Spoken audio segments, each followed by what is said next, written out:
like a bottle-sized sailboat in a high wind, trying high seas again, with the rigging too warm to mend, and the storm just coming in. The tiller it starts to spin, overboard there go the men, screaming, "Oh dear Lord, no, not again." But it's just the beginning, not the end.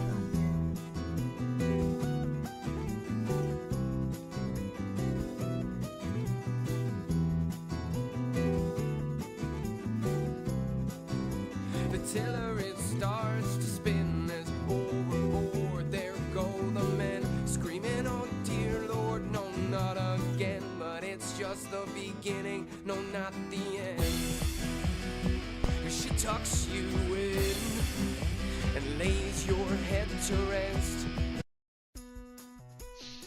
You're like a bottle-sized sailboat in a high wind, trying high seas again, with the rigging too warm to mend, and the storm just coming in. The tiller it starts to spin, overboard there go the men, screaming, "Oh dear Lord, no, not again." But it's just the beginning, not the end.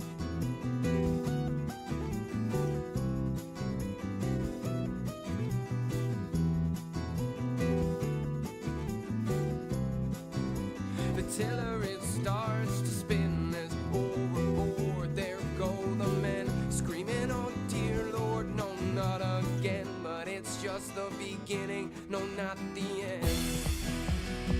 She tucks you in and lays your head to rest.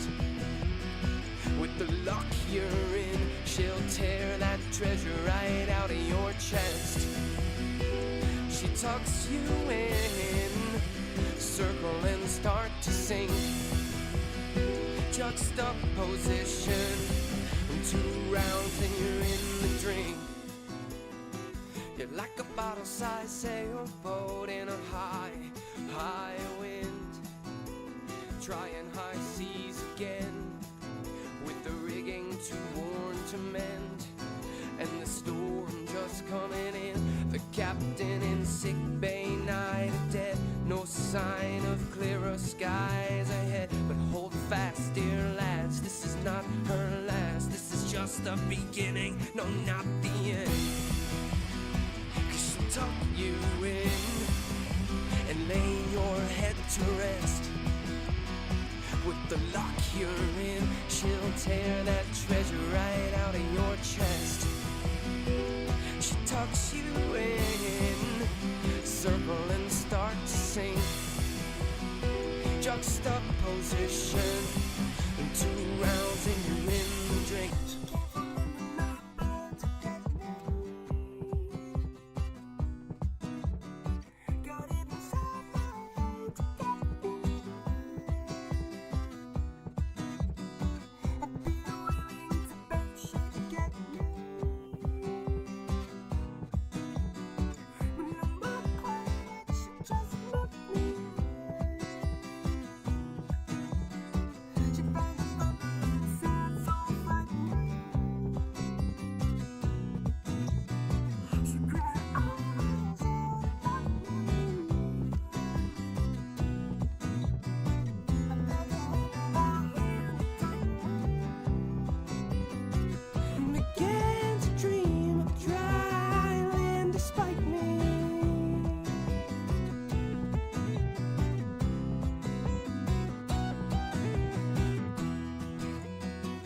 She tucks you in and lays your head to rest. With the luck you're in, she'll tear the treasure right out of your chest. She sucks you in, you circle and start to sink. Juxtaposition, 2 rounds and you're in the drink. You're like a bottle-sized sailboat in a high wind, trying high seas again, with the rigging too worn to mend, and the storm just coming in. The tiller it starts to spin, is overboard. There go the men screaming, oh dear Lord, no, not again. But it's just the beginning, no, not the end.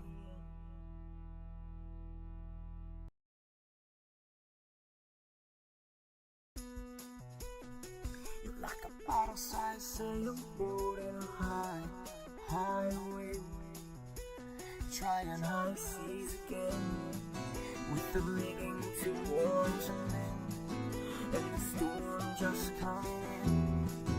The tiller it starts to spin, overboard there go the men, screaming, oh dear Lord, no, not again. But it's just the beginning, not the end.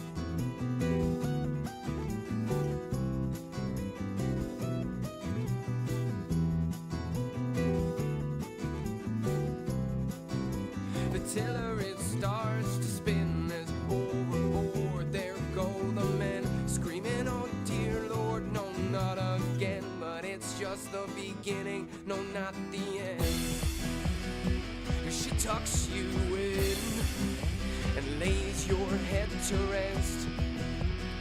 With the luck you're in, she'll tear that treasure right out of your chest. She tucks you in, circle and start to sink. Juxtaposition, 2 rounds and you're in the drink. You're like a bottle-sized sailboat in a high wind, trying high seas again, with the rigging too worn to mend, and the storm just coming in.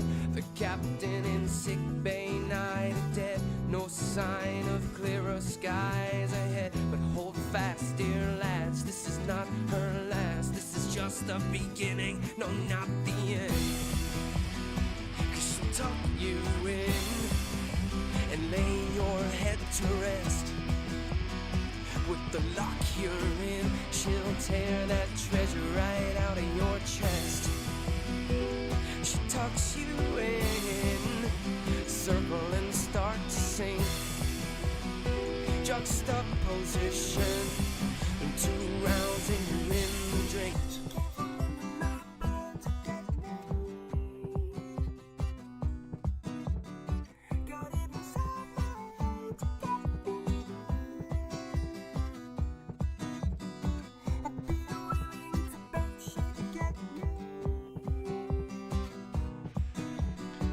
But no, not quite yet, she just met me there. She found the thunder inside so frightening. She cried her eyes out at lightning. I felt her hold on my hand, a tightening, and began to dream of dry land despite me.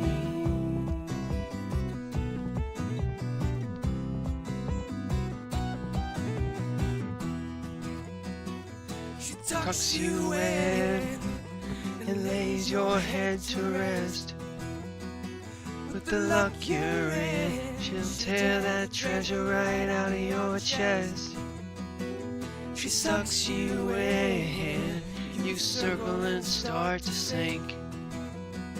Juxtaposition, 2 rounds and you're in the drink. Like a bottle-sized sailboat in a high wind, trying high seas again, with the rigging too worn to mend, and the storm just coming in. The tiller it starts to spin, is overboard, there go the men, screaming, oh dear Lord, no, not again. But it's just the beginning, no, not the end.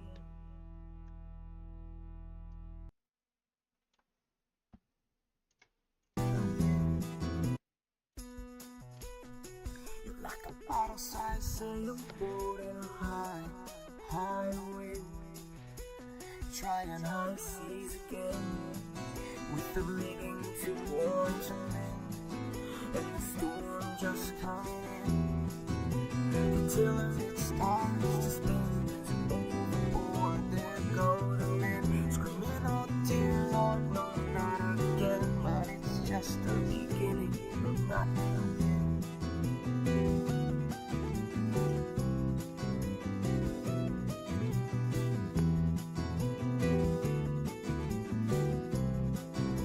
The tiller it starts to spin as overboard there go the men, screaming, oh dear Lord, no, not again. But it's just the beginning, no, not the end. She tucks you in and lays your head to rest. With the luck you're in, she'll tear that treasure right out of your chest. She tucks you in, circle and start to sink. Juxtaposition, 2 rounds and you're in the drink. You're like a bottle-sized sailboat in a high, high wind, trying high seas again, with the rigging too worn to mend, and the storm just coming in. The captain in sick bay, night of dead, no sign of clearer skies ahead. But hold fast, dear lads, this is not her last. This is just the beginning, no, not the end. Tuck you in and lay your head to rest. With the luck you're in, she'll tear that treasure right out of your chest. She sucks you in, circle and start to sink. Juxtaposition, 2 rounds and you're in the drink.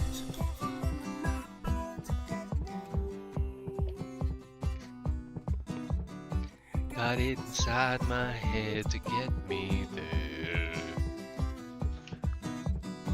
I'd be willing to bet she'd get me, yeah. But no, not quite yet, she just met me there.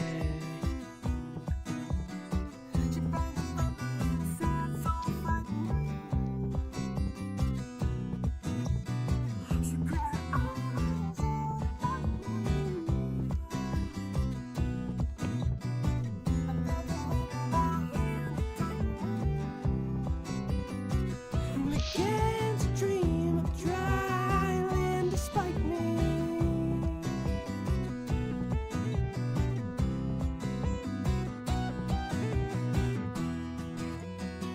She tucks you in and lays your head to rest. With the luck you're in, she'll tear that treasure right out of your chest. She sucks you in, you circle and start to sink. Juxtaposition, 2 rounds and you're in the drink. Like a bottle-sized sailboat in a high, high wind, trying high seas again, with the rigging too worn to mend, and the storm just coming in. The tiller it starts to spin as overboard there go the men, screaming, oh dear Lord, no, not again. But it's just the beginning, not the end.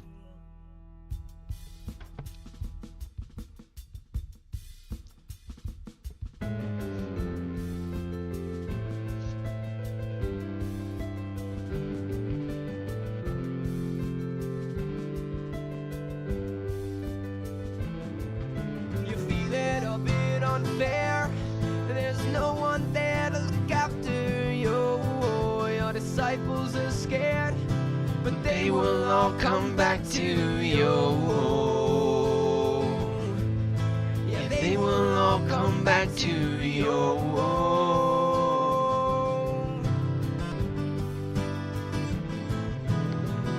But nobody there means no one to share your last meal with. Your spirits in disrepair. You wonder if Siddhartha wished all the Buddha. Was he scared? Hope his people make it back to hell. Hope his people make it back to hell.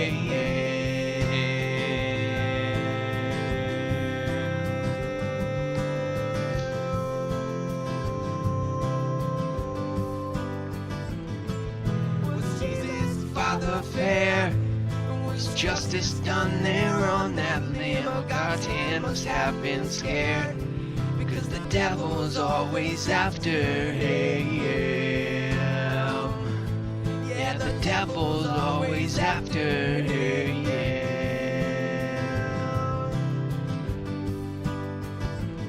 Oh, Apollo, can we be spared? And wait for impending disaster. Oh, does anything care? Would it write its Zoroaster? Oh, who are you even there? Or is it life in darkness after? Is it life in darkness after? Oh, who are you even there? Or is it life in darkness after? Is it life in darkness after?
Alright, guys, let's do it.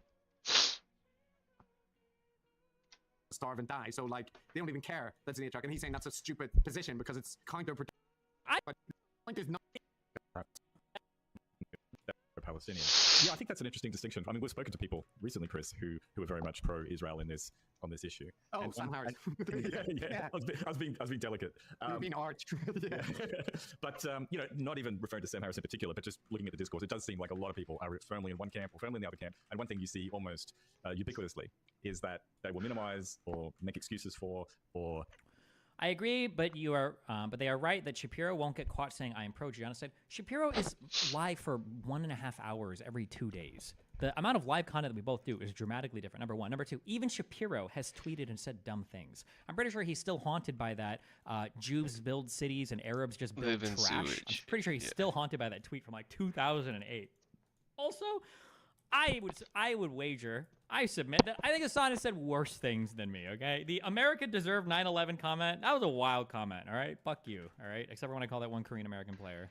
That's a deep fake AI, don't believe that. Also, I think the totality of what I said is not even close to as abhorrent and disgusting as the crazy shit that people have said about October 7th as well. That shit has been fucking wild, all right? Change the topic or whatever on anything that sort of makes the one side look bad. So I think perhaps one thing with Destiny is that he seems to dive in, is quite happy to punch in both directions. Yeah, although I think people would argue that he does engage in, like, you know, some apologetics for Israeli actions. You know, it all depends on how you judge what is actually going on there and like how. Also, for as bad as or as fucked up as I've said some things or media appearances or whatever the fuck, I will never have an interview. I hope to God not. I will never have an interview as crushing as when Ben did the BBC. Ben Shapiro British interview. Oh God, who was this? The Andrew Neil one? Okay, I won't have an interview like this. Pray to God, please. Please, Lord, don't let it happen. Oh God. much you trust statements from different sources. But on that same stream, Matt, so, you know, we heard Hassan interacting with his audience and getting annoyed with them, right, whenever they were challenging his position. This does sound a little bit similar at points to when Destiny gets annoyed with his audience. So listen, this is from the same stream. We shouldn't want the war to stop. You should want the elimination of Hamas. You should, if you want anything less than Hamas being removed as the administrator to the Gazan region, you are a pedophile who's jerking off to dying Palestinians because you think it supports whatever perverted political narrative that you have for hating America. Yes, you are. And I stand by it. You want to see it because the only way you can see the insides of children online is by seeing their exploded bodies. You are a secret pedophile, and welcome to my decoding. I did get you on that. You are. You are. That's literally it. There is no other rational basis. Or you're anti-Semitic, you hate Jews, I guess. Maybe you're crazy Muslim or whatever. Or super anti-Semitic and you, for whatever, some other reason. You can be a Christian, be a Nazi, I guess, right? There's no other option there. If you support Hamas remaining as the administrator here, it's because you are dropping fat loads of thick cum, okay, all over your fucking carpet at night, watching Palestinians die. But it gives you something to tweet about every night. Now, that... Thick loads. Absolutely thick loads. Yes. Fuck, how do I go back without... I don't need to go back through all of that. It's what we might refer to as loaded rhetoric. Like, in this case, it's very loaded, right? And I think also that clip highlights that that's not the kind of commentary that you're going to hear from Ben Shapiro or Jordan Peterson or whatever, right? They're not going to be talking about people spunking fat loads on their carpet over dead infants, right? So thick loads. Destiny doesn't mind engaging in that, like, really heated... Loaded rhetoric. I saw what you did there, my dude. Loaded rhetoric. It is. Dismissal if he feels like it's justified. So like in that case, he's basically arguing there's no principled position that can lead to supporting Hamas remaining in power, and then essentially characterizing anybody that would argue that as being a pedophile, somebody that masturbates over dead children or whatever. But it's for rhetorical effect. But like, yeah, that is illustrative of like interacting with the audience in a very harsh way and characterizing positions which differ as completely amoral. Like, I don't think that's steel manning the counter position. Yeah, I mean, I guess you're talking about Hamas, the organization, perhaps as opposed. Well, sure.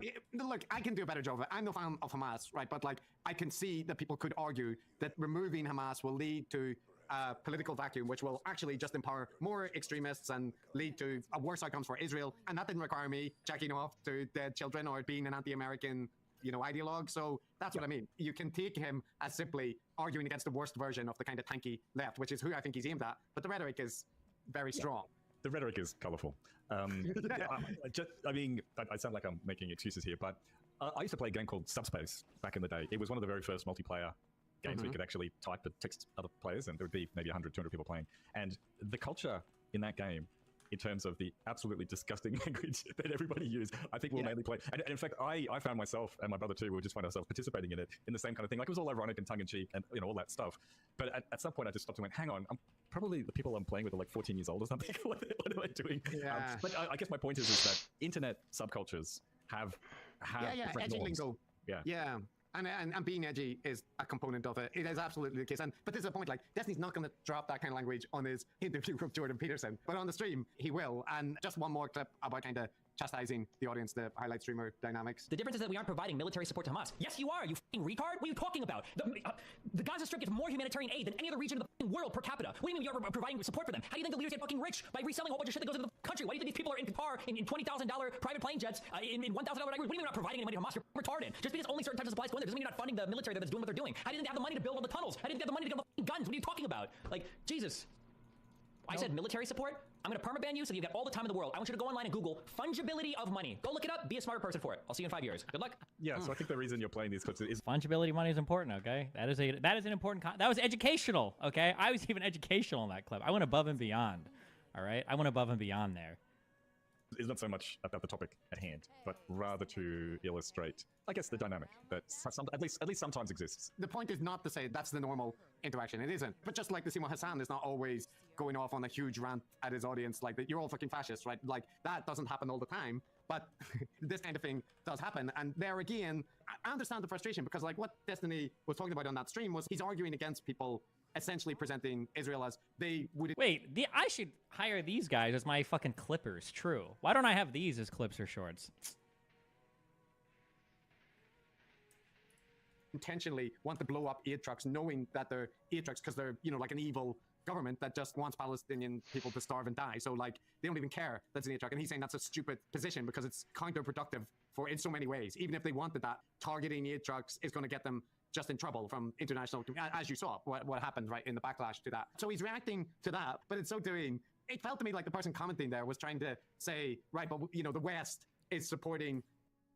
Guys, it's my fucking clippers. True. Why don't I have these as clips or shorts?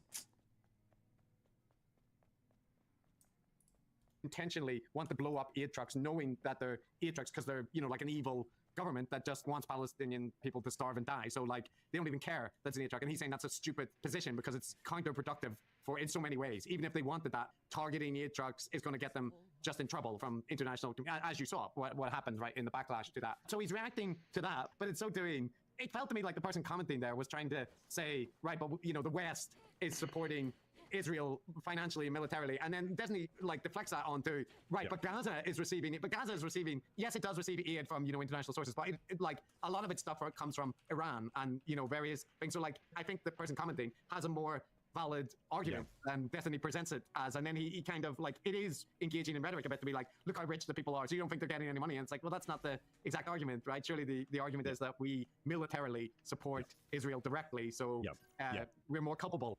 Yeah, the US, this is. That's right. This is why Israel has F-35s and Hamas does not. Yeah, no, I take your point. That the point that the person in the audience was making, it was almost certainly a more reasonable one than the one that Destiny demolished. So yeah. And you know, To be fair, I have talked about these other points as well. The real answer to this question is, even if the U.S. didn't support Israel, your position wouldn't change on it at all. Not these people. But if you're somebody that hates Israel, and then you hide behind that, oh, well, it's because the U.S. supports them. Oh, so if the... Wait, didn't we see a clip of somebody asking this exact question? I feel like we did. If Israel stopped supporting, or if the U.S. stopped supporting Israel militarily, then you wouldn't care about the issue anymore? Well... it was a 5-year ban, right? This is one of the things that can happen, right? Like, because, you know, little chat box or whatever is going, and then you say, right, I'm kicking you out, off you go. And you do that to one person, you can get annoyed or whatever, but you are conditioning your audience about what will happen. And, like, that's part of the dynamics that end up in these communities. And I think Destiny is very tolerant in a lot of ways of pushback, but essentially gets intolerant about certain subjects eventually, right? Like, gets fed up and is like, I want anybody that will make this kind of stupid argument out of the community. Oh, true. I think the 16-year-old asked Hassan that, but I think Hassan pivoted. He didn't answer that. He responded to a different part of the question, and then that other thing didn't come up again.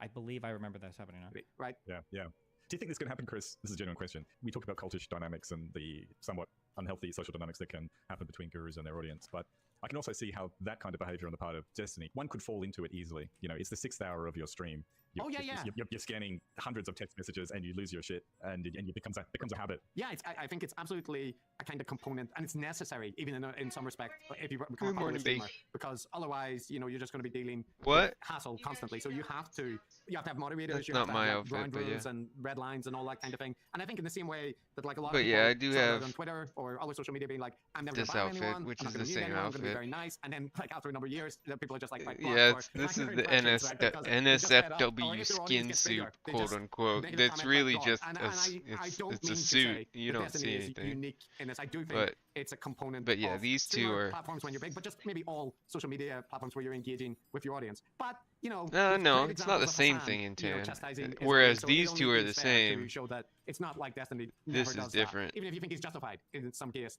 So No gloves, there's no not, nothing. I don't know what position that would it actually give in terms of like where Destiny's politics. Oh yeah, and the lie. titties and the But boobies there get is a famous clip of mushed him. when she's And this is wearing the also, I suit. feel a little bit unfair, so I apologize that these clips are coming at the start, but this is a famous clip of Destiny. But you don't get complaining about you how don't he needs get to your modulate like himself when damage dealing with reduction right-wing shield conservative people. that Oh, wears no. off So as it's you the same take thing more with the audience damage dynamic, if you but going don't in, like, a wear different if you wear the direction. skin Oh, suit. no. This is So a kind of famous clip. I don't know the original stream it's from, but listen to this. Destiny, you have all the talking points, but none of the substance. Trump is the physical manifestation of the Republicans' frustration with the left. But go ahead and set up another Democrat to deplatform people even further, so that an even worse Republican can come out of the ashes fighting against the Good left. morning, retard. babe. Here's Love my you. problem, not Love racist, my okay? game. I Thank have an you. ungodly amount of patience, okay? I have an ungodly amount of patience. What you don't see is that every single fucking day on my stream, 10% of my brain has to go towards being an intelligent and smart individual that is equipping himself with facts and data to have intelligent and reasonable conversations about topics, and 90% of my brain goes towards trying to understand how you all became such triggered, remedial fucking snowflakes so that I can navigate a conversation gently enough with you to not set your fucking brain off so that you're incapable of hearing what anybody else has to say. That's what I spend most of my time on. That's what I spend most of my time thinking about. You understand? It's like herding a fucking group of kindergartners and trying to figure out what I can say to you so that it doesn't set you the fuck off. Because what I really want to say, when we talk about things like, hey, this is how I have to have a conversation about hydroxychloroquine and ivermectin with fucking remedial dipshits like you. This is what I have to say.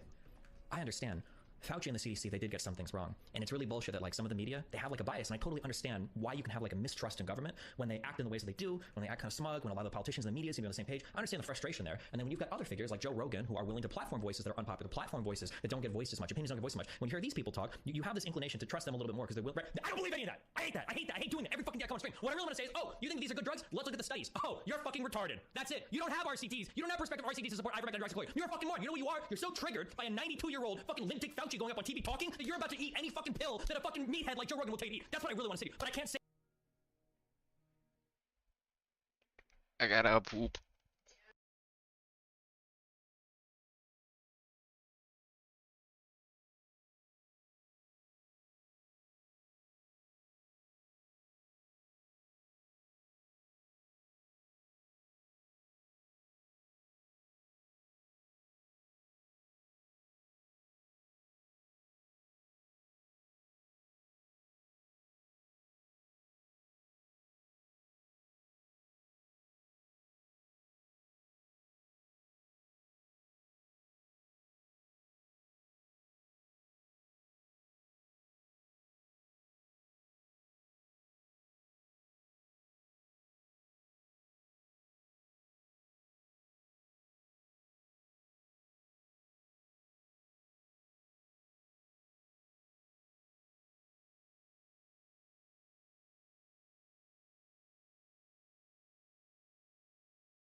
say that. I have to communicate to you like you're a triggered fucking 5-year-old. You know how frustrating that is? Every fucking day I come on stream and I talk to you, I have to figure out what is the nicest fucking way I can communicate to you so your brain will function at the 10% capacity it's capable of just to understand the fucking things that I'm telling you. It is to figure out what is the community. What I really people talk, you have this inclination to trust them a little bit more because they will. I don't believe any of that. I hate that. I hate that. Just my understand why. Now I have to have a conversation about hydroxychloroquine and ivermectin with fucking remedial dipshits like you. This is what I have to say. I understand. Fauci and the CDC, they did get some things wrong. And it's really bullshit that like some of the media, they have like a bias. And I totally understand why you can have like a mistrust in government when they act in the ways that they do, when they act kind of smug, when a lot of the politicians and the media seem to be on the same page. I understand the frustration there. And then when you've got other figures like Joe Rogan who are willing to platform voices that are unpopular, platform voices that don't get voiced as much, opinions don't get voiced as much. When you hear these people talk, you have this inclination to trust them a little bit more because they will. I don't believe any of that. I hate that. I hate that. I hate doing it every fucking day I come on stream. What I really want to say is, oh, you think these are good drugs? Let's look at the studies. Oh, you're fucking retarded. That's it. You don't have RCTs. You don't have prospective RCTs to support ivermectin and hydroxychloroquine. You're a fucking moron. You know what you are? You're so triggered by a 92-year-old fucking Lintic Fauci going up on TV talking that you're about to eat any fucking pill that a fucking meathead like Joe Rogan will tell you to eat. That's what I really want to say. But I can't say that. I have to communicate to you like you're a triggered fucking 5-year-old. You know how frustrating that is? Every fucking day I come on stream and I talk to you, I have to figure out what is the nicest fucking way I can communicate to you so your brain will function at the 10% capacity it's capable of just to understand the fucking things that I'm telling you. It is so fucking frustrating. Holy shit. I understand why Trump is popular. You're triggered. Admit it, but you won't even admit that. The reality is that you're fucking triggered that a couple people on TV get a few things wrong sometimes, and that some other smug dipshit progressives who are smug and who are dipshits act like smug dipshits, that you want to go as far off in the other direction as possible. And then I have to find a way to rope you back in. Like I'm a fucking... Where we go?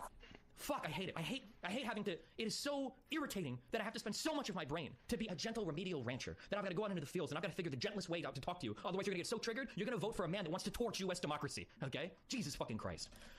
Okay. Back to rhetorical mode. Back to effective mode. I have to say, Jesus I really Christ. enjoyed that. And I've got so much sympathy for him, like, because I think that really illustrates a lot of what he is trying to engage in and doing, but also the genuine frustration, right? That he didn't let slip. He intentionally expressed it, but everything he said there, I have huge sympathy for him, and he's right in everything, right? But it also speaks to the fact that he finds it extremely frustrating that he has to be so careful around right-wing people in order not to, make them scurry away. So, yeah, that's... Yeah, that was very enjoyable. A good demonstration of his rhetorical skills, apart from being, I think, totally right in being frustrated about that particular thing. Just remind me never to debate Destiny. Not that that's ever going to happen in this world. But yeah. I mean, he uses, there as well, you hear him say retard and stuff like that, right, as well. But again, I think that's just part of that whole culture there, that you're just using edgy language to make the point, but it's not. And even in the case here, I don't feel like this is like Red Scare, where with Red Scare I feel that they are constantly smirking to themselves that they're saying retard or whatever, but like with Destiny it feels more like, no, that's just the way he communicates, and whenever he's talking about, and for good or bad, you can regard that as like, but he is not intending it as like, I think it's not as performative, it's more a genuine component of gamer streamer culture, right? Yeah, and a genuine expression of emotion that he was talking to there. Well, look, he's definitely, I'm going to call it right now, we're early in, it's early days, but he's definitely a lot smarter, frankly, than Red Scare, or Hassan for that matter. Oh yeah. Or other people of this generation that we've covered. I think even Destiny's most trenchant critics would have to concede that. Well, I will say though, Matt, like Destiny's 35, so he's pretty much in. That's a whippersnapper, Chris. He's only 5 years younger than me, but fine, put him in the younger generation. You've got an old soul. You've got an old soul, Chris. You do. Yeah. I played StarCraft 2. All right, I played it. I just wasn't as good. But yeah, so let me play another clip then. Maybe let's go out of edgy stuff just for a bit. We'll get back to it. Don't worry, we'll get back to it. But I'm gonna let Destiny give a little description of his origin story, and this is him in a Institute of Ideas interview that he was giving, talking about like where he comes from. So you used to stream games on Twitch, and more recently, over the past few years, you went more into the arena of political commentary. Can you tell us what initiated this shift? I've been playing games on Justin TV, which would become Twitch TV, I think around 2013, from anywhere from I think around 2010, 2011 up to 2016, when the Trump stuff started to kick off. I saw all the conversations happening, and I thought I'd throw my hat in the ring and start having like political debates. I'd always been kind of like an argumentative debate type person, and I'd always had like a peripheral interest in politics. The whales. But then with the Trump stuff, obviously everybody started to feel very political online, and yeah, we felt natural to get involved.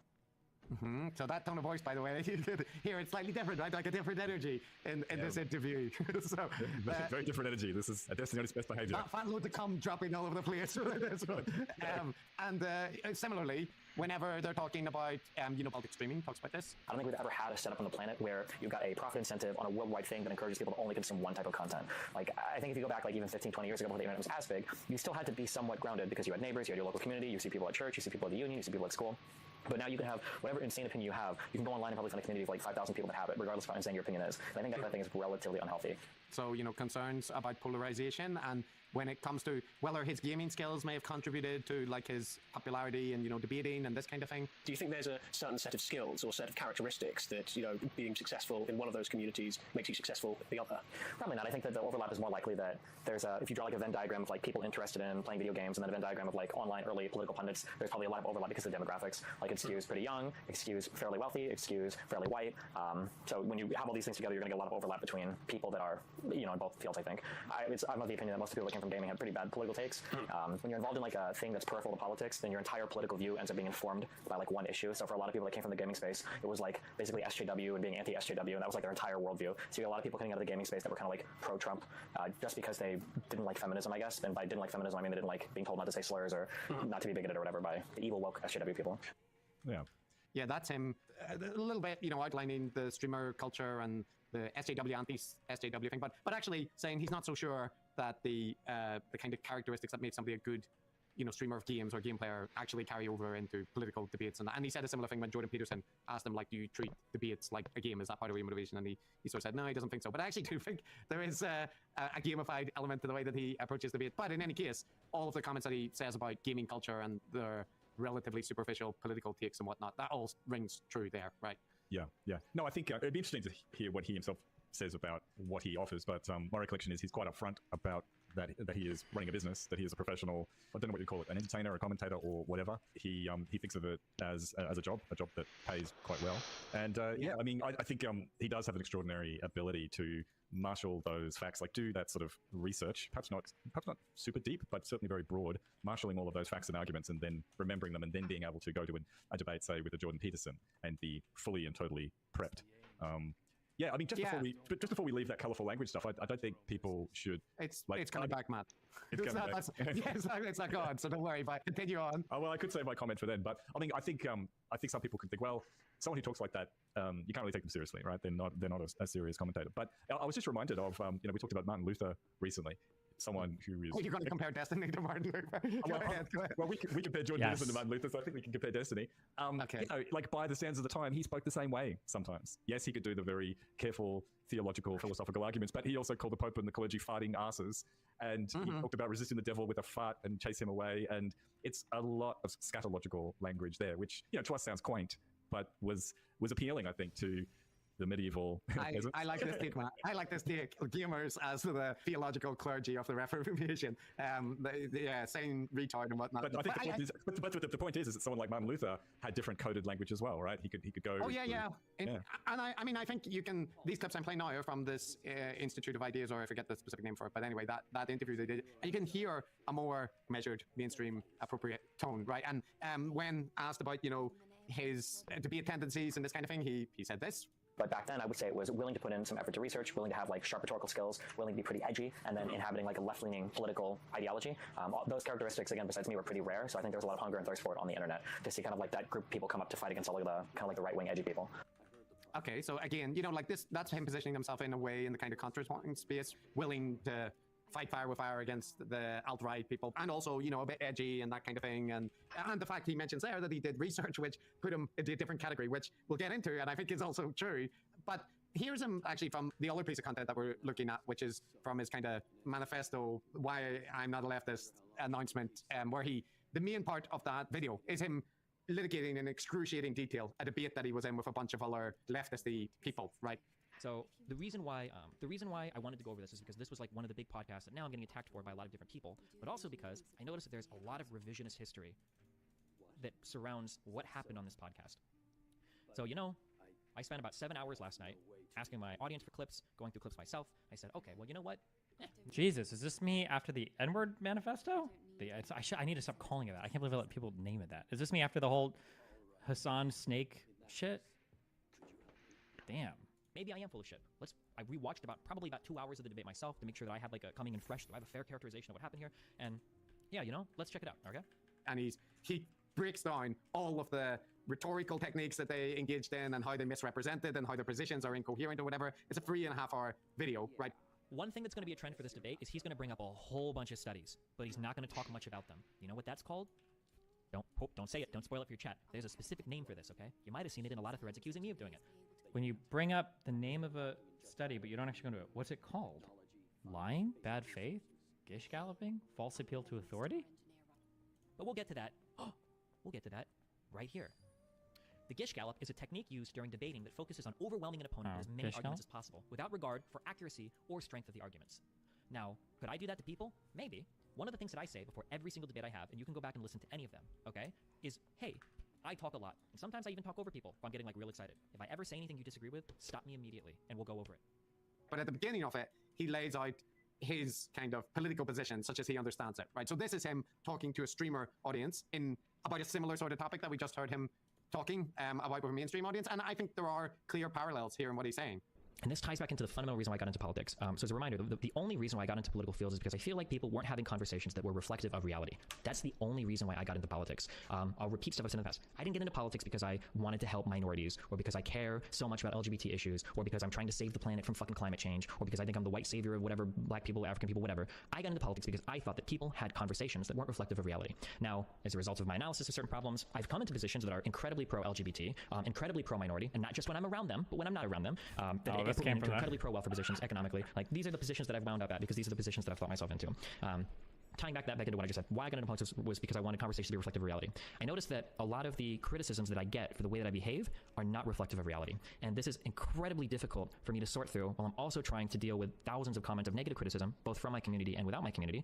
So there, right, he's talking about misrepresentation, but one thing that I admire here, in a way, is that he's not presenting himself as being like fundamentally motivated by super altruistic principles. You know, he doesn't want to save the world. No, his motivation was that he felt that people weren't representing political positions honestly, and that frustrated him. So he wanted to engage in that and try and be more direct or more honest or whatever. And I will say that I think that is true.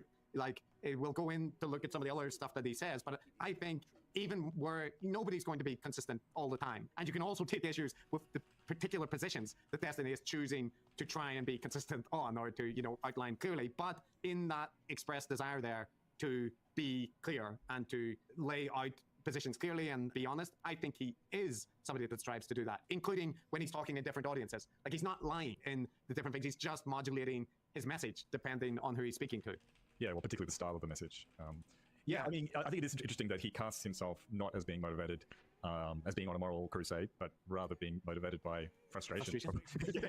that the people aren't thinking clearly about the facts, at least in his mind. And, you know, that is different from most of the other influencers we look at. Like, if you look at Hassan, he's definitely positions himself, it's moral grandstanding, I suppose. If you look at Jordan Peterson, he positions himself as being on a moral crusade. You could try to shoehorn Destiny's motivations as being you know, a moral crusade in favor of fact-based and coherent argumentation, but you know, that's a pretty dry moral crusade if it is one. Yeah, so let's hear a little bit about him reflecting on the debate bro topic for the two different audiences, right? So this is him on the more mainstream outlet, kind of talking about that issue and, you know, the ethics of debating people and so on. Like, I can understand platforms saying like no racial slurs or something, like that's fair. But when we start like axing off entire parts of the ideological spectrum that we're not allowed to talk about, whether it's like COVID or vaccinations or election denial or whatever, it does really bad things, I think, to the discourse. It makes it so that people on the right feel unheard, which they should feel heard, even if I don't agree with them. It makes people on the left dumber because now they don't have any opportunity to kind of like sharpen their axe blades fighting these types of opinions, and then it just kind of drives all of us into these further further radicalized like echo chambers where nobody has any idea what's actually going on. Like, anytime I see a person on the right and the left come together and talk now, they just, in their minds, they just have the most ridiculous caricatures of the other's opinions, and nobody even knows how to have a conversation anymore. Yeah, I think that's a pretty cogent defense in favor of platforming and free speech, you know, having those discussions. I think he has been criticized for giving legitimacy to neo-Nazis, say. We'll get to that. We'll get to that. There's clips that speak to that. And yes, but I think you heard the echo of him, you know, what he was just complaining about, that he has to say all this stuff in order to get right-wing people to feel heard, right? But that's what he was exactly doing there. And this is him then, a slightly different thing, but like him talking about the accusation that he's a debate bro. And this is him talking to his streaming audience. So the reason why I made this post was because I have to go through a great deal of effort after I engage with certain people to make sure, hey, like, am I full of shit? Like, maybe I am just like totally fucking getting high off my own fucking shit right now. Like, I might be totally wrong with this. Like, a lot of people are saying that, you know, I engage in dirty debate tactics, that I'm a huge piece of shit, that I scream over people. Like, fuck, like maybe I am, fuck it. And usually when I start to get these ideas, because I don't think I'm some exceptional genius that can walk into a crowd of 10 million people and just be right. I don't think that of me at all. I think I'm probably somewhat above average intelligence, but like, I don't think I'm fucking Einstein or whatever. I think I'm just a reasonably intelligent person. I can read pretty well. It's about what I have going for me. I got a lot of Wikipedia articles under my belt, okay? So when I run into situations like this, sometimes it's good for me to take a step back and go through the evidence. Well, okay, people say that, so let's a couple of examples. And I sometimes ask my community for this. People said that I People say that I talk over people, that I talk too much. That's really interesting. When I had people go back and look at my debate with Nicholas Fuentes, he spoke for twice as much as I did. Literally 2 hours to 1 hour. When I had people go over my debate with Michael Brooks, I think he spoke for like 35 minutes to like my 15. It was insane. When I had people go over my debates with, there was one other, but oftentimes at the end of my debates, I'll have my audience go through like, hey, can you go and check? Like, can somebody like go and actually map this out? Did I really speak? Because I don't feel like I did. I feel like I have a pretty good like vision of myself from the outside. So, I mean, I have to have the caveat that I've only listened to 0.001% of Destiny's total content, but I have listened to 2 debates. One was with Norman Finkelstein and some other people. That was about Gaza, Israel. Gaza and Israel, yeah. And there was another one that was about the use of the N-word, which is probably another thing we'll talk about. That's the context that we refer to. Yeah. Well, I have to say that, I mean, like in both those bits of content, Destiny's telling the truth. Like, you know, he was the person that was attempting to speak, at least relatively speaking, compared to the people he was dealing with. He was acquitting himself well in terms of being a good faith discussion, however you want to describe it. Yeah, he's trying to present his positions, right? Like, he's not trying to hide from them, even where they involve him, like, clarifying that he doesn't think dropping the nuke that will kill 2 million Palestinians or whatever is not necessarily genocidal, right? Now, he wants to argue that because he wants to say that there can be things which are bad, which are not genocidal because there's specific characteristics, but that is him trying to clarify his position. Now, you can still disagree with it. You can regard that as like a very bad stance to hold, but he is trying to be clear about what his position is when he's doing that. And I do feel that a lot of the people that he engages with, that a lot of the frustration comes when he is trying to get them to like say what their actual position is, and they do not return the favor, right, so to speak. So yeah, and maybe these are clips that are relevant here. So from that stream, the one where he litigated, like a large part of it is litigating his argument that people should be able to use the N-word in private, which seems an insane political position, like a hill to die on for someone, especially with liberal sensitivities. But I think that speaks to the point that like, if he thinks that that is the correct argument, he's going to die on that hill as many times as necessary to argue why he thinks it's coherent. So let's play a couple of clips about him, you know, highlighting this desire he has to represent his politics accurately and what his politics are about. My political beliefs are what they are, and I consistently present them through every single part of my life. I will say them on stream. I will say them to friends. I will say them on a stage full of black people who might even be police officers, full of an audience of black people that are conservatives that hate me. I have lost business relationships. I have lost friends or acquaintances. I've cut off family members. I've lost fans. I've gained friends, gained fans, gained business acquaintances. All of this has been like a big shift as I've kind of like grown and evolved with my political beliefs over time. All of my money comes from advertising on Twitch, and then subscriptions, and then revenue that I make through merchandising sales, and then the individual sponsorships that I sell along the way. I'm not paid by any major media organization, the Young Turks, Washington Post. None of these people give me money. I don't take donations for political purposes from anybody. The views that I express on stream are my views through and through. They always have been, and they always will be. That will never change, because I don't care to change them for anything else. Yeah, I'll just have to say that this commentary of himself gels with the information that I've got about him and the impression that I've got, which is that, well, first of all, he's very upfront about it's a business model he's got.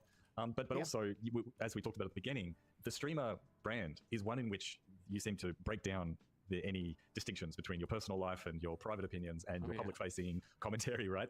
For good and ill, perhaps. But what that means is that, in practical terms, when you are, just talking for hours and hours on end every day, the brand is authenticity, right? Like him or loathe him, the brand is the character, whether it's Hassan or Destiny. And he does seem to be serious about his attempt to be to be consistently himself, I guess, in all of these different contexts. Yes. Yeah. So I'll take a slight pause, Matt. We'll continue back to Destiny, owning his beliefs and being sincere or not. But I think that sidetrack might be useful at this point to just illustrate to people who are, wondering, like, what exactly do you mean in terms of personal and political and whatnot, all getting intermingled. So this. Wait, is there an easy way to like stick a flag in here if I wanted to do that?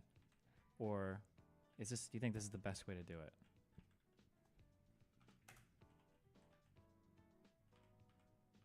As like a mini picture. Flag emojis? I'm trying to look at emojis and I don't see flag emojis on Windows.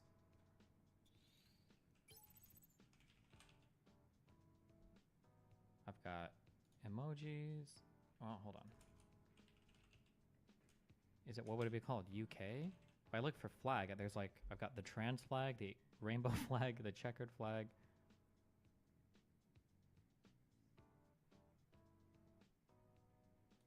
Copy paste this. GB. Wow. You got a Google for the country flags. This is from a stream Destiny did after getting divorced from his wife. And he's now commenting on her contacting him about some money or something, right? Like the stream is an hour and a half going over the various issues that he has with the way that his wife has acted or whatnot. And this is Melina, a 20-year-old at the time they got married, fellow streamer or Instagram person. Wait, this guy's from Ireland? Is that a normal Irish accent? He can say the E. I can never say that E. There's a weird way that Swedish people say E's, and I don't think in English we don't usually have the sound, or at least in American English we don't.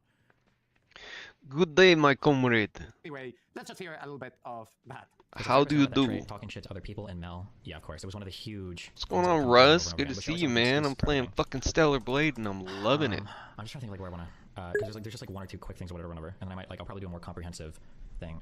Why do you go gulag? Melina will not leak or talk shit about any of this because she knows that everything. I stay working on Trans-Siberian Railroad. She's threatened it a million times. Like I'm gonna start leaking. Oh yeah, let's go. Okay, if you really want to, holy. Because my reputation is already zero in regards to our relationship. Everything's a horrible piece of shit. We want to start leaking shit. We can do it. She knows that she looks horrible though. Duh. So wait, well, let me just play the second clip for that, and then the comments. So that's one thing, and then here's a little bit more of that. Yeah, I'm sorry. The only things that I want to do though is I want to make sure that like I don't want to be thought of as a liar. That irritates me.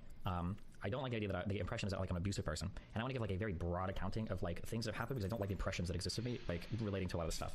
But what I have to like be careful about is I don't want it to be like I hate Melina, which I do by the way. That bitch.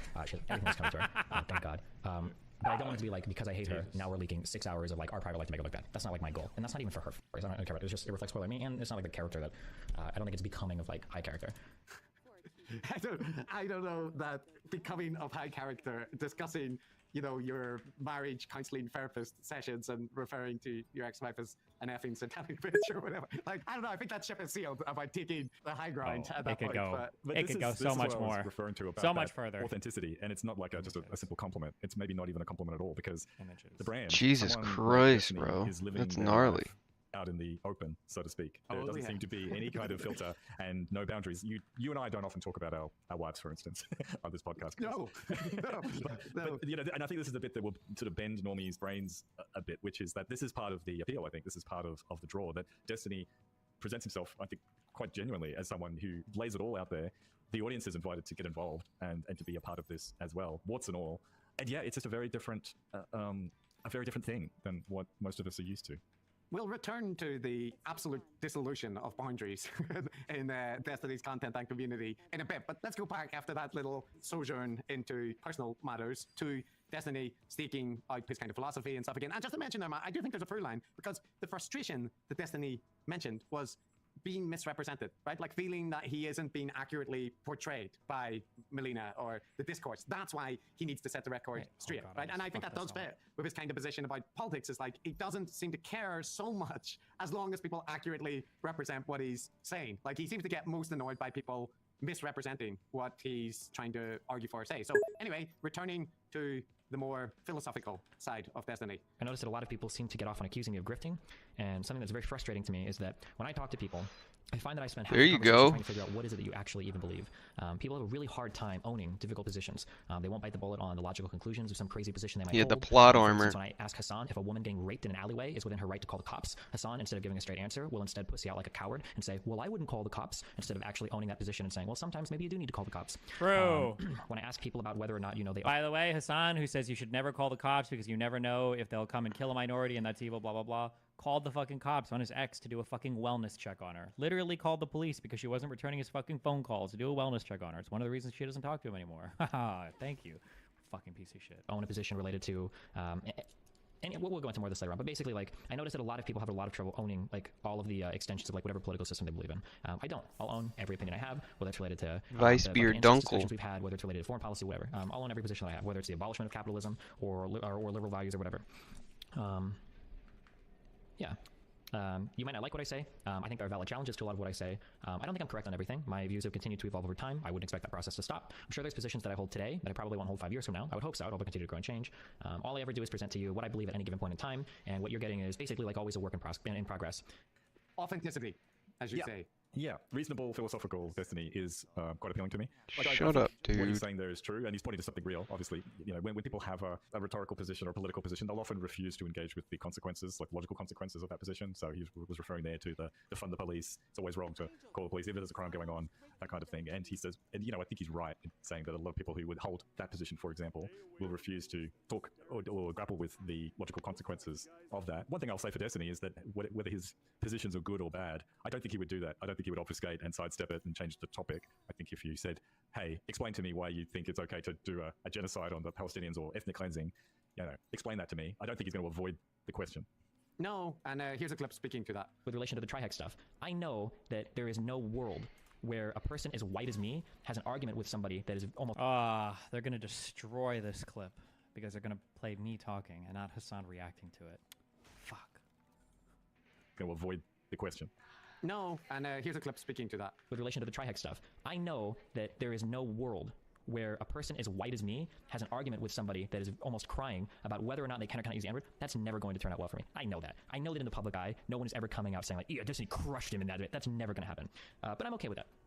I'm okay with that because part of what I sell as part of my brand, and I sell this in a business sense, as in you watch me and subscribe to me, and I sell this in a personal sense, as in if you're going to have a romantic, a sexual, a friend relationship, a video game relationship with me, authenticity is a really big selling point of my character. You hopefully should never, ever, ever have to guess what I'm thinking, ever. You don't, like, I don't know what Destiny would think about that. I don't know what Steven would want about this. Like, you never have to guess. I'll tell you.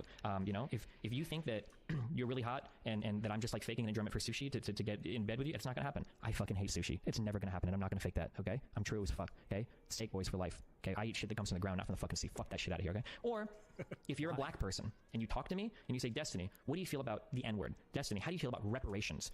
Destiny, why do you think black people have the problems in the U.S.? The answer that I give you is going to be the same as I give anybody, anytime, on any platform, and in any environment. It's always going to be the same.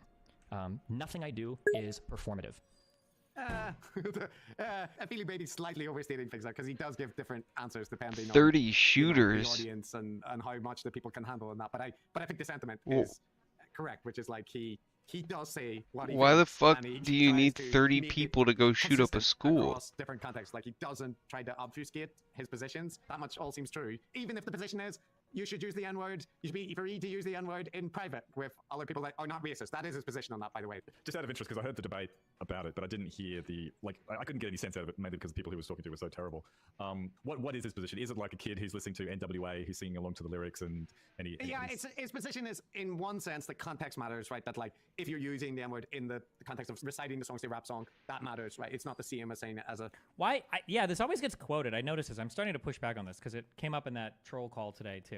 I've never defended calling people racial slurs, ever. I don't think at any point in my career, even when I was the most edgy, like 13, 14 years ago, I don't think I ever defended, like, oh yeah, you should be able to call people racial slurs. Like, I just don't think I've ever...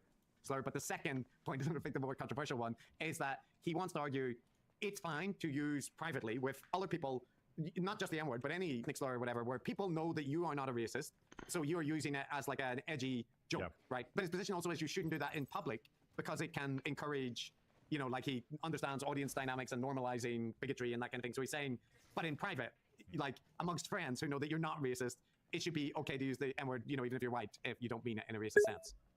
Yeah. I mean, you and I are not from the United States, so this is not the cultural touchstone or third rail here. It didn't come up much in Belfast. Jesus Christ! So You're not scoring many political points with shit like that, are you? I mean, I do agree that we should. They just fucking.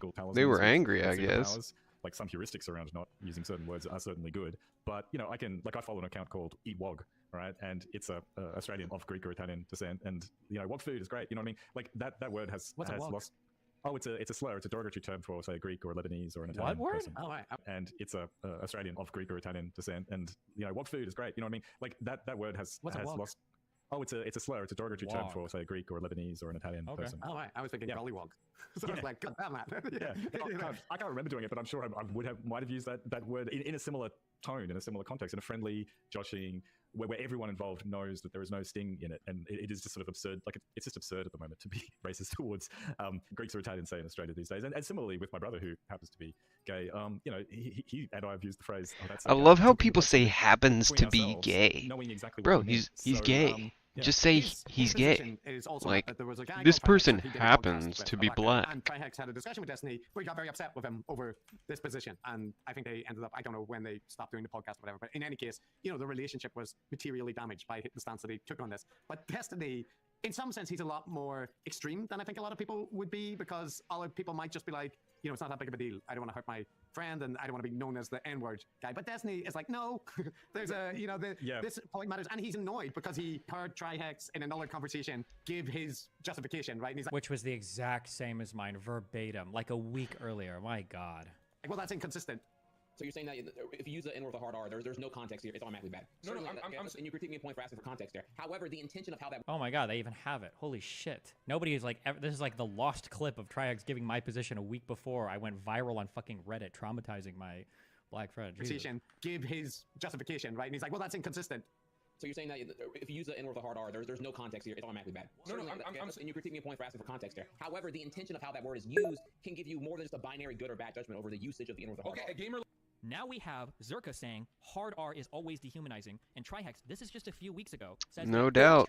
Like Mitch using it. No diggity. Let him finish, John. Example was he using it with a hard R to be edgy, humorous, and not a direct negative connotation tone, or was he using it to assault someone? There is no humor in that word. It's dehumanizing. What are you talking about? Here we literally have my argument platformed verbatim. That contextually, I have to even agree a with hard you, R man. with a white person might not be dehumanizing, like Zerka is saying. Oh, you're And he just also a is big annoyed teddy that bear, Hassan buddy. will agree with him in some other conversation that there are circumstances where it's okay, and then when he's in the presence of, you know, black people, that he'll say something different. I'm sorry, what does Hassan say when it's just me? When it's whitey to whitey? When it's cracka to cracka? Okay? When it's fucking pale friend to pale friend? When it's two people that can walk into a room with a single flag? Oh, you know what I just realized? Holy fuck. Just because of this show, thank God I did that fucking manifesto. Because that's where all these clips are probably coming from, right? Is it's all dug through because I laid out the entire thing from top to bottom on this. Oh. So, you know, black people, that he'll say something different. I'm sorry, what does Hassan say when it's just me? When it's whitey to whitey? When it's cracka to cracka? Okay? When it's fucking pale friend to pale friend? When it's two people that can walk into a room with a single flashlight and light the whole motherfucking place up, whether it's from my pale skin or the growing baldness on his fucking head, okay? What does Hassan say at this point? But if someone else is doing it in the privacy of their own conversation with another person, there are specific contexts in which you could probably say the N-word. Cool. Now, this is poorly clipped because it gives more context in the first. Like, Eurasian bear. It helps me. Hassan unironically makes my private public language argument. Now, I don't know why he's not brave enough to make it in front of black people. Maybe he feels like black people are too stupid or emotionally immature to handle this position. Maybe he's scared. Maybe he's worried that his audience will think it looks bad. Maybe he's more concerned with optics than with principles. I don't know. It's not really for me to say. I'll use Hassan as an example. I'm not going to talk to a black person like Trihex and say, hey, the N-word, it's always bad, brother. Brothers for life, dude. ESL, man, I'm Turkish, dog. Yeah, I totally get you, man. The N-word is horrible. I'm not going to go into a podcast with other upset black people and then perform, you know, like a circus animal for them and go like, hey, yeah, you guys are right, man. I know why you guys are triggered. Like, amen, guys. Like, the N-word is always wrong. It's dehumanizing, right, guys? But then when I'm in a one-on-one conversation with a white person later, like me, yeah, dude, like, we can say the N-word sometimes. Like, it's cool. As long as it's, like, appropriate. Like, and the joke is really funny. Like, yeah, it's cool. I'm never going to do that shit. Whatever I say, I'll say it to every single motherfucker that I talk to. Full stop. You never have to guess where I stand on any issue, okay? Yeah, so I mean, the topic at hand, like the contentious issue, is frankly a stupid one, right? Is South Park style bad language okay sometimes, right? You know, who cares? Yeah. But I Americans mean, care. Americans care about this a lot. They do. Sorry, Americans. But I mean, I think it speaks to his motivations and his character. Like, he is aggressively upset about people just saying things because it sounds good. It's going to make people happy in this situation, and he's completely fine with people thinking he's an asshole or a degenerate or whatever. And that's what, but he hates people misrepresenting him, like you said, or thinking he's saying something which he isn't. Oh, and then also, hold on, can I make a thing on this? Some people will say things like, oh, like, yeah, people don't like me because I'm a truth sayer, or people just don't like me because I'm blah, blah, blah, blah, blah. Listen, okay? If you want to be an asshole, okay, I'm kind of an asshole sometimes. That's fine. But don't act surprised when people don't like you for it, all right? The same thing I say it personally, say it publicly, say it on my stream, say it to other people, okay? Listen, there are going to be some people that don't like me, and that's fine, okay? I'm not a likable person, everybody. I'm A-okay with that. The only annoying thing is when people will have positions like mine, or they'll kind of be a dick like me, and then they'll be like, oh, yeah, people just don't like me because I say the truth all the time. No, people like you here very fucking, what's the word I'm looking for? A word for rough around the edges. People don't like you because you're very... There's a perfect word I'm looking for. Abrasive. That's the one, yeah. Just accept it. It's okay. Yes, and he's very clear about this. Like, just another example. Do I want to change how people reacted? Am I happy that some people were upset? Do I care to change myself enough to make some people not upset? How much am I invested in a particular thing? Do I enjoy the freedom I have to be, very bombastic and very aggressive and abrasive? Is that worth the trade-off where I lose some friends, I lose some sponsorships? Some people are turned off by my messaging because I'm too aggressive. These are all things that I'm weighing at the end of the day. And big situations like this give me a really good chance to. It's a lot of data, right? I can step back and I can think about a lot of different things. Did I approach my conversation with Trihex correctly? Should I have bended on some principles? Should I have been kinder in public? Should I have phrased things differently? Should I have been more argumentative? Should I have been less argumentative? Should I have reached out privately? Should I have avoided this forum altogether? Maybe these aren't the right places to discuss things. There's a multitude of different dimensions that I can kind of look at to see how could I have approached this thing differently? What would the different results have been? Is it good, is it bad, or whatever? And I apply this to a lot of the different things that have happened over the past few days. So, okay. So I go through, understanding that all of that exists in my mind. So this is there's a pretty personal view that I have of the world, right? I'm going through a very personal way that I evaluate and my own behavior to make sure that I'm bringing it in line with how other people see me. I like to think that I have a very, very, very good idea of how other people see me. I like to think that I understand why no one cares. Diomede Island? No one cares. Share an island. Enjoy. Part of my personality people fucking hate. And I think for the most part, I think I have a pretty good grasp on most of that. Sometimes it seems like I get a lot of feedback that's negative, and I do. Generally, I'm aware that it's coming, and generally, I just don't care. I like the final, he goes through quite a lot. He's clear, I do have all these thoughts. I do reflect on things, and actually, he outlines a quite detailed, reflective process. But his conclusion at the end is I do think about all that, and then I decide that I don't care in most cases. It's refreshing. It's such an interesting character. Yeah. I think we're building up the picture of what makes Destiny tick, and also what is his appeal to his audience. And one thing I don't think we have made clear, we've hinted at it a few times, but how would you describe his political location, Chris? He's a mid-moderate, liberal, left-wing progressive, but not on the bleeding edge of it. Yeah? Yeah, he's a liberal person that leans in the Bering Strait, yeah.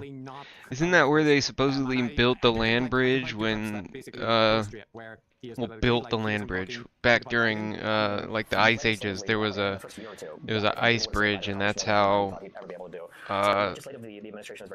the indigenous peoples of America came to that land originally. And I'll give a major props to that. Trump said he was going to push it off until the next election. At least we're out of Afghanistan. And I think the United States has done a really good job of taking leadership on the Ukraine issue with Russia. But then that's contentious among people on the very far left and a lot of people on the right. So, And then also there were early day successes as well. I think we buoyed the economy pretty well for COVID. We got the 100 million vaccinations in half the time he said he would. Damn right. That's not 100%, Biden. Let's go. But, in terms of on leadership, I think that he has the demeanor of a president, which is nice to not have to look at Twitter to see what my fucking leader is saying every day in the world stage. Foreign policy wise, he has a respectful foreign policy. He's not doing crazy stuff all the time, no photo ops with insane people. In terms of cons, the age is going to be a big one. You watch him talking about Bosnia 20, 30 years ago, and you compare that to today, it definitely is slowing down a bit. Sometimes I wonder if he's a little bit too milquetoast. I kind of wonder. I look at Biden. In my opinion, I feel like Biden he's pretty hard to hate because he's not that polarizing. But he's also really hard to get behind because he's not that exciting. Whereas Obama was a person that the Republicans holy moly love to love. Biden is just kind of there. I think he does a good job, but in kind of a boring way, so people don't care as much. Yeah, I think that's a good clip to play because you can basically locate an American on the political spectrum by finding out what they think of Biden. If they hate Biden, they could be hard left or on the right. But if they think Biden is basically fine but aren't terribly excited about him, then that's where you are on the spectrum. Yeah, and we do have some clips that highlight the difference from leftists, so I'll play one of them. The political distribution of people in the United States right now is very strange. If you go online, progressives basically run everything. But in the real world, progressives are a minority of the Democratic voting bloc, and they have almost no political power. But they seem to be very active culturally and in schools and everything. The progressives kind of have the reins on all the social issues, but I feel like they're running farther and farther away from where people are at organically in the conversation. If you talk to a progressive, they would tell you that the debate today needs to be whether or not a 4-year-old can be considered trans. And in the United States, I don't even know if the normal voter has completely bought into anybody being trans yet. My guess is probably 30 to 40% of Americans don't even believe that transness is a real thing at all. The Republicans have made trans issues the focal point, I guess, of the past year and a half of all of their policies, of all of their talking points. I feel like every single day I go on Twitter, there's 7 guys from the Daily Wire talking about Leah Thomas or some trans issue or some culture wars thing related to trans stuff or another book in the school. Oh no, I feel like I've used that insult for Canadians constantly. It's just America's hat. Understanding, very little compassion, very little empathy. If they run into somebody that disagrees with them, they basically immediately write them off as a racist, a bigot, a sexist, a fascist, and they don't really have the ability to even engage in that conversation. Yeah, I think that's not an unreasonable comment on the American political scene at the moment. Where I think it's fair to say he's not a fan. So if you identify Destiny as a progressive, you have to take into consideration that this is his stance on the general progressive wing of the Democratic Party. And well, sorry, I'll just interject there. I thought his main point there was that the, hyper progressive issues that the edge of the Party in the United States likes to talk about is also something that the right wing and MAGA likes to endlessly go on about. So Oh, yeah. I think he's talking about more of a pragmatic risk you have. Yeah, I don't think he's agreeing with like all the criticisms that he raises there, but I think he does hold a whole bunch of progressive things. But I just mean that like if you describe Destiny as a progressive, you have to at least describe him as a hypercritical progressive, because he's essentially saying most progressives are counterproductive for the politics that they want to instantiate. Well, okay, so you're using progressive to describe not all Biden voters. No. Liberals. I'm using liberals, like I'm distinguishing liberals and progressives, and I think he is too. I think that culturally, the progressives put the Democratic Party in a really weird spot. Like, for instance, in 2022, we did really good in the elections. I think a lot of it had to do with abortion and Trump's bad leadership. But like earlier than that, the BLM riots and the push for socialism and the all costs are bastards rhetoric from the progressives, even though they're a minority of the party, really hurt a lot of mainstream Democrats in their elections. Yeah, so politically, he's like mainstream Democrat in the US, liberal, but with some more progressive takes, but no love for the progressive thing, and certainly not for the communist, tanky, bleeding edge of the left. True. I think the correct description is that while the center of his political opinions is center-left, milquetoast, boring, pretty standard, much like ours, but he's very much a heterodox edgelord on various issues. Like we heard about Israel and Palestine. Yeah, so there, Matt, we've been highlighting some of the mainstream political positions that he holds and where does he fit, in the landscape or whatnot. Let's go back into the world of streaming, the controversies and stuff that generate there. So one particular piece of juicy Destiny lore might be that he had plotted on his stream to kill a child. That was interfering with the stream by doing DDoS, denial of service attacks, right? Like hacker shit. And this was in the early days of streaming when you could do this through, I think, getting access to someone's IP address, and it interfered with Destiny's ability to earn money, right? And it's fair to say he took this badly. He ended up, like finding out details about the kid that was responsible, or kids, and like, contacting them, feeling that the family were not responsive enough, and threatening them in various different ways. And to be fair, he also contacted, I believe, the FBI and various law enforcement to try and get it's them to stop. actually disgusting. Would about, like, wanting to kill them. So question, at least, and kind of plotting about how he would in Russia, do like depictions in media of incarceration include like basically the unavoidable fact of life that if you go to prison, just expect to be raped in your ass? Because there's one lawyer so much just droll acknowledgement of the fact that our prisons are so unsafe that if you can't defend yourself, then just if your question is, then basically you just get used to the idea that you're going to be ass raped. It's fucking disgusting, bro. Like, it's such like cops and shows joke about how, oh, I got friends inside who will rape you in your ass, you better be scared. That's what we do in this. This is the gayest possible fucking. Now let me ask you a question. No, wait, you didn't answer. Okay, yeah. So again, the kind of tone you might take it. So there he did kind of imply, well, what if I? It's fucking crazy to me. And the guy say, no, you can't do that. But a bit more from that conversation. I want to restate then. Your solution is that I should have advocated to Congress that they change the laws while I lose my job for 5x plus years for them to figure out what to do. I would recommend that you get self-help. I would recommend that you start a lawsuit. I would recommend you do exactly what you did, which is to find new ways to protect yourself. Which is what I did do. Yeah. Okay. Yeah. Perfect. I wouldn't recommend, and anyone who recommend that you kill someone would be wrong. Look at how much worse your life would have been if you had done that. If you're just looking at the particular case that you had. I mean, it depends on whether or not I figured out how to. It is the case your life would have been ruined if you did that. Yeah, but well, I don't know. If the alternative would have been that there was no solution for these types of attacks and people could infinitely grab your IP from a whole bunch of things, my life would have been ruined either way. I don't know which one would have been worse. I'm not sure. You're not sure what would be worse to be. Well, it depends on if you get caught or not, right? True. Fucking killing somebody if you get caught. All right. Now, look, did I answer all your questions? Can I ask you some questions? Yeah. Okay. If someone had done what you said that you were, whatever, that situation, should they have gone to jail? No, and they were caught. No. Fuck them. That's interesting. Yeah. So let's just recap really briefly.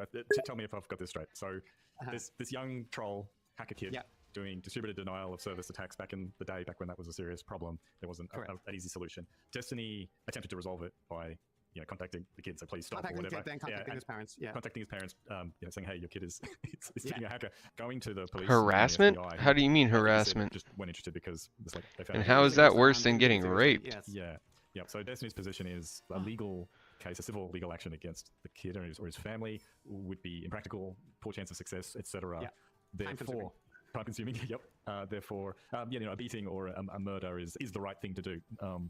Potentially without punishment because the other person asked him, if you were caught doing that, do you think the person should be punished? And in other parts of the conversation, he is saying, well, if someone was threatening your livelihood and you weren't able to provide for your family, they were coming every day and stopping you feeding your family, wouldn't you be justified in taking? Oh, so what's your opinion on whether Russia, quote unquote, interfered in the election of Donald Trump versus Hillary Clinton in 2016? No, it's not like if they are threatening your life in terms of they are attacking you, then there are some occasions where that's justified. But Destiny seems to be. Oh, the worst would be harassment, and that's rare, but still a problem. Yeah, no, okay, I get you. What's he supposed to do? Yeah, but the point is that he is upfront arguing for that, right? I think so this is the interesting thing. Apart from the whole.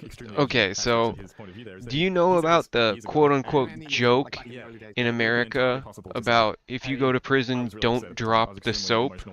Because like if you're in the shower and you drop the soap and you bend over, you're gonna get raped. On that hill, yeah. Yeah. So somebody's gonna die on it. Well, because that's people like literally joke about giving people soap on a rope so that if they drop it, they can pick it up without bending over. And it's the most disgusting thing, dude. In America, it's not like morally and logically. People get killed in prison with absolutely no investigation into it, no consequences for the person who was supposed to be guarding them, and that's like a permanent thing that you can't avoid people finding out about. If somebody dies, then you can't really cover that up. But if somebody gets raped, it's gonna happen a lot. So it's going to happen a lot without people finding out about it. So it's a lot more prevalent than even I think most people know. Position, right? Like I think this is like one of these tasks that they give you at the debate school about defend this position, which is almost indefensible, right? So that would be an interesting challenge. But a similar thing, Matt, just to mention this. All I'm saying is, even if you go to prison for murder, you're still a human being, and you have the right to not be anally violated. Alpha man shit. It's stupid, misogynistic, like Andrew Tate level crap. And one of them is currently going through a controversy because he had I agree sex too. With I agree. Instagram influencer woman, and she is now claiming that she is pregnant. I think that wants him to materially support, right? So it's all the things. I think if America can't secure its own elections to the point where Russia, no offense, a country that's the largest in the world but has an economy that's the equivalent of Italy, can from across the world interfere, that's an L for America. Like going and getting pregnant from an influencer, and then she hasn't had the kid yet but has a plan that person needs to pay child support and all that. So he wants to say that is immoral as well. And I'm just going to play a clip of him talking to the woman in question and showing that, again, he likes to very clearly state his position regardless of norms of decency or, let's just hear what he has to say. Who are you? How do you have the right to talk about this? Like, talking about a man... Because I'm apparently older than you, I got more life experience than you, I'm the only one that... I mean, so you have more rights? No, apparently I'm just curious, it seems like you have, all of this. I don't want to talk to you right now. Okay, so Daisy... I don't want to talk to you. Let me, Okay, Destiny's gonna take a break for a little bit. I am, I'll take out. This woman is a piece of trash, though. She's ruined his life. You are she's subhuman filth. Just let you know that. Yes! You can say whatever you want. Hit her up with the... You can say whatever you want. Yes. I feel he's expressing himself with directness, fairly misogynistic language or whatever, but he basically just wants to say you're a terrible person for this as well. But that's what I mean is like, I feel that if you ask Destiny about that opinion, about him saying that to her, he'd probably say, maybe I shouldn't have said God will judge you or whatever, but he would be like, God will I think judge she her. Is in the wrong, and that's what I was wanting to express. And yeah, so that tendency has not gone away, right? Like this is very recently he did that. I think that's from like a week or two ago. So yeah.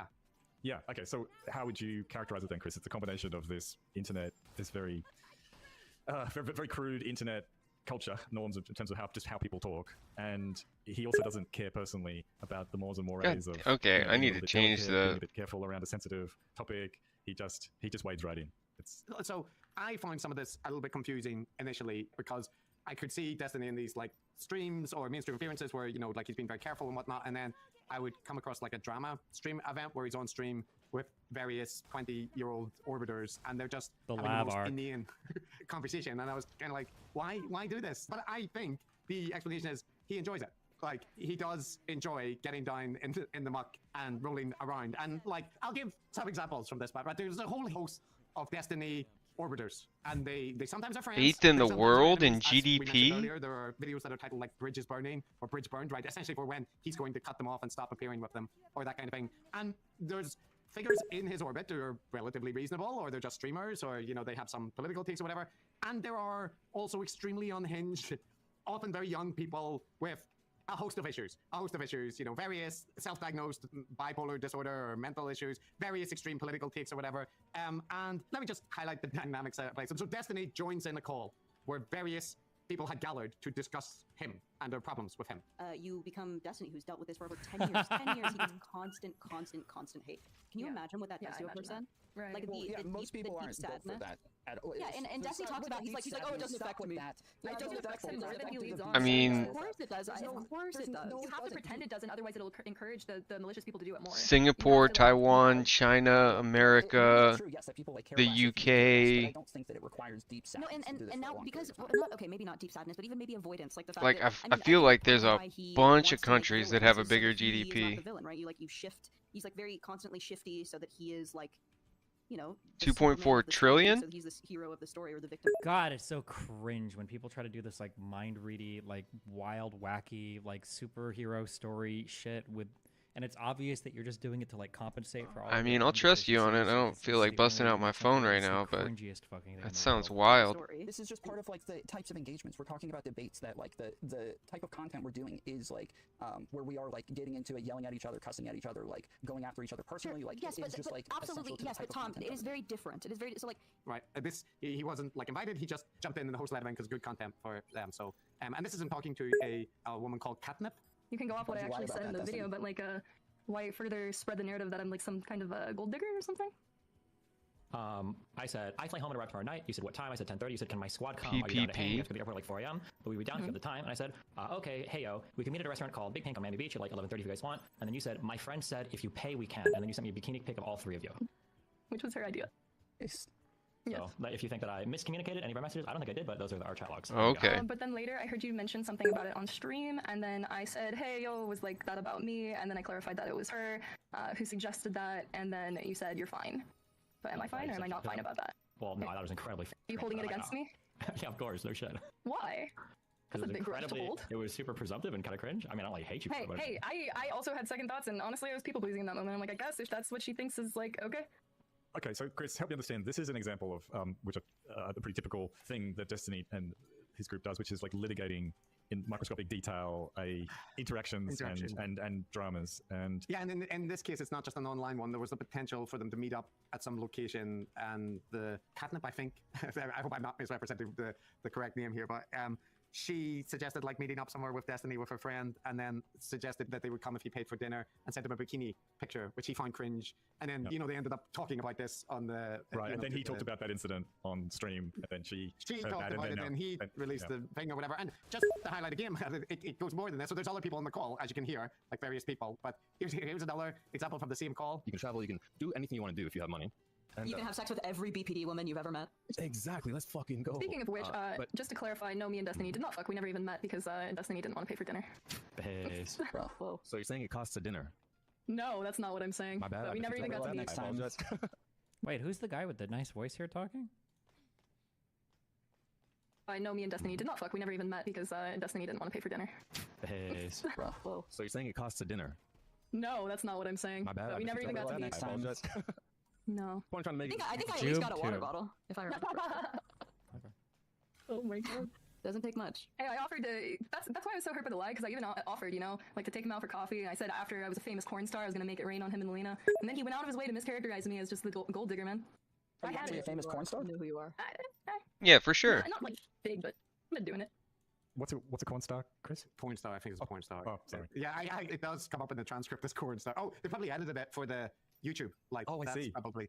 Right, yeah. right. So, but yeah, and so that's the precursor to Destiny, I think, joining. Right, they're talking about all this. But you hear that another person who I believe is Lav, another Destiny orbiter, mentioning that when she slept with Destiny, at least she got a bottle of water, Jesus right? Christ. So this is one person who was potentially going to meet up with Destiny and sent bikini, and she's another person who has slept with him previously, talking on another person's stream about something he said to his community which annoyed them, and Jesus Christ. Like, So this seems to be the darker side of the living your life in public, and the darker side of the ultra authenticity, which is everybody gets treated the same, right? Could be Jordan Peterson, could be a pregnant Chinese influencer who's talking to him, it could be a fan who's BPD. There's a great deal of permeability. There is no reluctance to get involved personally, sexually with one's audience. And yeah, that's one of it has an America's aspect biggest which reminds problems. me of like reality TV. Our the politicians Love Island couldn't and give a terrible shit shows less like that, because about it's our also homeless entertainment. population. And just like with Love Island, I mean, people volunteer to go on these things and to sort of play around with the boundaries of doing stuff because they want to become famous, because they want to get the media airtime. It's kind of an act, it's kind of a drama put on for show, but it's also real to some degree. Am I understanding it approximately correctly, Chris? Yeah, but it's, you know, like you heard with the Melina stuff, it's pretty direct at times. Like this is a different stream with one of the people involved in this discussion, Lav, talking to Destiny, right? And listen to this. Kind of thing though, like making fun of people for sexually related things, wouldn't that be horrible? I'm glad that we have people like Lav in here to understand that, you know, should never do things like that, right? So you shouldn't have showed me your you didn't want me to laugh at it. Yeah, well, I know you'd run around talking to everybody. You were so proud about the fact that we, you know, kind of hung out with each other, so that was cute. Yeah, well, you were really proud to call me mid-Jewish, so I had to set the record straight. You know, I just think that would bother the out of you to hit you in the only area in your life you actually have accomplished anything, which is like looking decent. But you know, I can't imagine how good it makes you feel. Someone with that weird of a to talk about the way that I look. So I'll let you have it. Never had any problems with it. Never had any problems working it. But you know, you're the one over here with all the trauma. You're the one over here. I've never steamed my before, but apparently you posted guides on steaming pussy. So congratulations. It worked. It made my period regular. It was a yoni steam, yeah. So that's a different vibe from the, you know. Yeah, different vibe as well. Like, just one. I don't know. Like maybe some people don't consider this an Ian. You know, it's just an element of life. It's just people having sexual relationships and whatnot. But like, is it really something that? I would be really surprised if it's only 630,000 in America. Sleeping with large number of I feel like there's a lot more than that. Fans, and that would be big news if Joe Rogan was. It would be something that I'm not one of these people that make a big deal out of, you know, power dynamics and things like that. But the fact is that Destiny is kind of like the Joe Rogan of streamers. He's the king of the hill. Jesus. He's an important guy. Purely for pragmatic purposes, a lot of wannabe influencers, wannabe internet personalities are drawn to him for those reasons. So there are those dynamics that are going on, and it doesn't mean that these people are victims and that he's necessarily a predator. They are, and I am. You know, I think there are problems with these permeable boundaries, and you know, there are rules for professors, for instance, in terms of not sleeping with students or graduate students or even junior colleagues, and those rules are there for a good reason. Yeah, well, but also, I mean, there is the issue about the dynamics, and I think, you know, Destiny is someone openly polyamorous, and, you know, all of the people involved here are adults allowed to do whatever they want, and it's a bit like It's Always Sunny in Philadelphia. It feels like listening to this where, you know, people have done bad things, but they've done it to each other. Like there's one infamous episode where Destiny was sharing nude photos of some girl that he was sleeping with, but I think she was a streamer. I don't really remember the thing, but like, right. But the point is, she found out because some of the people that he was sharing her nude photos with let her know that they'd seen them or whatever, and she had access to his Twitter account, and she had dick pics of him, so she went onto his Twitter account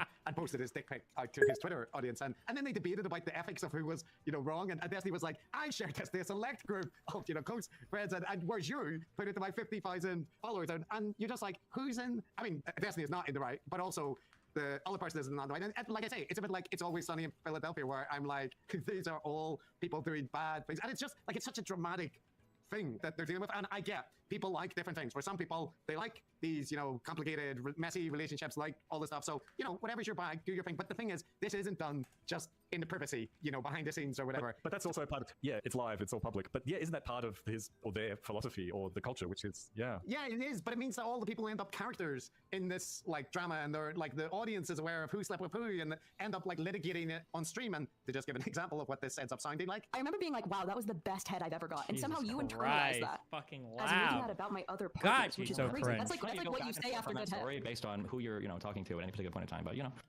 you still think I sexually abused you, or have you moved on from that part too? Hard to say. I don't really think about it that much anymore. Fuck, I thought I left a stronger impression. Oh damn. No, just the fear of phimosis, really, not anything else. Is that why your name is Femoid now? Yeah, you've really. Whoa, maybe it's like it remained dormant in my psyche. Jesus. I hope you get that figured out, by the way. No, I'm good. I think it works fine over here. You know. Yeah, well, it's hard to clean it, I bet. No, actually, it's pretty easy to clean. You just pull the thing back when you're not hard, and you know, you wash away. But thanks for the tip. Uncut. Do I need to use a butyric acid too? All right, I've heard enough. I get the. You get it, man. Like, so is that much like a soap opera? It's a bit different. I guess maybe I'm not watching modern soap We went into operas the deep where archives I'm sure for the this storylines one. have got more extreme and whatnot. No, I don't think it's a soap Really? opera. I think it's like a reality TV. Damn, like that's Love Island, but definitely it's NSFW, bro. It's Gonzo Love Island, right? But the point you made, Matt, which I think is an important one, and I'll get off these clips after, but it does overlap and end up with there being debates about, is this to do with getting access to audiences and who is taking advantage of who and all this stuff, and there are various, Yeah, y'all got a who's being a stalk. pretty I think there's a burgeoning potential oil that trade, being right? Unfiltered could end up with you getting kicked off YouTube and maybe blacklisted by the major alternatives. Would be nuts, but definitely not impossible, in my opinion. I'm unfiltered, but I generally know the boundaries of like what you're allowed to say on YouTube and whatnot, and I don't ever test those. Like I stay pretty far away from stuff like that. Who's been revealing too much private information and so on. And very often also to say, many of these conversations involve people talking about self-harm, talking about feeling suicidal, and they're all dramatic people, so it is what it is. I think talking about mental illness and stuff is just stuff that is a lot more common amongst younger people and amongst like a progressive liberal set. But there are people in the community or figures, various streamers that have, committed suicide or overdosed on drugs and stuff. So like, I do think very serious consequences can come about. And yeah, so just this clip, this is Destiny and that person Lav trying to litigate the exact timeline of like when they're sexting or when like things are happening in comparison to so when much a part Lav of this? appears on stream with Destiny and gets like a kind of bump in subscribers. But what I'm saying is, we didn't have.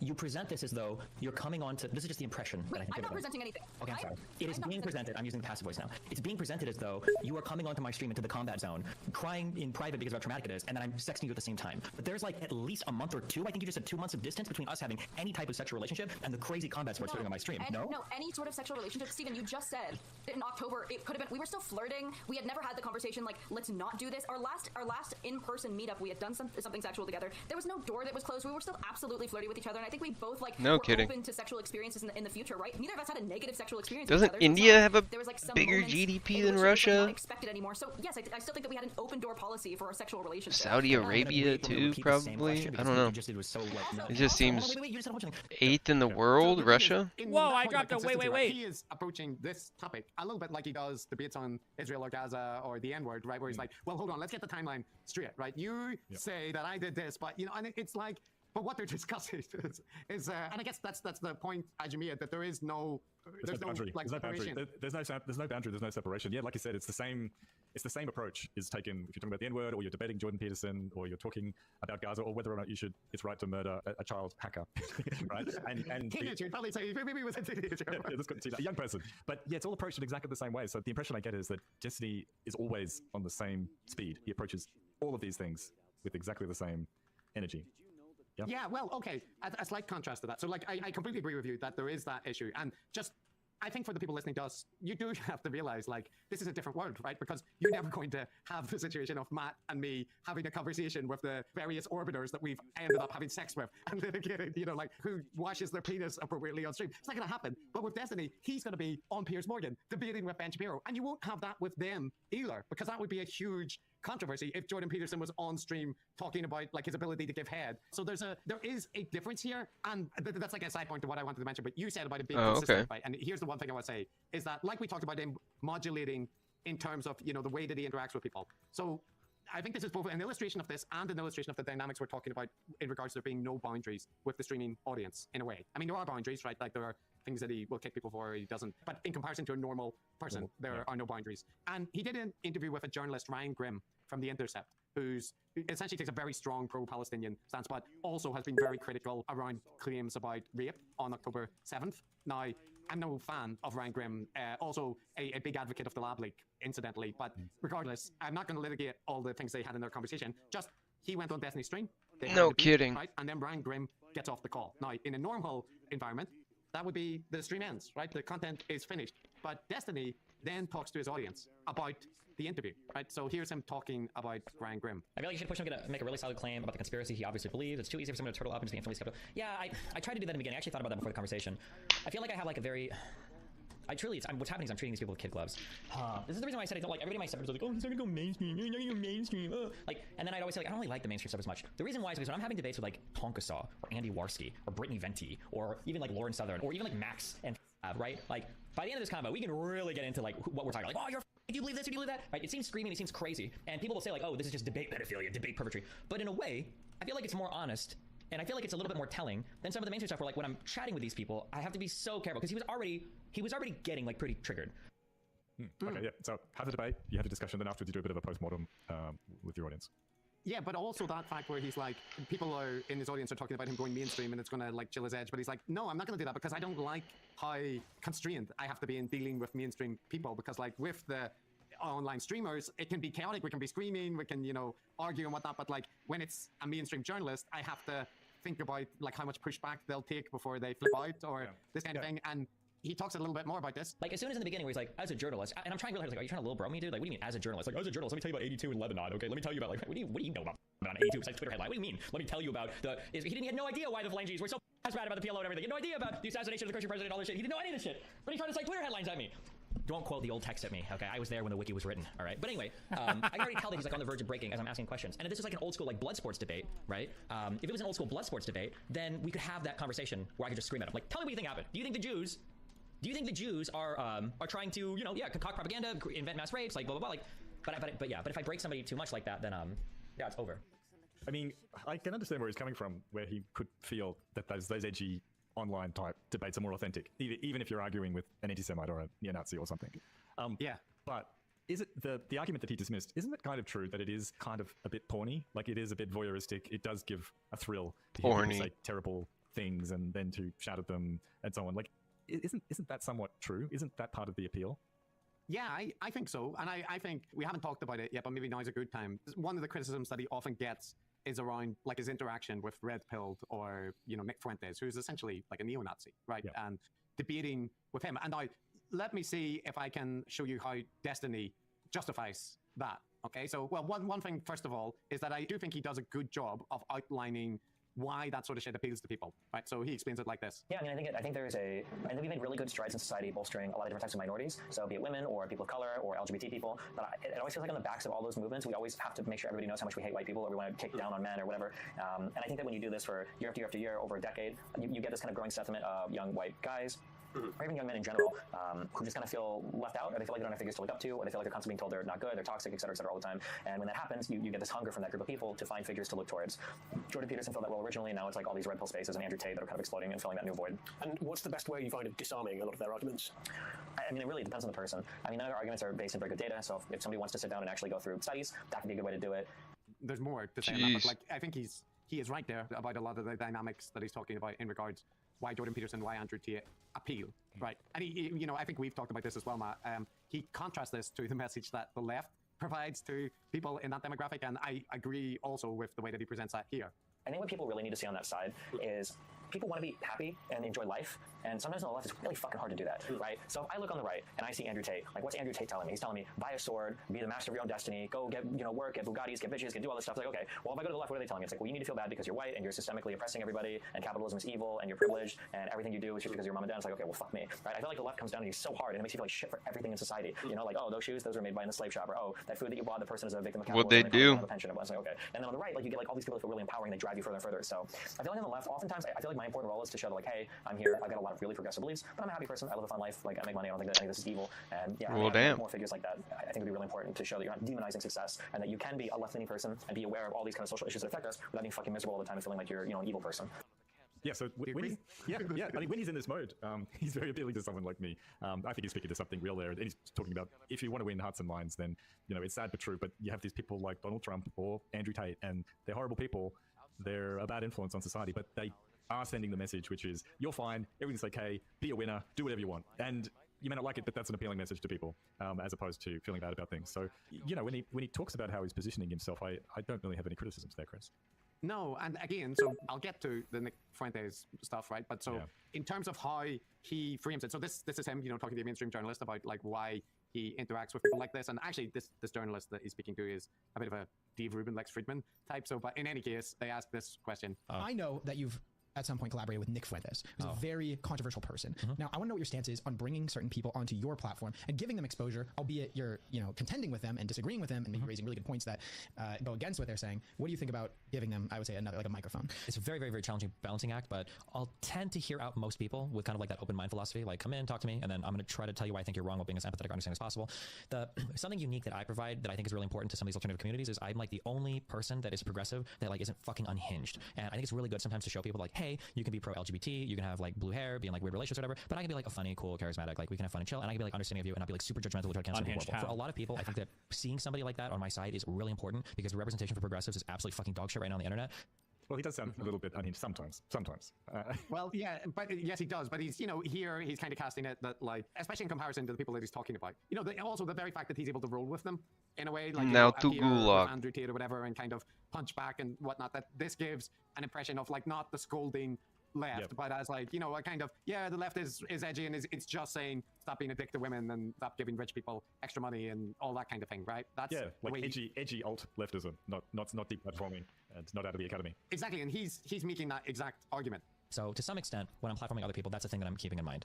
There's a lot of those communities that I've interacted with who I'm like the first positive representation of like a left-leaning person they've ever seen. That's one thing. The second thing is, if I am platforming somebody like that, I'm trying to make sure that everybody understands where I'm at. Like, I'm not just having the person on to like laugh and giggle and like play games. Like, generally, like with Fuentes, there was a lot of debating, a lot of arguing over different points.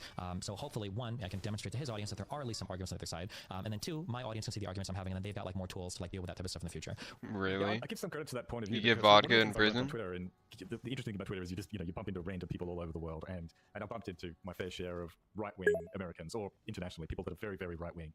And they generally stumbled across me just because I'd made a funny joke or something like that, and then they said something that was funny. There was no mention of politics, and then a little bit later, so they already decided they liked me. And you got yourself a little fanfic going here, bro. Opinions are in their mind associated with this stereotype they've got of the bleeding edge progressives, and I can tell that they're a little bit fascinated by me because I seem like a, a normal person, and that in itself surprised me. And that you cannot, like, there is truth to that, which is that in large segments of the United States and elsewhere, people are operating on kind of crazy stereotypes of each other because that's the impression they get from the news, I guess. So I think they're like, I just want to give him credit. I think there's validity to his argument there, which is based and true. Talking to Dave Rubin or whoever, right? Is just being even just a little bit funny, right? That is a helpful thing to do. No, here's the counter argument. So, like, let me just play a clip of him talking to Nick Fuentes, okay? This isn't even one of those, like, super debate things. This is, like, him on his stream talking to Fuentes. Like, if you're trying to build a big tent conservative movement, you're kind of fucking yourself by, at the outset, saying that women can't make real contributions to your political movement. Don't you think that's, like, kind of fucking you? Like, why would you put yourself in that world? Yeah, I've heard that from people on my side. People are like, you're excluding 50% of the people in the country from your little movement. But here's the thing, Destiny, is that, if we say that women can't do politics, then women not being in our politics is not like a huge loss. You know what I'm saying? And this kind of gets to the point of like, I don't believe in democracy. I don't believe in like, let's get like half the people or even like a plurality or lots of the people. If we get like a smaller percentage of really good, like a really solid demographic cohort, that will be better than if we have more people, or that could be better than having simply more people. It's what kinds of people. So dumb. Like for example, we have a lot of tech guys. A lot of tech guys are very right-wing. And I don't really want to get into that because that's like a whole different conversation. But there's a lot of like crypto tech people that are very right-wing. A lot of like young, white, savant, autistic types are like some of them obviously very left-wing, but some of them very right-wing. And it's crazy. High-impact frags, okay? To have high-impact frags. You can say that, but like look at the type of movement you're building today. One, you're gonna have a hard time winning votes if it comes to that point because now you've written off women completely. And two, now you're like even furthering this huge kind of like incel problem or caricature or accurate stereotype of your side because you're literally explicitly excluding women from the movement. There, I just want to highlight that, like, they're sitting, like, the way that Destiny presents it is kind of like, look, I'm going to engage with these people, their ideas exist and whatever. But, like, the reality is, you're sitting down with someone who's waffling on about the Jews, like, controlling 70%, or is it 50%? You guys told me you used to blame the Jews on 70% of your problems, and now it's 30 to 50%. So you seem like you've changed a little bit, Nick. Okay, and maybe, who knows, maybe in 2 years, maybe the Jews will only be 20% at fault for the issues in society, okay? It's a wild world out there, who knows? Then in some circumstances, it's just a whole bunch of people talking like racist, misogynistic shit, and it's like the assholes of the internet. And what you talked about the spectacle is, sure, Destiny's there, like, to argue the left-wing case, and maybe a couple of people are being picked up, but like, really, they're getting a sensational event, like lefty person enters, to debate free red pill guys, and it's not this high-minded thing. It's content, it's drama, and it's like making content with the worst fucking people on the internet, I'm telling you, you only focus on World War II because you're programmed to. Dude, you'll never talk about Stalin like that. Why? Who do you think you're talking to? And that also proves the point. If you're saying Hitler's the worst person of all time, but you're looking at all the other leaders that have caused genocide on other minorities, you don't see them as evil people, but Hitler's the most evil one. Is the genocide of the Jewish people. Bro, you can't say you don't see them as evil people. What is that? Insane dichotomy. Of course they do. You don't have to So why is Hitler the worst? Because they led an unprecedented systematic elimination on Jewish people, So did on every Soviet dictator in people, on the history. Romani people, on Polish people, on gay people, and If people criticize him because of all the others, what group did Hitler genocide that people are really afraid about? Why do they say that Hitler's the worst of all time? the two biggest ones are Jewish people and Soviet people. That's why Russia to this day defines Does itself. anybody as care about the anti-Nazi. Hitler genocide on Soviets? Nobody talks about That's that. all of Russia's foreign policy. Why do you keep pointing at Ukraine? You're lying. You're lying right now. Oh my god. Sneeko is so confidently fucking clueless. What the fuck? You and I covered Hassan Piker saying Hitler wasn't bad for invading Poland. He was bad for killing Jews, and you covered that, and you changed your position. Read the live chat more. Is that your notes? That looks like a live chat. Adam 22, Read the live chat for more answers. Adam 22, stop I want to texting. reply. Yeah. Like, Yeah. No, So- I understand. I can't square that circle of the platform or not the platform. You know, I don't have a nice pat answer to that. But yeah, I mean, it isn't always the best thing to do, especially if you're very famous, to be spending time recording content with a white supremacist. How do you mean?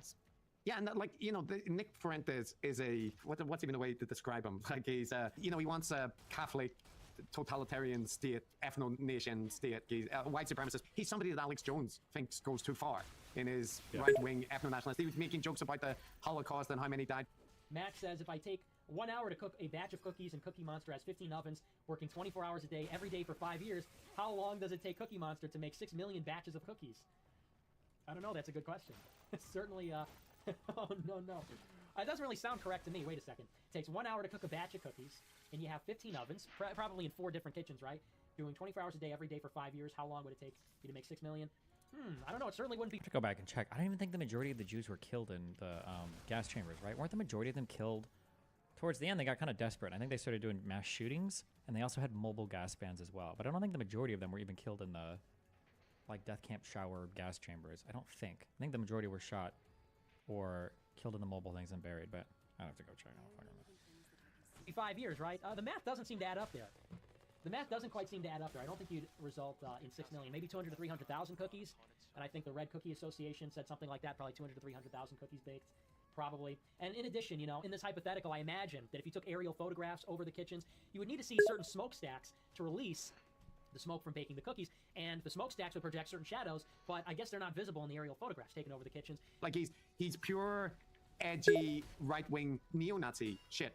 But when Destiny interacts with him, so Destiny will say when he's talking about it that like he's not there just having, you know, fun time with Nick. Like he's pushing him and he's arguing and he's kind of exposing his audience to counter arguments. But like, listen to these kind of interactions which are from him discussing things with Nick. And I think this I is feel why like it was probably most starvation. About Lauren Southern with Nick Fuentes here. I don't think she's talking about anybody relevant now, but like kind of the reverse. Like she weeded herself out as untrustworthy. I guess like, because when I think of this, people always ask me, why do I talk to people like you or people like Lauren? People ask me this all the time. It's one of the biggest criticisms I get. And my response is that I respect you two because both of you are working on building real political projects. You got your whole movement, you got a website, you do AFPAC. I respect that. Even if I think your views are matching the same, I respect the work you put in. But I would say the same with Lauren too. Like she did documentaries on topics when people are barely willing to do like prepared content on YouTube. And the fact that somebody would go out and like film stuff on the ground and do like a whole show. She did the shit about South Africa, however much I disagree with farmlands and that message or whatever. At least it shows like a commitment to a project.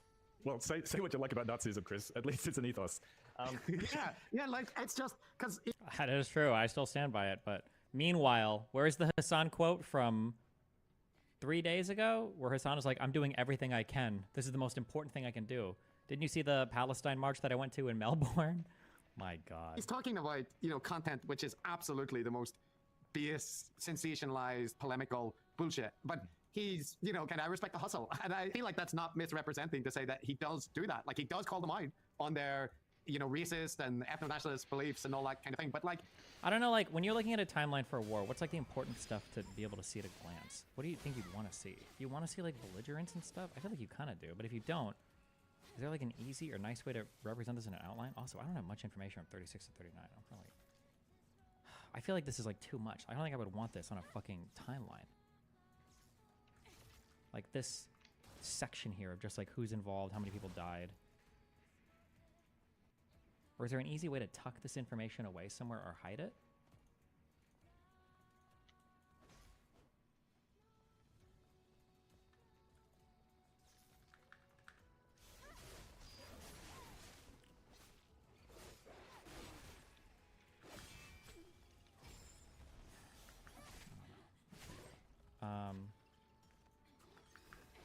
Also, wait, I need to use the restroom real quick. 1 second.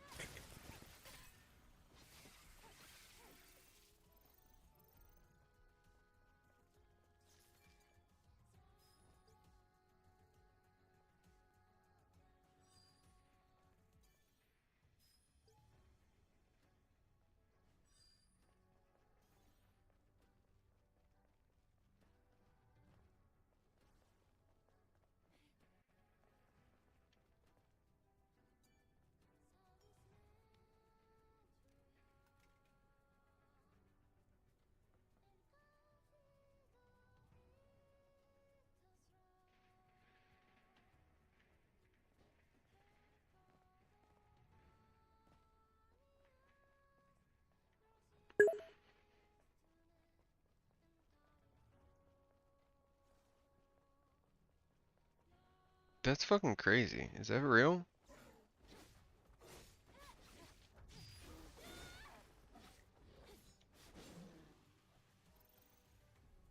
$2.7 million people in gas chambers. That's unbelievable.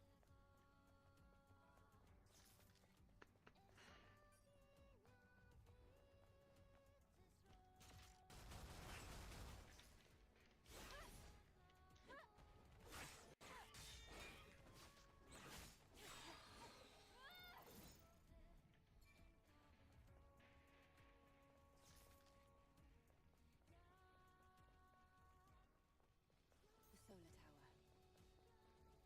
I see a drone over there. Maybe it can tell us what the problem is.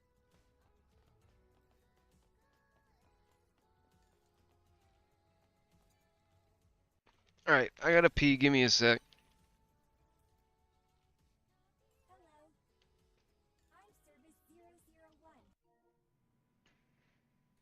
There is an element of it where it's an elder content creator talking to a younger content creator, and like I've got an example of that dynamic. You know, like you said she's not as much of a Nazi as she was before. I wouldn't characterize it quite that way, but you remember, I mean.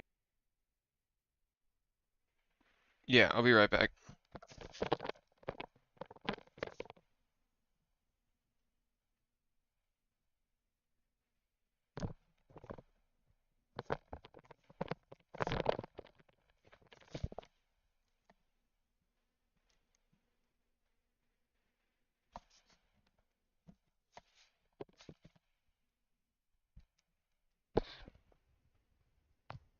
Check. What the fuck?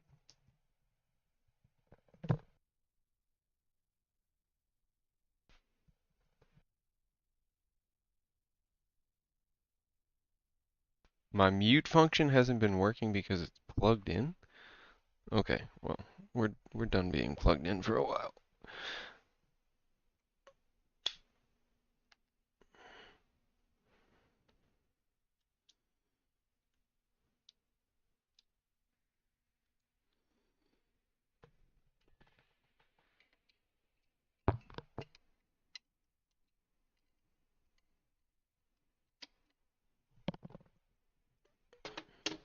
Let's see.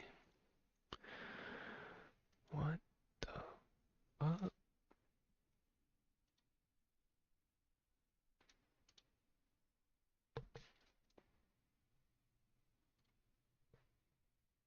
Okay, yeah, I'm good for a while.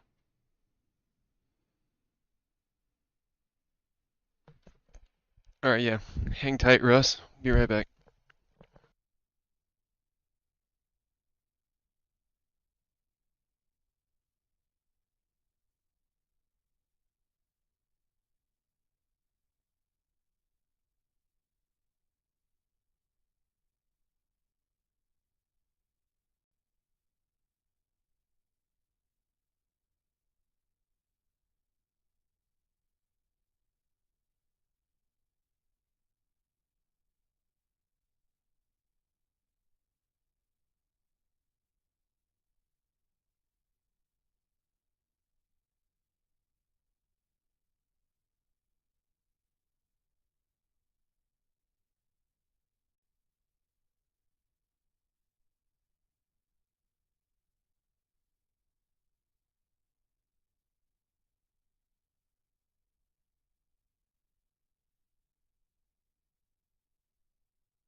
Sorry about that.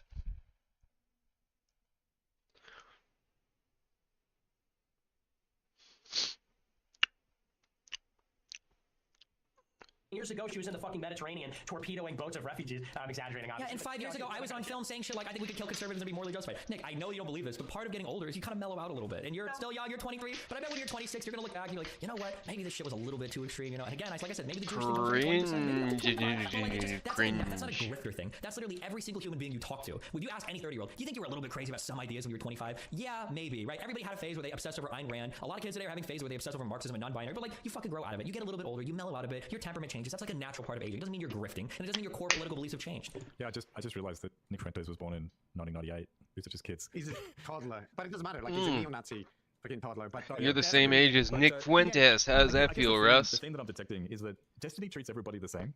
Like he's just as likely to have a sexual or romantic relationship with a fan as opposed to someone he met outside of work. He's just as likely to talk to Nick Fuentes and treat him a certain way as talk to Jordan Peterson or to talk to anyone left. Like everybody gets the same treatment. And I guess that's the philosophy. Like it's this, his philosophy is that he is a certain way and he has his certain, ethos or certain beliefs, and he applies it absolutely equivalently across all domains of his life and all decisions. Yeah, and I feel like if we talk to him about all of this, we kind of raise these issues, he would maybe concede some parts, but like I think he would stand by his positions, right? And in some respect, we are just saying, right, well, we have a different set of standards that we think are better. So we are expressing our position, and like Destiny doesn't have to agree with it, right? Like he can live his life out in the open with no boundaries. He can hang around friendly with neo-Nazis. He's not a neo-Nazi, right? I think that's anybody that is mistaking him for endorsing that point of view, like he's not. And he is not somebody that doesn't care about, any political views or that kind of thing. It's not like that either. So in many respects, I feel like he is saying, these are my positions. This is what I'm going to do, and I'm going to defend it, and I'm going to continue doing it. And other people can disagree. Other people can criticize me, but that's my judgment on stuff. Yep. And I respect that. I genuinely do respect, because he's not pretending to be something he isn't. Like, I don't get a lot of his orbiters and whatnot. I'm not going to lie. I just don't have much to say about 90% of what you're saying. God, Jesus, fuck. Like, all I can say is shit, or wow, or that's crazy. Person, or like, one of the things that I think is interesting about you is that you seem like. Like, do you have any questions for me or anything like that? I'm very straightforward with most of my shit. Like, pretty honest about most of my shit. Like, you tell. The only way that I'm like complicated or really difficult to understand is if you just don't believe in anything I say. It's like, okay, well, why the fuck would he do these things? Like, well, I do it because it's fun, because it's enjoyable, because I'm a little bit degenerate sometimes, Red. Because this conversation was entertaining. No, it can't be that. It can't be that. Okay. Is it Shapiro who's paying him or Netanyahu? Let's try to figure out. Either red or cerulean blue. I see him as usually it's red. Similar to Hell me yeah. in certain respects, psychologically. Yeah, the Russian love red. Hyperfixated on topics, enjoying for communism, yes. Listen to arguments that he doesn't like and like kind of litigating. That's pretty cool, like, though. All of this stuff. I told you yesterday I'm 5'9". Personality, and when he describes how annoyed he and is you're by people 6'3", 240. Misrepresenting what they're saying, I feel that same frustration. But I don't share any of the characteristics which are the kind of enjoyment. I forgore. Interpersonal streamer drama stuff, or making edgy takes or that kind of thing. So yeah, it's just to say that like I don't think there's a big enigma at the heart of Destiny's content. Like I think it's pretty much what it says on the tin. Yeah, like it is what it seems to be. If it seems like he's living his life out in public, then that's what's going on. if it seems like he's having these very extreme kinds of conversations, whether it's about something that would normally be extremely personal, or whether it's talking to Nick Fuentes or whatever, then that's what it is. This is the content. 270. That's right. You're twice my size. This subculture. Like I think it is. I think there is a generational thing, even if he's not that much younger than you. But this is a culture of people that have grown up with the internet, that have grown up sort of post-Groyper, post-everything, post-irony, everything. And now there is a great, I want to say flattening, I suppose. Like he'll engage with everyone in the same way. He'll engage with Nick Fuentes and the arguments he brings to the table in the same way he'll engage with Ben Shapiro or a bipolar woman who's an influencer who he slept with, right? I see him engaging with everyone in exactly the same way and doing it publicly. To be clear, you mean like his like kind of approach is similar, but he does match the energy to a large extent. So like if somebody is, more relaxed and not going personal and keeping things, at a kind of high level debate style thing, he does that, right? He doesn't automatically slip into, debate role, the worst excess of it. So like in that respect, I feel he does modulate what he does, but the underlying color. Sorry, no, I didn't mean to imply that. Yes, he's certainly got very different styles that he can bring to bear, depending on whether he's doing a mainstream interview or it's a stream or he's having a debate. But I guess it's that ethos which is engage with everything, sleep with everybody, talk to everyone and do it all publicly and stream it and then get everyone to talk about what we think of it. He's talked about that being protective in a way because like there's nothing he needs to really fear because he makes everything open, right? So like there's not going to be the Huberman style expose because it's all there, like already on his streams with him talking to people about it. But I one other point that I would make about the ecosystems and the generational divide, like I am sure many people in our audience will be like, what the fuck is all this? What the fuck is this? But also my mum listens to this, Chris, so I don't know what she's going to think of it. Yeah, but it's good to know this exists, and also because Destiny is becoming more mainstream, right? He's cropping up in Piers Morgan, debating with Ben Shapiro, having a debate with Alex Jones. I'm not saying he's mainstream Alex Jones, but that debate got attention, and I think that one aspect that's notable is his online community. We would be remiss not to mention this, Matt, because it's infamous, right? So his community is sometimes referred to as the Taliban, right?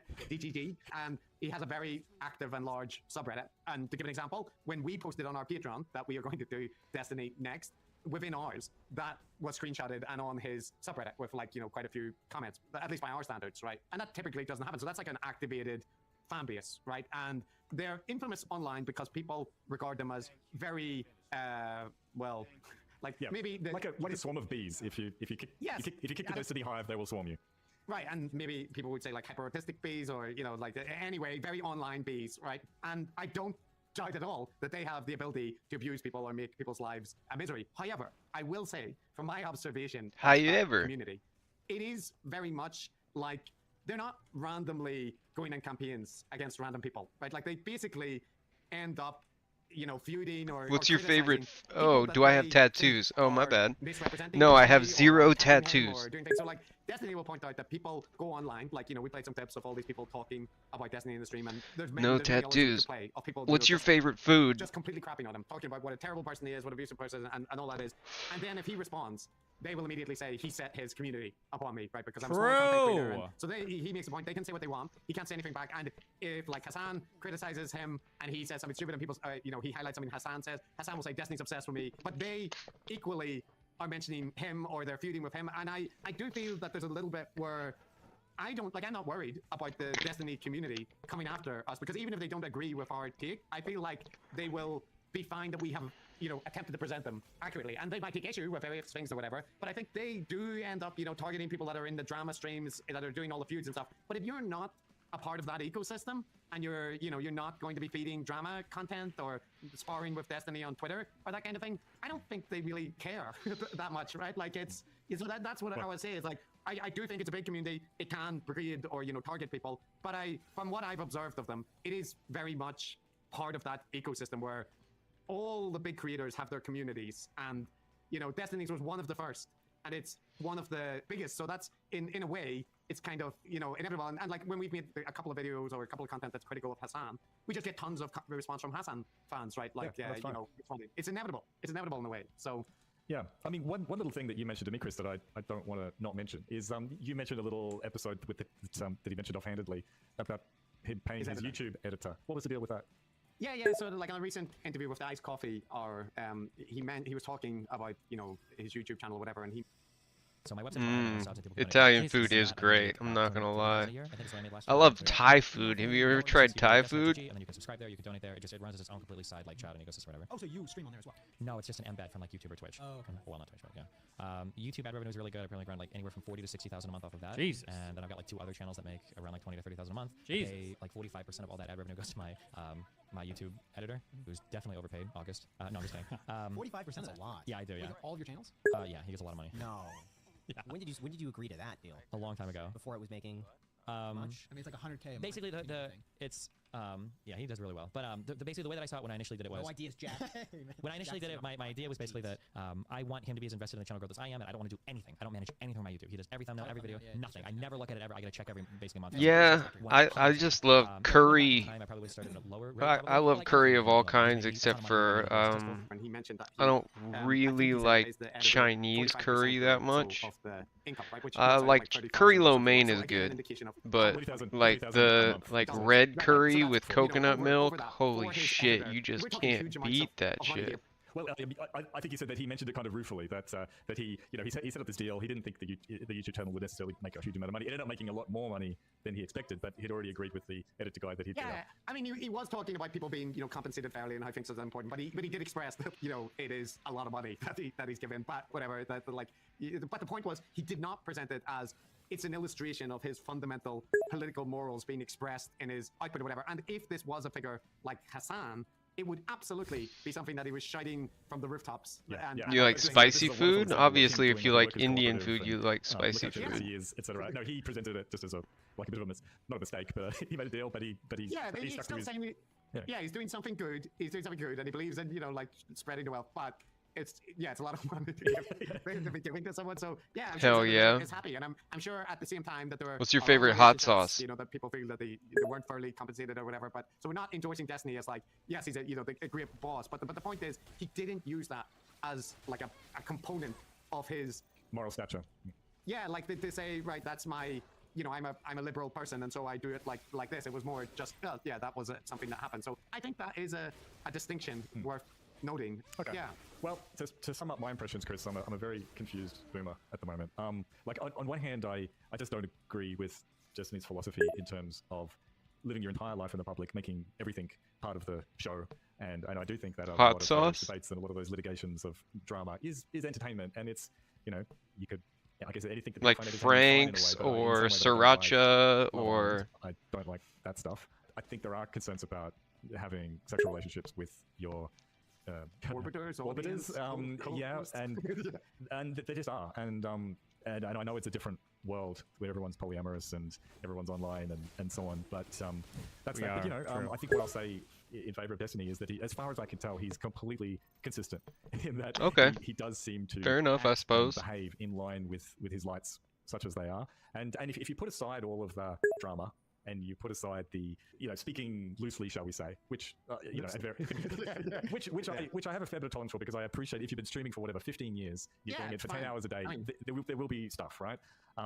Certainly I found myself getting a bit loose at the end of 3 or 3 hours of recording, and we go, okay, that's enough. So you've never yes you have, but there are levels. There are levels. But I was going to say, if you put the drama and the scandal type stuff aside, and you just look at the more substantive political points or commentary that he's doing, because he is a professional pundit, then he does a pretty good job of that. Just on a purely intellectual level, most of it is pretty reasonable. Not to say it's perfect, not to say I endorse it, but compared to most of the gurus we look at, he's of higher quality. He's certainly so much smarter than someone like Hassan Piker. Okay, have a good day. Other people that at least mentally I put in the same ecosystem. So in the end, Chris, I don't know what to think. It's just been an interesting journey to get to know someone that's living in a different world in a very different way from me. Yeah. Well, before I get to my wrap up, I'll just play a couple of final clips. We've had quite a few, but there's a few more to finish off with, and most of these are actually a little bit more positively tinged. So maybe a positive note to end on. One, I think, is slamming academics, and with some let's hear what he has to say about people like us. When I have to argue against a lot of these people, I've spent a lot of time reading research, reading studies, spending time on Wikipedia, figuring out I've learned so much shit because it's not my area of expertise, right? And all this research that I'm doing, all this every time a new conspiracy theory comes out, I have to do more reading and more research to get a handle on immunology, viruses, all this shit. I wish that people in the academic world spent a little bit more time on public outreach, because I don't think that the job should be left to people like me to do it. All of my ability and bonuses and stats in life are on this kind of rhetorical and argumentative side, and I'm pretty smart, so I can do the research too. But goddamn, rather than me, who's really good at debate, trying to research my way up there, why not take a guy that's really, really well researched and then have him just practice a little bit in terms of debate or conversation? I've seen the Hotez guy talk before, and I don't think he would be the good choice for that RFK debate. He seems pretty knowledgeable, but he doesn't handle himself very well in conversations. So I wish that more academics would practice that outreach, because at the end of the day, if whatever you're studying in academia, dies on the walls of your classroom, what's the point of anything you're doing, right? You might believe all of this and can prove all of it, but nobody in society does. What value do you have to anybody? Yeah, that's very frustrating to me. So you think the debate should happen? I think the debate should happen, but you need to find academics who are more. What do you think of that, Chris? Well, he was talking about Joe Rogan and the Peter Hotez debate about vaccines, and I do agree with him. First of all, he's making clear his limitations and that he recognizes them, that he's not an expert in these topics. He does do research, and I would also make this point that relative to streamers and many of the people he's debating with, he completely wipes the floor with them in terms of research. And he writes out points and that kind of thing. And it sounds really basic, but it's actually rare in that arena. So he is correct that he's good at debating, and that academics, by and large, including people that are much better versed, aren't good at that, right? And so So he is right. Like, if it would be good if more academics trained a little bit in how to debate or how to present things, and were willing to do so. But the bit where I disagree is he says, what's the point if you're just in a classroom, teaching people about things? Like, what difference does that make? And the answer is, well, that is the reason that you have doctors, and most academics are not. Like, what they're actually doing is teaching the fucking subject that they've mastered. Yeah, Like, that's right. I saw a similar comment.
They could get like that as I was speaking.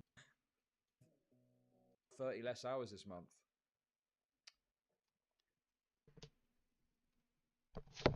Which kind of makes sense, really, considering I've had a few days off. No, not gooning. Not gooning.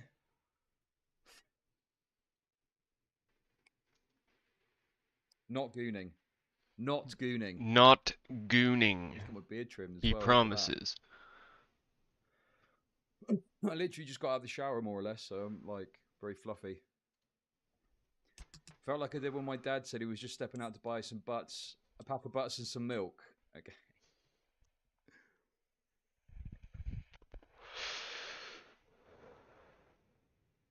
No, my glass is steaming up as well. I'm fluffed.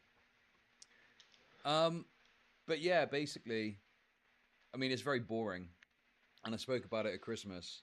But basically, there were supposed to be new windows installed at my kid's house before Christmas, and it didn't happen. And there's been loads of problems with it. And they finally got round to doing it. They got the right bits or whatever they need, and literally no one else was available to be there, so I had to be there. Hence why I thought I might be able to stream yesterday early, but I couldn't. And then today I had to stay there while they finished the job, because when they turned up yesterday, they were like, "Oh, yeah, they've not sent us the right bits." And it's like, okay. I still have to come back tomorrow. And yeah, it was extremely frustrating. But what can you do? You know, it's one of those things. Typical British tradesman. Yeah, true. No, they're all right. They're okay. Father Chud. Yes, exactly. But yeah, there was like other issues as they were leaving too that have to be resolved. It's been a nightmare, basically. It's been a nightmare. But yeah, on the plus side, I've had lots of free time whilst I've been waiting there. Got my finances in order. That was a good feeling. I've got a few investments now, which is quite a nice little situation, you know. I've got a couple of, what are they called? Where they're like, it's like they just invest in a bunch of shit on your behalf. What's that called? Because Hedge I basically fund? looked up like Money manager? self-investing, right? And basically everything I looked at said, don't be a fucking retard. A scam. Yeah, like a fund, like an investment fund, yeah. But yeah, I looked up like self-investing or like day trading, and everything said, do not do it. You will lose money, you will get raped, unless you've got hours upon hours to spend tracking it all and looking at it. And I was like, okay, I'm not going to do that. Fuck that. Fucking hell, man. It looks scary. Yeah, it's in an ISA. That's right. Yeah, it's a stocks and shares ISA. So it means that anything that comes out of it is all tax free, which is good. But I mean, I don't have enough money invested just yet. That would be a problem for that anyway. But yeah, it's all tucked away in there just to cook for a bit, see what happens. You need a good financial advisor. I probably do, to be honest. But I'm figuring I'll see. You know, it's okay. It's fine. I don't have enough money that I need a financial advisor yet. But if I ever get to that stage, then yeah, I probably will go to a financial advisor. A Jewish one. Yes, obviously a Jewish one. Of course, it's bound to be a Jewish one. Who else? Obviously.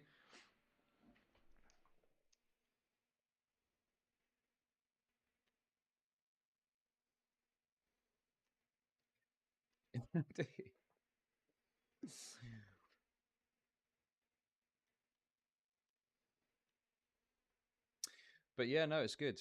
So I got some stuff sorted in my private affairs, which was nice. Played a little bit of Fallout on the Switch. Now that it's Fallout 4, now that it's Switch approved, that was fun.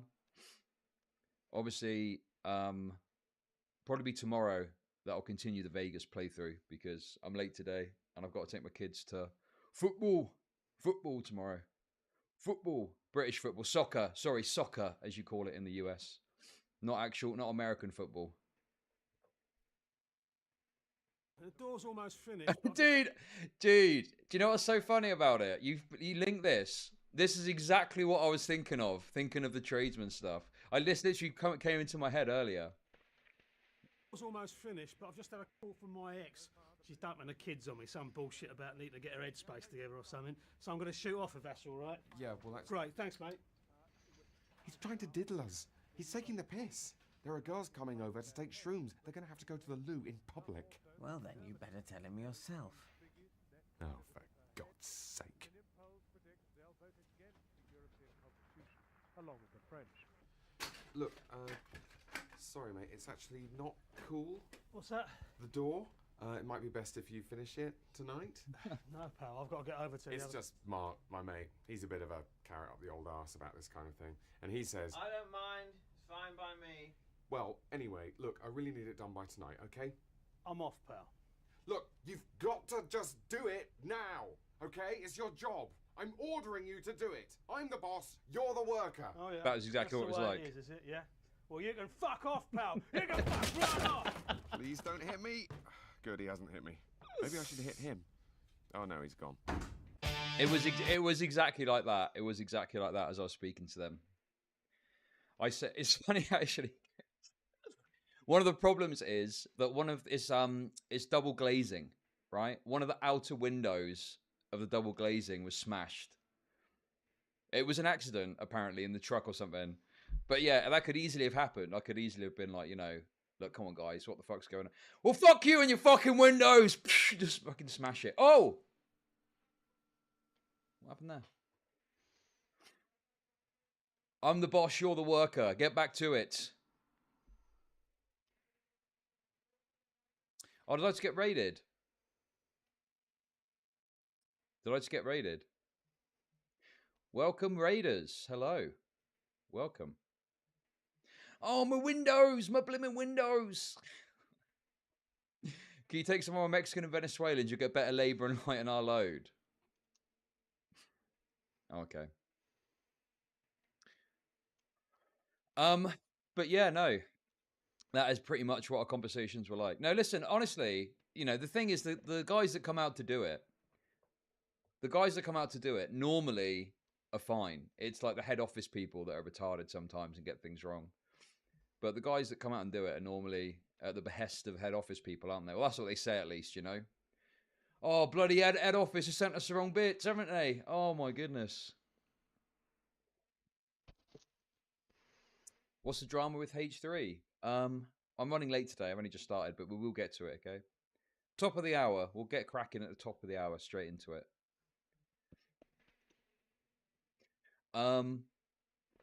Also, I saw, unfortunately, I'm not really that interested in Israel-Palestine stuff, but I will make an exception for, at some point, that woman that went on Piers Morgan that was naked. But, obviously, I need to think about how I'm going to go about watching it, because obviously, you know, I can't. I'll probably do it on my second stream. I'll probably do it tomorrow on my second stream or something like that. Crackhead Barbie. That's it, yeah. Crackhead Barbie. What about Twitch? On Twitch? If you send me the video to me, I can censor it. Okay, okay. That's disgusting where?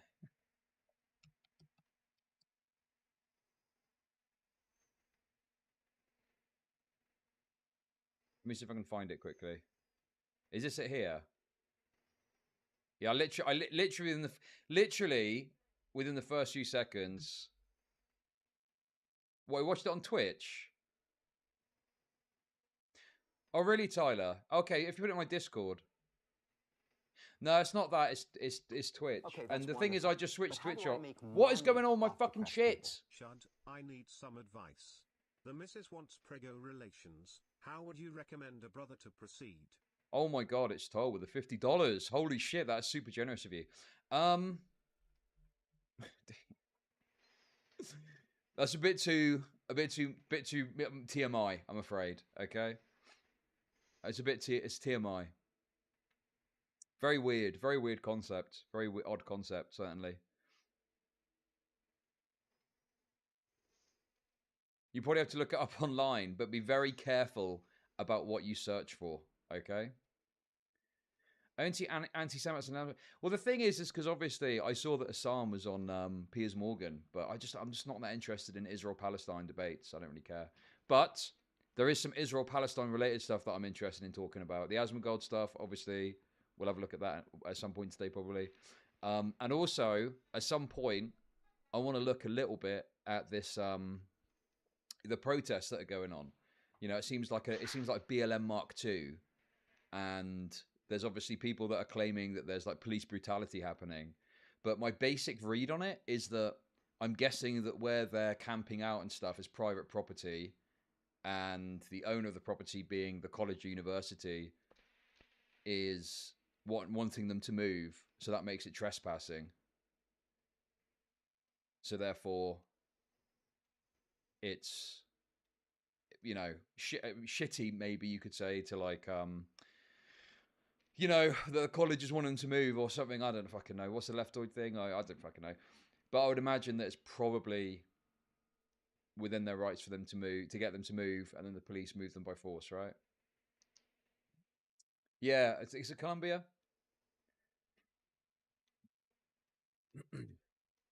Like, I saw stuff like this, right, which made me laugh.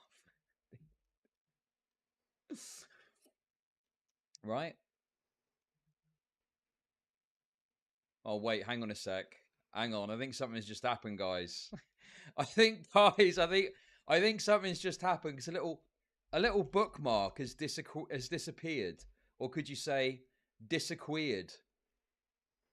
Oh no, maybe the tweet got deleted. Okay. No, I've got another one anyway. Sorry, you don't know what I'm talking about. Esquire tweeted out about this. Maybe they deleted the tweet because I can't find it now. But this is the tweet.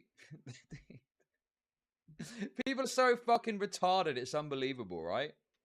A sniper was spotted on the roof of a building aiming a gun at student protesters at the University of Indiana. What the hell is going on?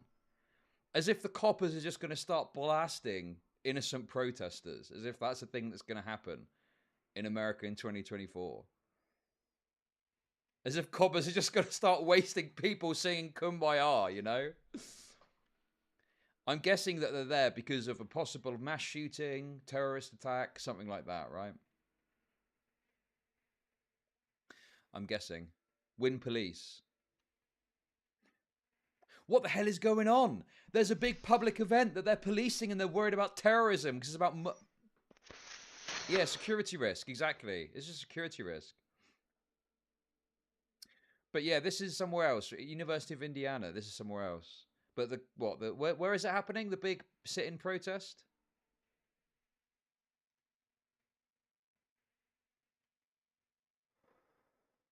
Yeah, the moment they see an ACAB sign, they just start fucking popping off. Colombia. But yeah, I've seen, I mean, to be honest with you, it's like, it does come across a little bit like we're getting a bit of BLM too, right? Is that a crazy take?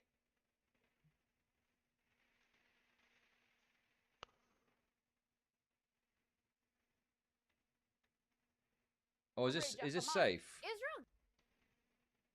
Is it censored? What, dude? You can see her full titties. What are you on about? I can see her tits.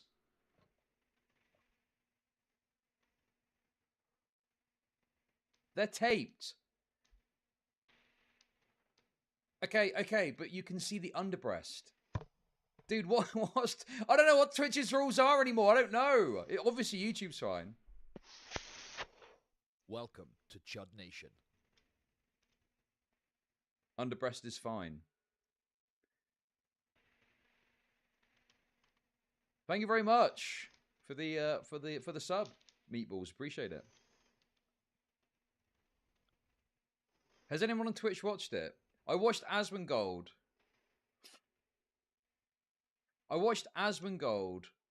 Watching the thing, but it was with the bit with Hassan. It wasn't the bit that I'm interested in, which is the half-naked black woman freaking the fuck out. Obviously, that's my interest in the situation, you know?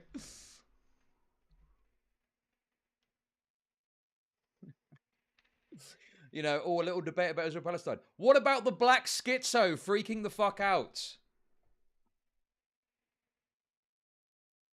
Okay, well...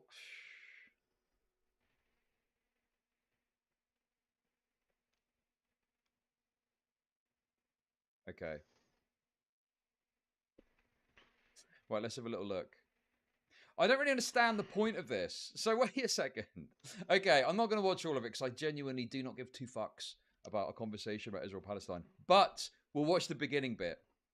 Okay? We'll risk it for a biscuit, okay? Look, if I get suspended, I'll just kick up a fuss about it and complain, and it'll be funny content, okay? I'll take the... well, hopefully it's not too long, obviously. Hopefully it's not... Anyway, okay, before we get to the H3 stuff, let's quickly do this bit, okay? We're literally just going to watch this crackhead bit, okay? So, I've got to be honest with you.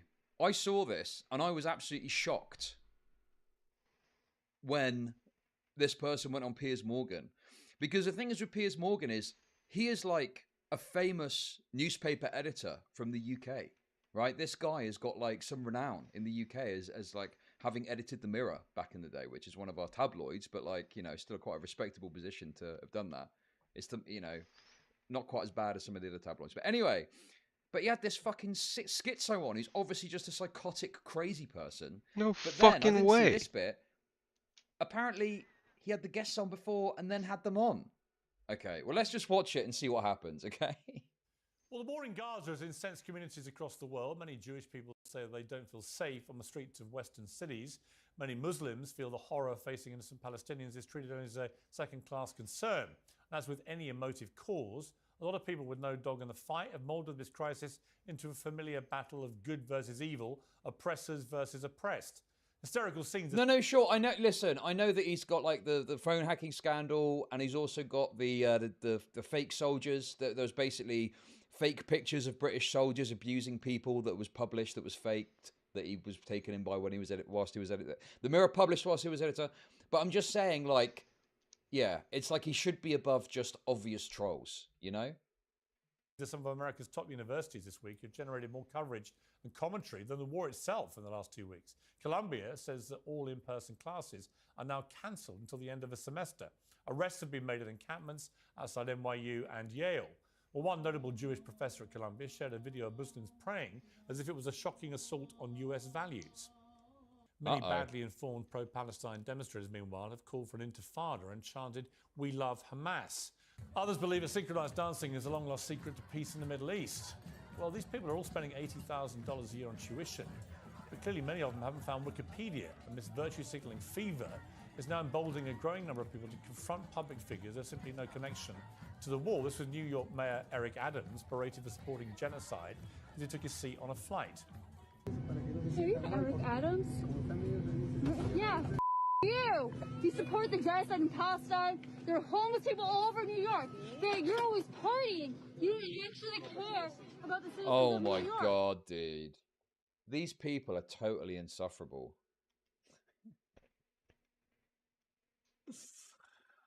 Oh my god, man. They're so annoying. No one likes them. Literally no one fucking likes them. Any normie that looks at this is like, oh god, what is this? It's stupid. Yeah, literally delaying the flight. So you're having a go at this guy. Who's this? The guy, the mayor of New York. What the fuck is he gonna do? What the fuck is the mayor of New York gonna do about what's going on in Israel-Palestine except make a comment about it? It's the futility of this stuff that's so hilarious to me, right? Like, this doesn't do anything. This doesn't help you achieve your goal.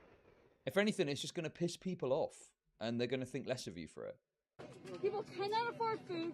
You keep cutting the education budget so you can fund the police. And this so-called performance artist has dominated timelines for days after achieving what previously seemed impossible, an outpouring of public sympathy for Alec Baldwin by doing this. You're putting innocent people in jail. Yes. Alec Baldwin. Free Palestine. I obviously spoke about this the other day as well.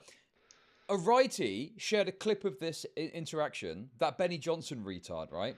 Shared a clip of this and said, oh, look, basically the point of it was saying, oh, look, this person challenged Alec Baldwin about shooting that person and he got mad about it, right? And everyone in the replies was going, nah, to be honest, he was right. To be honest, he was correct to do this because of how obnoxious this person was being. And also the other thing as well is people don't know about Alec Baldwin clearly because Alec Baldwin doesn't mess around with journos. You know, journos, let alone some random schizo in a coffee shop. He will fuck you up if you try and fuck with him. Done, Alec, just one time, and I'll leave you alone. I'll leave you alone, I swear. Just say Free Palestine one time. One time. One time. One time, Alec. You know he's a criminal. You know he's a criminal. Come on, Alec, just say Free Palestine one time. Israel, Zionism. Please say it. Everyone is clocking this wrong. Barbie is just a fucking troll. She's got no career in politics. Well, yeah, of course. But then the problem you've got is people do this unironically, don't they? So when I watched it, I thought, you know, oh, this person is another one of those people that just bothers people that can't do anything about it. What the fuck is going on? Dude, what?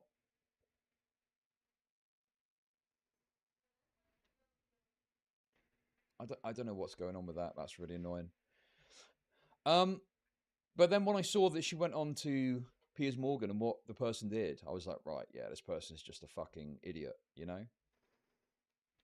One time. Oh. So does any of this make a difference? Are these demonstrators forcing the rich and powerful to confront and condemn the horrors of war? Or is it a wave of self-indulgent protest just to hey, thanks for the $10. Realities of a grim ongoing war? In a moment, I'll debate all that with Hassan Piker, Emily Austin, Esther Cracker, and James Barber. First, I'm joined by Alec Baldwin's antagonist there, who calls herself Crackhead Barney. Well, welcome to Uncensored.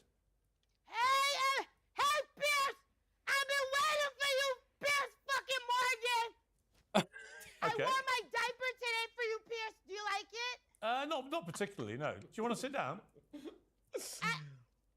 Pierce, can you bring me to Buckingham Palace? I would like Dude, Piers has bricked the fuck up. I was thinking, why on earth did Piers Morgan bring this utter freak onto his show? And now I realise it's because he loves a black schizo, clearly. He's bricked the fuck up right now. I mean, yeah, it's a troll. And honestly, right, I don't normally care about platforming and stuff. I mean, I don't care about platforming the person. But it is degrading to his show to have someone like this on.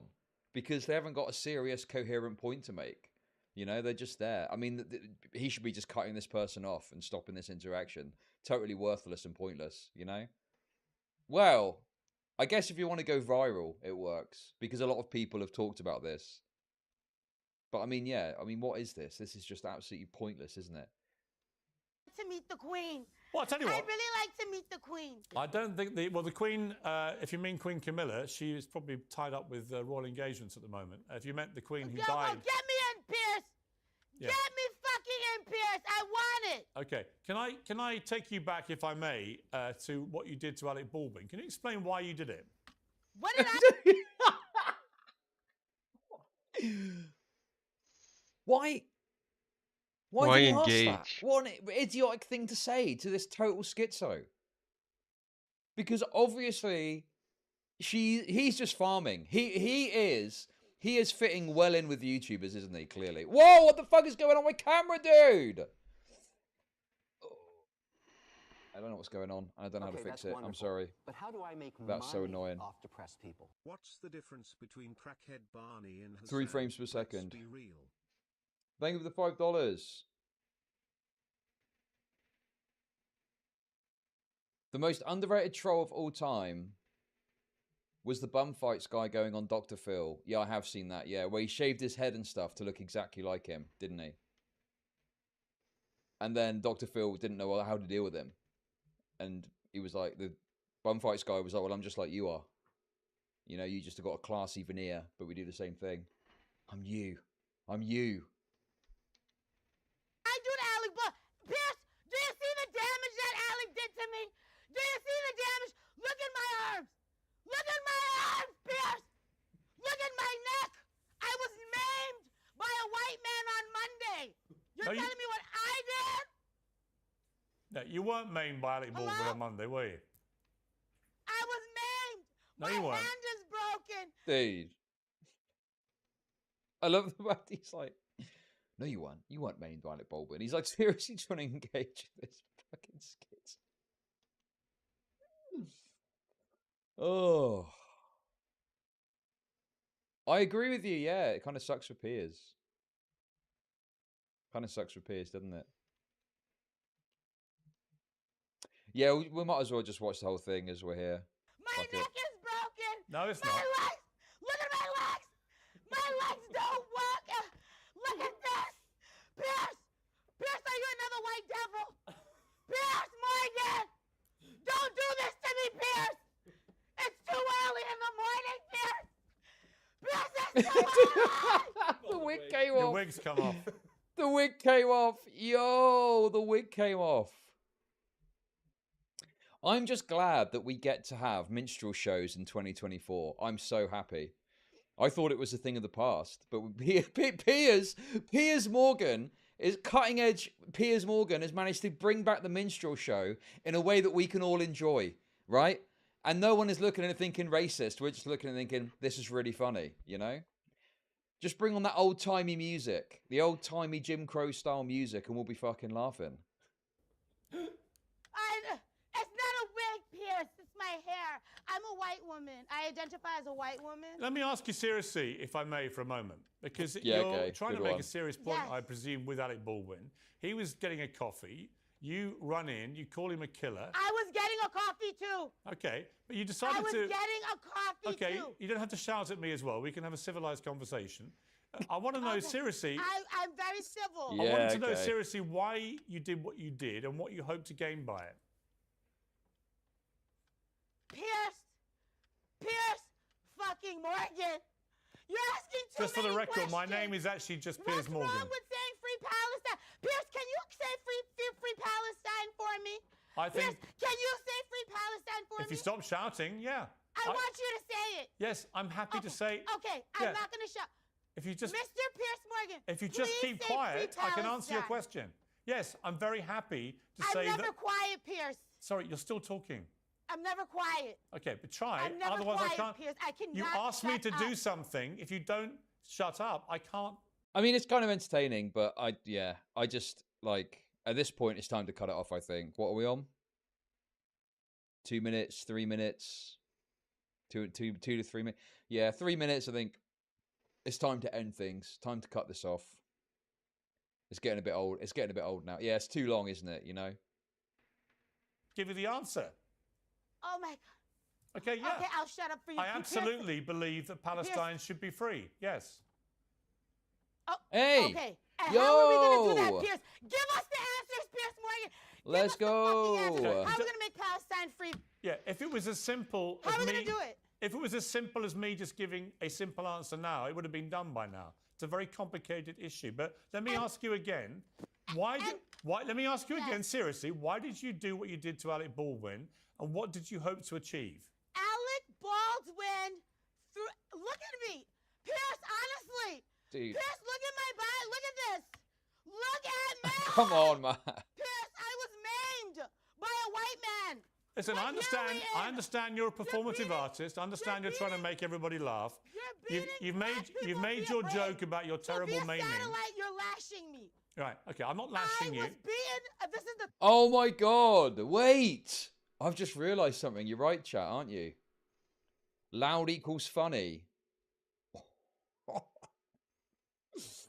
Ooh, uh-oh. Oof, that's rough. That is rough. Stylo! Okay. I was just saying that Piers Morgan's brung back the minstrel show, basically. That's what's happened here.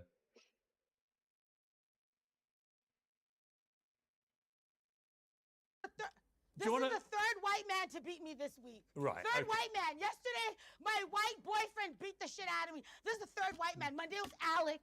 The second day was another white man. Third day, Piers Morgan is beating me up on international TV. Oh my God. Piers, you're hurting me. Piers, you're really hurting me right now. You see, here's my problem. Here's my problem with your performative art, crackhead, is I don't see what good you're doing the cause of Palestine. All you're doing is turning the whole war into a joke. You're really hurting me. This war is not a joke. Well, I mean, yeah, it is funny. I thought it was funny at first, but I've been watching it for 3 minutes now, and I'm like, okay. Okay, but then I probably find a minstrel show funny as well, to be honest. Why are you making it such a mockery? Explain to me. How am I making a mockery? What is that? Because you're making it all about Alka-Seltzer. You're making it all about you and your silly prank. Oh, is she going to do the Alka-Seltzer foam mouth shit? Is that right? And you're trying to have fun. All of you are like and actually behind all this is a very serious war going on. I'm always serious. I'm always serious. You're hurting me right now, Pierre. Right. Like you're hurting Fox and your kids. Are you going to explain? Are you Oh, going to explain? Oh my God, it's so gross.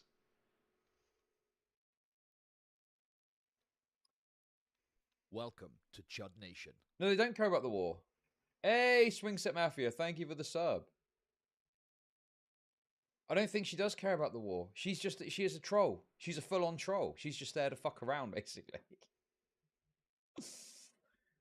Yeah, listen, chat is mixed on this. Chat is fucking very mixed on this situation, it must be said. Why you did what you did to Alec Baldwin or not? I got hurt. I'm a victim. I'm a victim, Pierre. Like a fucking Zionist, I'm a victim. All of you. You're hurting me. Another white man. Okay, you see, the trouble with this performative art is it's not funny.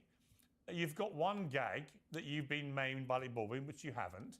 What you haven't explained to the audience, and I've given you the chance repeatedly, is why you did what you did and why you think what you're doing now does anything but make a mockery of all these people dying in Gaza.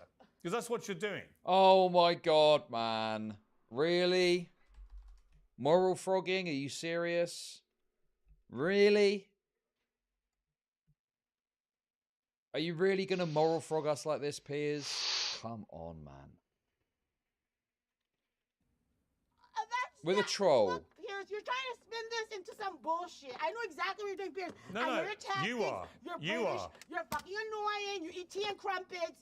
You have your pinky in the fucking air. You salute the queen. Fuck the crown. Fuck Buckingham Palace. Now I'm getting angry. Because, Piers, this is what you do. now you're getting angry. You set people up for shit. Now you're getting angry. Yeah, you set people up for shit. I know exactly what you do, Piers. I know exactly because I do it too, Piers. Yeah? And I have a fucking audience, Piers. You think you could set me up, Piers? Listen, Piers. I think, you know what I think? I think you're frankly, say it, Piers. I think honestly, crackhead, you are honestly pathetic. Yes. This is And one you're of the calling most a black woman a pathetic things I've ever had to endure And you're calling me a in crackhead. the long, illustrious history of our Yeah, I think Piers knows what he's doing here, right? I've seen some criticism of Piers Morgan here, and I agree it's retarded for someone with such a prestigious career in journalism to have this person on. But I know he knows what he's doing. He's very clearly having this person on as a fucking minstrel show, as some absurdity to draw eyes to him. to go viral, right? And this has gone absolutely viral. Loads of people have fucking been talking about this. But yeah. Yeah, I mean, dude, yes. He's Jerry Springer-esque, isn't it? You know, very much so.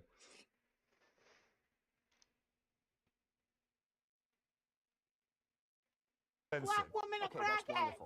That's your name. You're calling me. That's your name. On your... What the hell even is this? That's genius, though, as a black person. Call yourself a crackhead. And then when someone calls you a crackhead, go, you're being racist. That's what you call yourself. Thank you very much for the super chat. Yeah, some black woman going crazy. She's the person who harassed Alec Baldwin at that coffee house. Your Twitter feed. You call yourself crackhead. Pierce, am I a bigger bitch than Meghan Markle? Are you I'm going to give you a final. I think she's just a troll. I don't think she's got anything she's shilling or promoting. Maybe she's got a YouTube channel, perhaps. But I think she's just there to fuck around and to troll the situation. That's it. That's all she's there for.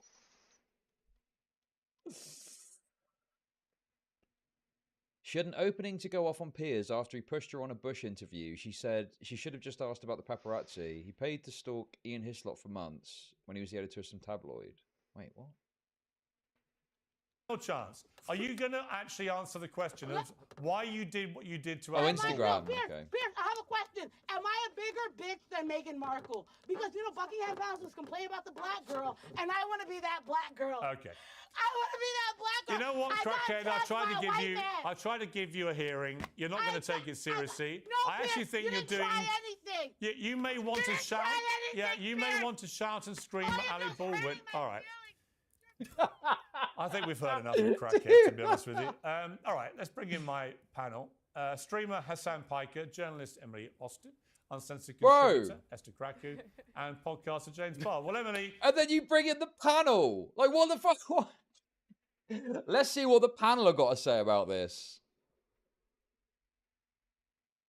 What on earth are you expecting the panel to say about this? I don't get it.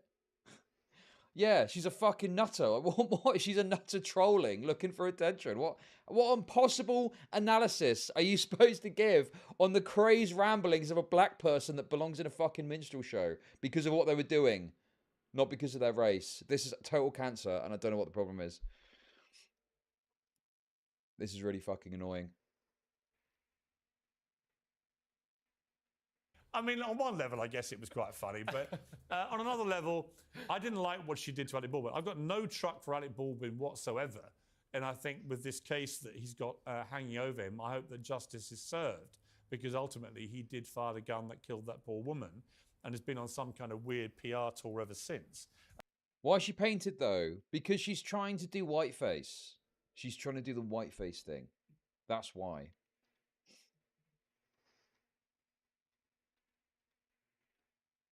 I said it like it's the most obvious thing in the world. Obviously, she's pretending to be whiteface. What else can it be? But I don't like to see any public figure, whether it's Eric Adams, the mayor, on a plane, or Alec Baldwin getting a coffee, harangued and harassed in that manner. Now, I tried to conduct a serious interview. She obviously wasn't interested in doing that, wanted to turn the whole thing into a foul-mouthed rant and joke and performative thing. Fine. That's entirely her right to do it. But what did you think of these harassings, not just by her, but by other people, of public figures? Oh, here we go, actually. This might be interesting. You tried to conduct a serious interview with crackhead Barbie? Well, no. Wait a second. Rare Hassan win. Wait. Hang on a minute. Wait a second. Rare Hassan win. Let's go. Dude, he's actually correct about that. Fair point to Hassan on that one. Alex didn't go far enough.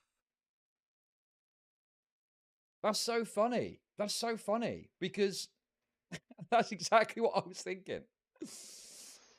Judge sweeping for Hassan. It's not sweeping to say that someone made a correct point one time about something. No, I was asking her about a viral video of her harassing Alec Baldwin, which I do actually think is a serious thing. I do actually think public figures should not be harassed in that manner. I've had a bit of it myself, and I think it crosses a line, right? And Ali Baldwin, as far as I'm aware, has not said anything particularly sensational about the war at all. So, oh my God, people are so annoying, aren't they? People are so retarded. It's unbelievable. Sorry. Do you disagree with Hassan? Do you disagree? Sorry. Do you never disagree? Wait, what am I trying to say? Yes, you do disagree with Hassan. I'm fucking out of it. Okay. What am I trying to say? Are you saying Hassan could never be right? Of it myself, and I think it crosses a line, right? And Ali Baldwin, as far as I'm aware, has not said anything particularly sensational about the war at all. So why she is harassing him in the street in the way that she did, I think is worthy of examination. Wow. Now, as it turned out, she had no interest in having a serious conversation. Okay, so we've cut it off. But I don't think I should be blamed for getting on someone who is literally at the center of a quite big news story in America for harassing a famous star. Well, no, I'm never... Look, you guys are so fucking irritating. I'm never going to fucking say, oh, this person's wrong. Why would I say, oh, that he's wrong about that? Just because I don't fucking like the guy. I don't like politics or whatever. Like, it's so retarded. If he says something correct, he says something correct, and that's it. That's all there is to it. Please don't... No. Okay, look. Here's the way I look at it, okay?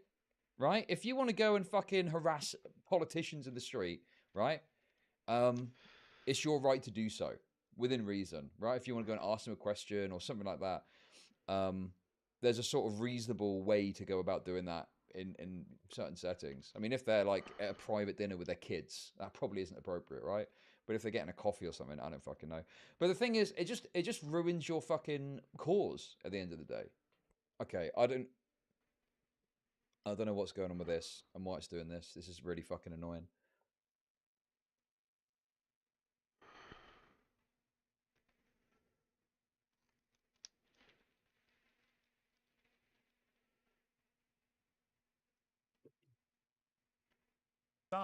You, Hassan? No, it was for clout. She was doing it for clout. That's why she went on the show. Yes. Also for clout, which you were correct on pointing out that using the ongoing ethnic cleansing campaign in Gaza and what's happening to the Palestinian people.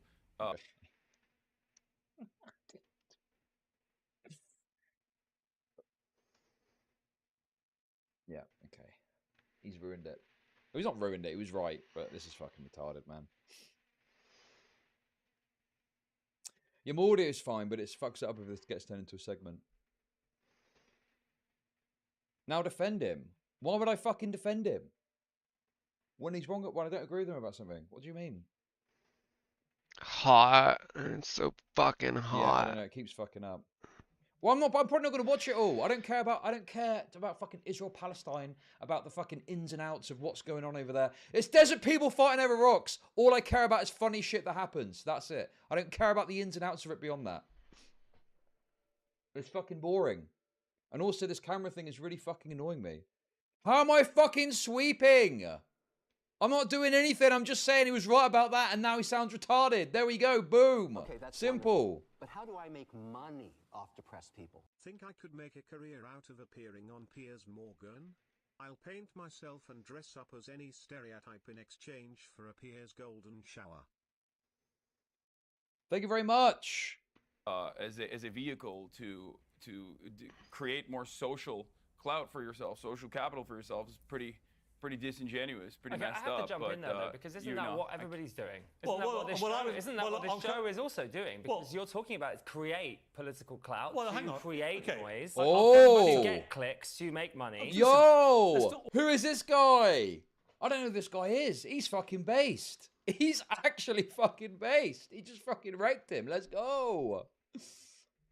All be disingenuous. No, right? but the whole We're conversation, all in, and actually, Crackhead Barney isn't that different to you. Well, actually, and Crackhead Barney said it herself. She said we're no different, and I kind of agree with Crackhead Barney. I didn't think I'd say if it. you think there's any correlation between what she just did But on the show, someone screaming over someone and not letting them speak, there's definitely a correlation. Well, you think there. that I've treated you like she treated No, Ali I'm Baldwin? just saying that I think that actually you aren't that different. You're trying to do the same thing. I'll come back. Oh my god. He just owned Hassan, and then as a fucking dessert, he owned Piers as well. Holy shit. I thought this was going to be boring, but no, I'm fucking into it now.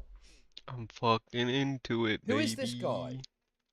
This guy's based.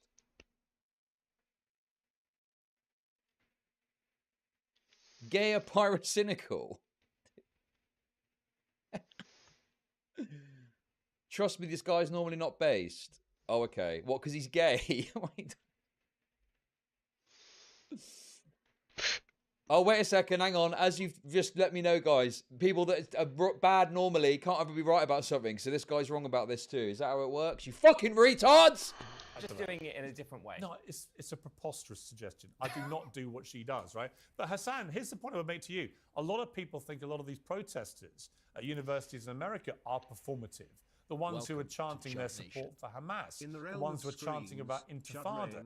A hefty king, each twitch, his throne groans, a mighty snacks aplenty, he conquers virtual lands, in pudgy, pixelated beware, for his wit cuts sharp as a knife, in memes and jests, he leads the digital legend in pixels, a buttery dream, Shud reigns supreme, in the meme regime. Nice dono chatter. For the probably AI thing, thank you. And pretending it's not about a violent uprising. I mean, do you accept that a lot of that is not only performative, but public demonstration of support for terrorism? Absolutely not. I don't think that. I mean, all protests are technically performative, obviously, but there's a very clear-cut goal for the group of students at Columbia and many other universities. I was in Melbourne not that long ago, and I attended a Palestinian protest there, Palestinian rally there, and the students. Yo, that's the one. Is that the one where he got accosted by the Coke person? Is that the same one? Anyway, people are saying that apparently, from what I understand, the demands actually make sense. I know this isn't the same protest, but I guess it's the same flavor. It's the same sort of flavor, I guess, right? Demands from Cornell students released today. Acknowledge its role in the national genocide of indigenous peoples with the Moral Act and its sale of nearly... Okay, I'm bored already. I'm bored already of this. What the fuck? As if any normie's gonna fucking look at this shit, dude. Fuck me. You've at least got to make it a bit more fucking, you know, digestible. What is this bullshit? So, some fucking commie gobbledygook. Point number 1. Point number 2, commie gobbledygook. Point number 3, end profit generate. Commie gobbledygook. Number 4. Okay, this one's a bit simpler. Call for an unconditional permanent ceasefire in Gaza. Okay, again, something that's never is not going to make any difference. Hey, group of people that has no impact on the situation. Can you do this thing, please? Retarded. Established a Palestinian studies program. Publicly acknowledge and protect anti-Zionist speech. Very interesting. Very interesting. I like that one. That one's appealing. Dude, this camera thing is going to drive me insane. Yo, fam. And I don't know how to do it. I'm just going to keep going. We're going to ignore it. Anti-Zionist speech, viewpoints, and histories in both religious and academic contexts. Recognize legitimate and historical claim that anti-Zionism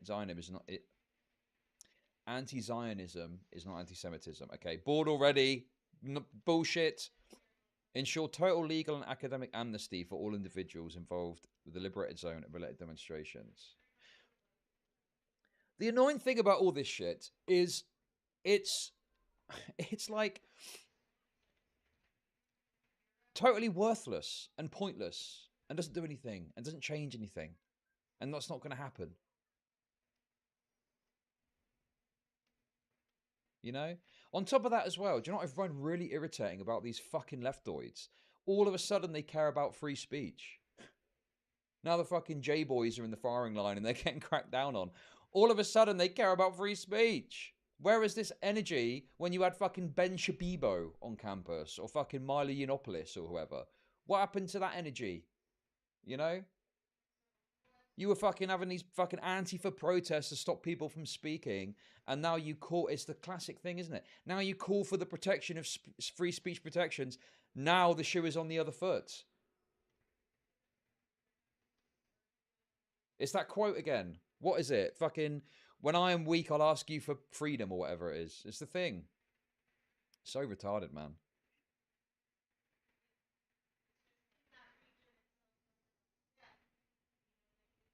Very cringe. Anyway, not the exact same group of people, but I'm sure it's much of a muchness. The woke hive mind virus is probably all thinking the same stuff. There were also demanding the exact same thing, that they divest, their colleges divest from a lot of the companies that are aligned with the state of Israel, a lot of the companies that are directly involved in operations in the West Bank, a lot of the companies that are playing a role in the Alright, regular I gotta maintenance of the pee. apartheid I shall regime of Israel return, and, my good and helping Israel friends. conduct an ethnic cleansing campaign. That is the ultimate goal. That is why they're trying to very clearly Okay, come on. Cause a little bit of a disruption and engage in. But are you comfortable? Okay, but are you the comfortable? most American thing you can do? Are you comfortable civil with the disobedience. ones who are seen chanting support for Hamas or chanting about Intifada? Now we're talking. I am perfectly comfortable with people chanting about the Intifada. As far as the Hamas thing goes, any kind of protest is always going to have a litany of random people, but ultimately it doesn't really matter. You have to look at the actual tangible goals that the protest movement A is litany? stating they're interested in. And I think that those goals, and I think you will agree with me on this, Beers. I think A those goals are long list pretty valid of random overall. people, I think that guess. They want to, one, Dude, far-right protest, right? Far-right protest. There's one guy that has got a fucking a swastika flag, right? And all of a sudden, every single person present, regardless of their political ideology, is 100% a fucking Nazi, that's without wonderful. question, But right? how do I make money off depressed people? Not so for the pro-Palestine protests, apparently. They're random guys. Chaos by running around in public. Piers nods at you and says open it. Do you trust him? Thank you very much for that. Who is this random guy doing a Roman salute? No idea who that guy is. Oh, he's just a random dude.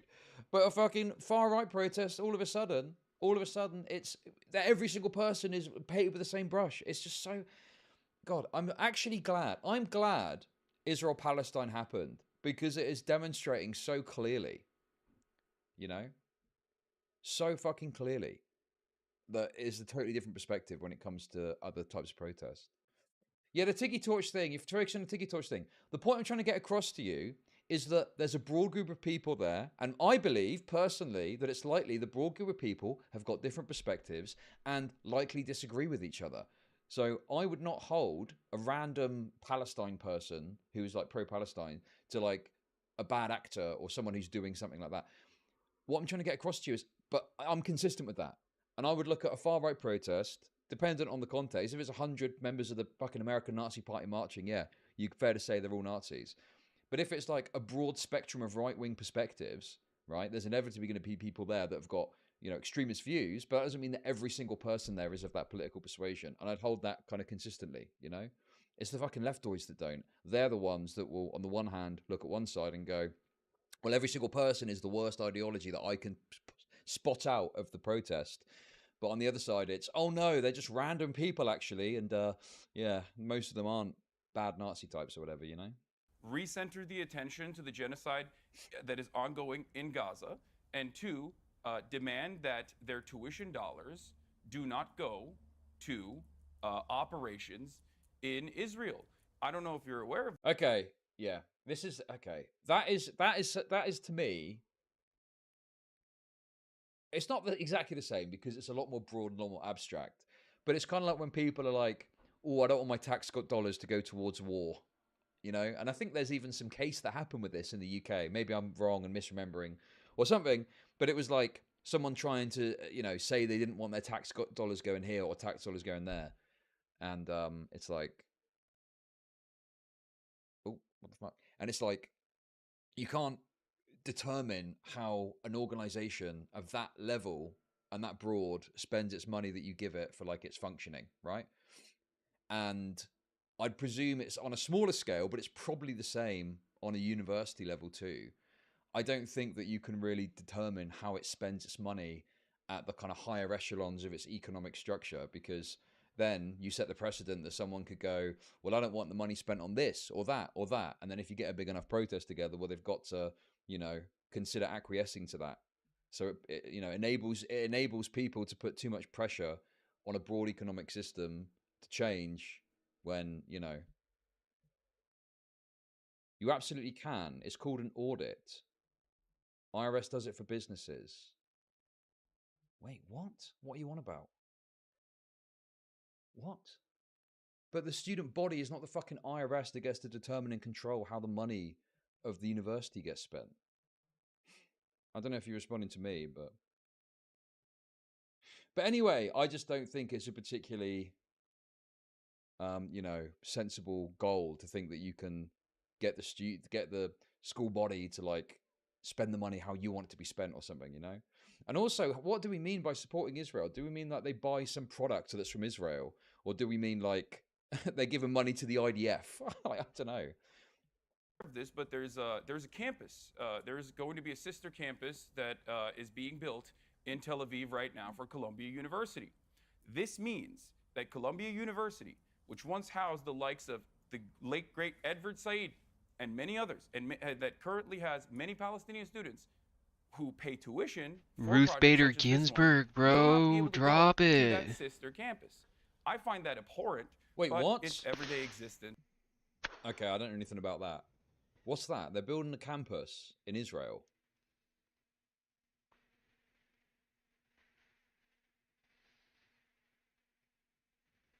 Okay, I don't know. I don't know. I've literally, that's the first time I've heard this information. What does that mean? Why is that a problem? What's the issue there? Okay, that's wonderful. But how do I make money off depressed people? Thank you for the €5. Went too far and Piers is now on the floor motionless and distressed.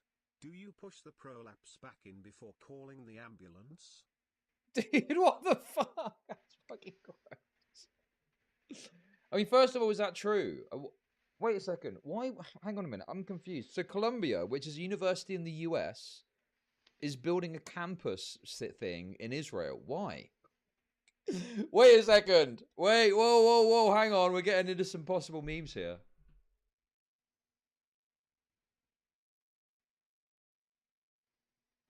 The students don't like Israel, but the fees are going to... Okay, well, I just don't think that you can determine at the high level how, a university spends its money. And I don't know anything about this campus thing, so, I'll admit I'm fucking in the dark about that one. All right, let me bring in Emily. You've been listening to all this. Your response? With all due respect, Hassan, why do you feel that Columbia, or any college for that matter, owes you to divest from Israel? Why do you think your opinion is correct? Because so far, I heard the classic buzzwords: apartheid, discriminatory, ethnic cleansing, and genocide. Oh, okay. So, right. So basically, you're saying that a university will build a campus in another country.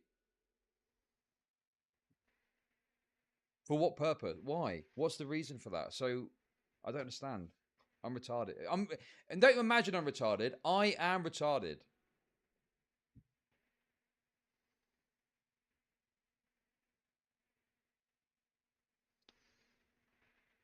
Why are American schools investing in the Middle East? I mean, Israel is a fucking, what do you call it? An ally, isn't it? The purpose is to make money from ridiculous tuition fees. Okay, so is that true then?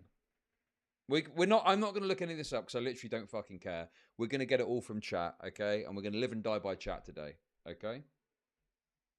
So the point of setting up a campus is to try and get Israeli students to attend Columbia. Is that correct? Am I understanding this correctly? And then you get all the fucking juicy foreign tuition fees, which are quite a lot. And it's going to benefit. Yeah, chat is retarded, I agree. We're going to piece it together from your retarded comments, okay? Or is it students that are already part of it that are there?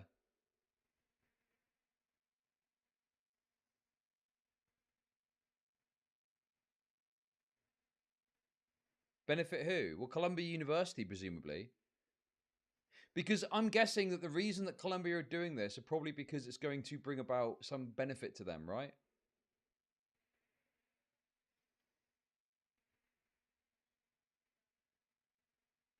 Okay, listen. Look, there's not enough of a coherent, consistent line in chat for me to say. If everyone was going, yep, I'd be like, okay, that's probably right then. I'll go with that. But unfortunately, there's not. So I don't have a fucking clue about that part of it. Okay, let's continue.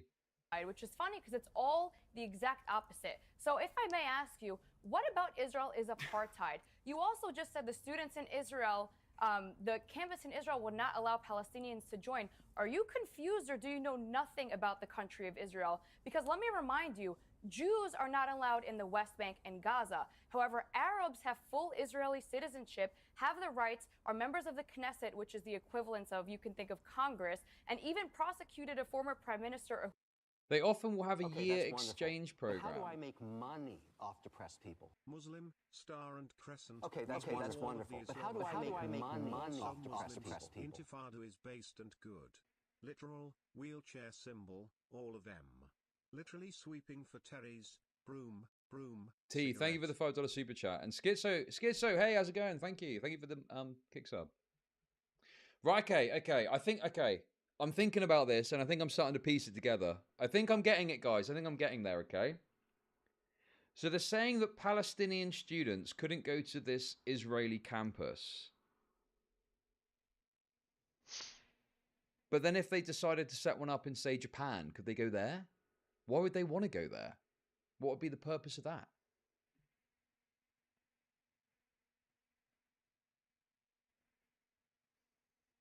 They don't have the money to go anyway. Yeah, their flat that was going to get passed down to them just got wiped out by an... Okay, come on. Come on, guys, listen. I'm not an Israeli guy. I don't know if I can listen. Israel bad, okay? Israel bad, all right? It's an exchange program. But just to confirm, so Palestinians wouldn't be able to do it. But that isn't because the university is making it so. Is that the rules in Israel or something? No Palestinians, no Browns allowed. No Arabs are allowed, right? But oh, because of the risk of Hamas. Right, okay. It's a terroristic aspect. They're concerned about terrorism. Is that it?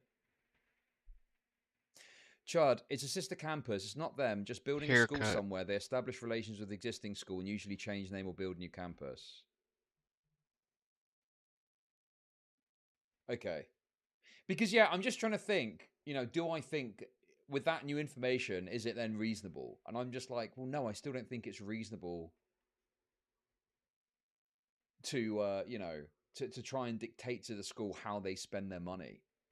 Even if it's like, oh, this portion of students can't go because of laws on of the land there, right? Because I'd presume that if you set it up in another country and you got refused entry for whatever reason, then that would also be the case that you couldn't attend it, right? And yeah, it feels a bit like, do you know what it makes me think of? It makes me think of Jessica Yaniv, or what is that? I don't know what the actual name is. That fucking nutter that was trying to get people to wax her balls, okay? Because Jessica Yaniv would specifically target places. Let's get some new fucking dudes going on. Okay? And would try and get them to wax their balls. Fucking dripping and then when they said no, they take them to court, shit. Right? And what I mean by that is, why would a trans person want to get their balls waxed by someone that doesn't want to do it? Okay, well, apart from perhaps some, weird sexual reasons, but nonetheless, that of course aside, you don't. Why would a Palestinian student want to go to fucking Israel? Like, do you know what I mean? Like, generally speaking, because of the fucking issues, they're probably not going to want to go there. But it feels like they're making a big deal out of it, acting like they would go there if they could, but they probably wouldn't anyway. So it's like, well, my hair's already straight, motherfucker. I don't need no fucking hair straightener. Is that? Am I there? Is that right? I don't fucking know. Is that it? Is that where we are with this, roughly? Okay, now it's switched off completely. Based. I love it when stuff doesn't work. It's my favorite thing about streaming. Let me try and sort this out, okay?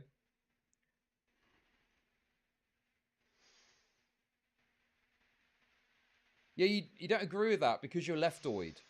Okay? Oh, the Baker stuff.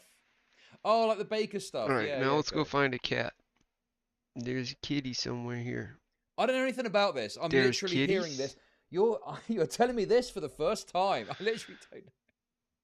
Oh, you're being obtuse. And you're being a retarded leftoid bitch. What now, motherfucker? What is going on here? Why isn't this fucking working, dude? I don't understand.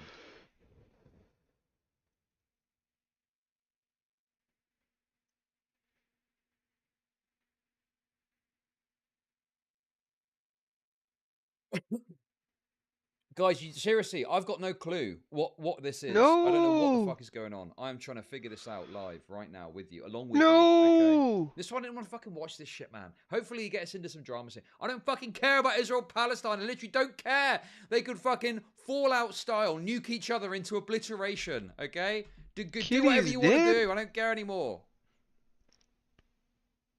Hud Omer, an Arab judge. So. What apartheid exactly are you speaking about? What genocide, what ethnic cleansing? And secondly, how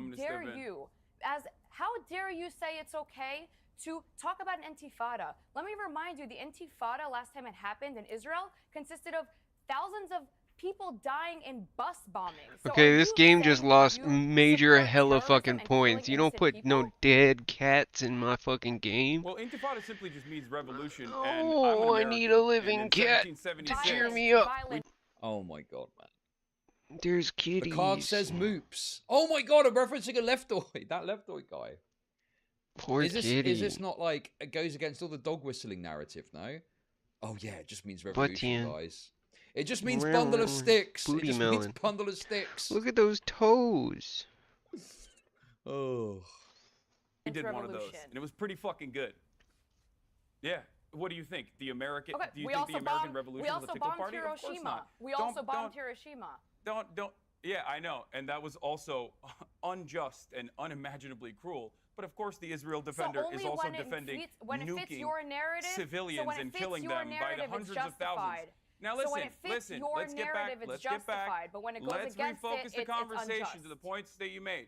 Let's refocus the conversation to the points that you made. Okay, look, you said, just to remind everybody, I'm actually moderating this, but that's an interesting point that Emily just raised, Hassan. It does seem that you're very selective about the violence that you support. That when you support... No, okay. It's a classic leftoid strategy that you see. Don't cry. Is what people will do is they'll be like, well... You conservatives like the American Revolution, you crying so about surely the dead the concept kitty? of an intifada would you'd like as well. When it's like, well, no, not necessarily, because they could mean very different things. That ain't no cool, right, Booty? Like, for example, I would presume that a conservative would like the American Revolution, but not like the Russian Revolution, I'd imagine. So, no, not all revolutions are born equal, are they, you know? It's justified. When other people use things in a violent way that you don't support, it's unjustified. Seems like it's all skewed to what Hassan Piker thinks. Well, not necessarily just what I think. I think that there are obvious markers, obvious boundaries. I don't think violence against civilians is justified. I have talked about October 7 on this very same show, saying that it was a tragedy. It was atrocities that occurred on October 7 specifically. When you target... Wait, this is such hope, man. He was on fucking Leftovers talking about baby settlers. No, he wasn't. I don't love me that much, Hassan. I'm not gonna lie to you, but he was not talking about baby settlers. Say, his focus of his coverage was not on the atrocities that occurred then. It was on the previous Israeli atrocities and the future Israeli atrocities. No, not much time was really spent on, these dead Israeli children. What was it? Baby settlers. That was the line, wasn't it? Fucking hell. Anyway, listen, this is fucking... It gets good, so let's continue. Civilians in any capacity, I think that is unacceptable. However, this does not mean that violence will not occur in many circumstances. Violence has occurred in every single revolutionary action, many good revolutionary actions. Obviously, America bombing Hiroshima and Nagasaki with an atom bomb, that was not a very good Hamas did on moment October for the 7th, anybody. It was not a very good moment for human civilization at all. Was what Hamas did on October the 7th? Was what Hamas did on October the 7th an example of what you would call a justified revolution? I don't look at every single act of violence. Oh my god, dude, let's go! Yo! Classic political answer, not a yes or no, just Well, and then elaborate off into some fucking speech, some other speech. Violence. I look at You've the literally players, just been I look reciting at a whole the load of systems them. of oppression Why when are we you are analyzing it. why are And you you do it avoiding too, Pierce. October the 7th? You do it too. No, I don't. I'm not avoiding it. I've talked about it a million times Well, over. let me ask you one more time. Hang on. This is not what we're here to discuss. Emily, hang on. This is not what we're here to Hassan, discuss. let me She just ask said you. Let me very just ask you specifically, directly Israel's one more not an time. apartheid state. Let me ask you one more time. Do you believe what happened on October the 7th was a justified act of revolution? Yes or no? I do not, and I do think that. Oh, wait, hold on. Let me clarify. Let me clarify something very important here. Events that unfolded on. Uh-oh. He's losing the tankies. He's losing the tankies. Watch out. Yo, the tankies are about to leave his audience. October 7 were atrocities. That much is clear. Those atrocities could have been avoided if Israel was not an apartheid regime. Israel has been an apartheid regime for 75 years. In the early, oh my God, dude. No, you can't just chime in. You can't just chime in. You ask me a question. You want it. Why you ask me a question. I'm going to give you an answer. Because you're repeating Israel these lies. has been an apartheid regime ahead, since please. its inception. How so? Until 1967, Israel was an apartheid regime for the Palestinian citizens of Israel, the Arabs, as you called them. There was a two-tier criminal justice system. They were subjected to the military court processes and not the civil court processes until 19. Dude, this is. Can't do it. I just don't. Yeah, it's just, bro. This is so fucking dull. Oh yeah, look, I just don't care about Israel Palestine. Oh, this is easy. All right, 5 times 6 is 30. 6 times 7. What does that mean? Is you must pick 42. A side in a war, thousands of miles away. It's got nothing to do with you. 30, 42. I don't fucking know either way. 42. I'm done with this. I think I can't. 72. I know you like to watch me watch Hassan and call him a retard. I just don't care. Fuck out of here. To watch this, and yeah, I think I'm done with this.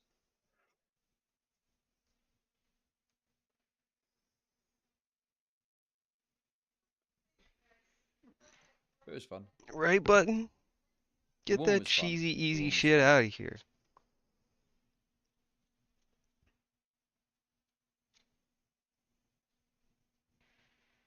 No, sorry guys, my instinct is kicking in. My instinct is kicking in. My content instinct is kicking in. And I know when people are saying, no, it gets good in a minute. Trust me, it gets good. No, it's about to get really good. I know it's time to move on. I know my instinct is correct. And I'm not going to get much out of it. And I need to move on. There we go. We're done. It's done. It's done. I'm not watching it. I'm not interested anymore. It got too boring with all the fucking blah blah about Israel Palestine. Don't care. They can wipe each other out as far as I'm concerned, okay? Done. Done! We're done! We're fucking done! There was a dead black cat. I had to do a mission and it was dead. I lost points. The game lost points as far as I'm concerned. Good luck. Good luck to all involved. That's what I say.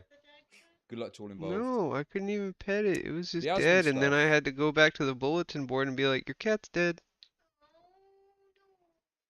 No, the guys, so you're wasting I had time. to get I'm a not kitty gonna, to if you cheer want to me watch up. it, go and watch it yourself. I'm not interested. Guys, I'm telling you, I know. That happens so much to me when people are like, no, keep watching. I'm like, okay, watch for another 5 minutes. I'm still bored. I'm bored. I'm not interested. I don't care. We're moving on. Ian.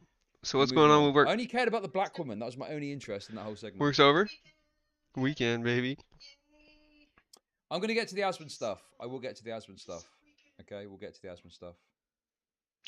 So I say we do a pizza and we go to the store tomorrow during the day. Okay. Yep. I just can't stand it. I cannot. I don't care enough about it to sit through. Okay. Political diatribes, endless political diatribes about the situation. No, say okay. If you're into it and you've been following yeah, it, I no, get we're not that's going of to the store. interest to you, but it's just not of interest to me, and that's it. No, we're not going to the There we store. go. Hey, stop freaking my cat out! You suck. There we go. Boom. Why would you do that? Now we're definitely not going to the store. Yeah, Destiny covered it. No. Probably covered it. If you want to see those guys talk about it, there's your fucking content right there. But I do not care enough about the conflict to stick to that any further. But good luck. Good luck to all involved. That's what I say. Okay, that's wonderful. But how Thank you for the memberships. Appreciate it. Your cold ass hand scared her away. Yeah. Thank you. Thank Okay, that's wonderful. But how do I My legs feel wet. Yes, Your I'll hands get to are the so asthma stuff cold. later. I know it's kind of related, but I want to cover this H3 stuff, and then we'll come back to the asthma stuff later.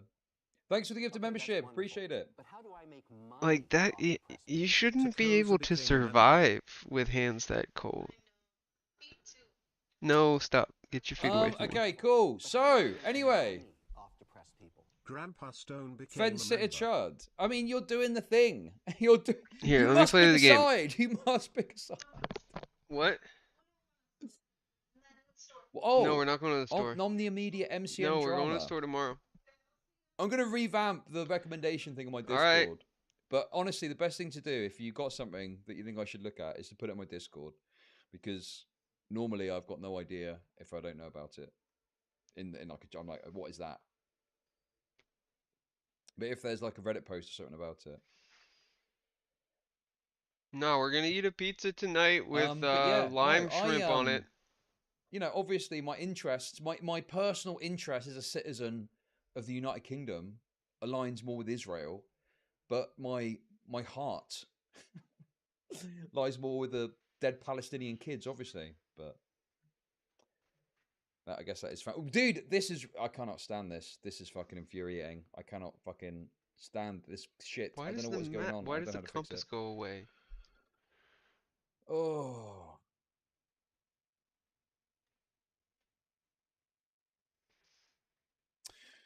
Okay, guys. Right. So I got clued in to a little bit of drama that's been going on that I haven't really been keeping that up to date with, to be honest with you. So, yeah. Let's have a little look and see. Let's find out. So, for those of you who don't know, and I've been meaning to watch this for weeks, but just haven't got round to it. But we're going to do it today. Chances are you've probably already seen... Because, apparently, H3 threatened to sue, as you can see in the title. Apparently, H3 threatened to sue this guy over this video. So let's have a look. It's quite long. I don't know if we're going to watch the whole thing, because there's lots of other stuff I want to get to today. So we'll probably skip around a little bit to some of the segments that look interesting. It's like 2 hours, 10 minutes long. Fucking hell. It's a long video. But let's have a little look and see what's what. We're off to a good start straight away. So what is this? An old blackface drama. Chances are you've probably already seen tons of YouTubers calling Ethan out over the years. I'm sure you've seen people calling him a hypocrite, a liar, a manipulator, etc. But to be honest, I don't think many YouTubers, if anyone, have ever fully encapsulated the sheer quantities of toxicity, hate, and hypocrisy that I'm about to show you. Dude, you are literally empty inside. You're the ugliest dude I've ever seen. Like, I'm sorry, I'm not one to bully, but you should transition to someone that doesn't look so fucking ugly. That's what. I feel like, okay, listen, I'm getting pulled in a lot of directions today, I must say. Let me... I'm 2 hours late. Well, an hour and 40 minutes late. I'm a bit fucking out of it. I don't know what's going on. What am I looking at? So the description. Ethan Klein is the greatest hypocrite of all time. This video is an opinion and in no way should be construed as statements of fact. Scam is a subjective term that means different things to different people.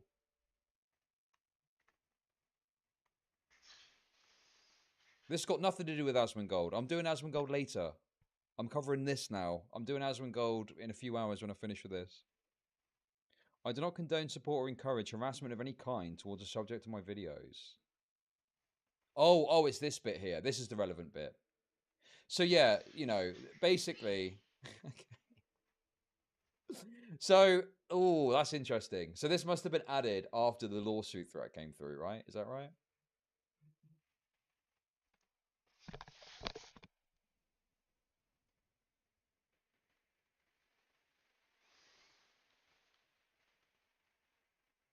This seems like a snoozer. We'll watch something else then. Go and watch something else. Literally go and watch something else. Fuck me! What is wrong with chat today? Very simple. I'm doing this now. This is the content I'm doing now. Later on, I will cover the Asmongold stuff, okay? The frames per second are not helping me here. Whoa! My stream is titled this, so I'm covering this. I only wanted to cover the fucking black lady kicking off, okay? I ended up getting baited into watching more and I got bored. So I moved on from that. Now I'm covering this. Later I'll do Asmongold. Does that make sense? Is that clear enough for you guys? Fuck me! Holy shit! Off depressed people. Sit down. Shut the fuck up. Get your mouth open. I'm going to spoon feed you some fucking content. Shut the fuck up. No one say anything else. Sit back and watch. Just watch. Do not speak. I want you to do this. You got 2 ears and 1 mouth for a reason. Shut the fuck up. What a loser you are. You're so unappealing. Disgusting, inside and out. The most vile, disgusting person probably ever walked this earth. I mean, with all due respect, you're gonna die alone. Dude, you're gonna die alone with a family. I mean, that's sad, bro. One of the most embarrassing human beings ever. You are the most unfuckable, repulsive creature. Sad. You are a vile slime of a human that nobody will ever want you. Sheesh. And despite this blatantly vindictive and at times egregious behavior that he records himself doing, Ethan often tries to claim that he's a completely different person than how he acts. I'm constantly maturing and growing and trying to do better, you know? But I think... That was a fucking win Ethan Klein moment. Ethan Klein is very simple, as far as I'm concerned, in terms of understanding the pathway, right? Used to be super fucking edgy. Used to be a really edgy guy, much like the kind of iDub situation, okay? Then got on with the kind of leftoid crowd, so became soy, and that set up contradictions because he still wanted to be edgy, but when he was edgy, it went in, you know, against the kind of soyness that he was then promoting and talking about and suggesting, right? And then more recently, he's gone back towards a more edgy bent as a disregard of... The scam disclaimer on King's vid was there when Ethan covered it. Oh, was it? Okay. I'll take the L on that then. Yeah, I don't know anything about this, so... Yeah, super edgy, overcorrected a lot, too far, and now he's kind of experiencing the difficulty of the audience that he's grown from being more soy, going against his edgier moments when it goes against them. Because the leftoids, they want it to be safe, edgy shit. They don't want any edginess, like, targeted towards them. You know? Is safe edgy like safe horny? They don't want any edginess targeted towards them. They want edginess targeted towards the right and stuff like that. But if you do it to stuff like this guy, they'll haul you over the coals for it. Soy is an understatement. I'm just trying to simplify it into simple terms, but yeah, obviously there's more to it than that.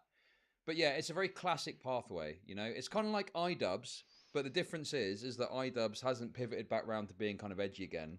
He's just devolved more and more into his soy bullshit, right? Whereas Ethan Klein is being more edgy again, and the leftoids aren't liking it, and he's kind of butting up against them in that respect. But I've been quite patient with this guy, and to be honest, the man is only getting worse and worse as time goes on. You see, over the years, Ethan has somehow managed to go from one of the most well-respected creators on the entire platform to subjective internet bad guy to a straight-up scam artist. Gambling is such a fucking venomous, it's just such a toxic, poisonous activity. Scam Today's artist. episode is sponsored by DraftKings. Thank you to them. He put out the NFT, as all scammers and cons have been doing lately. So it's the Vape God token and the Vape Nation NFT. One of one. Uh-oh.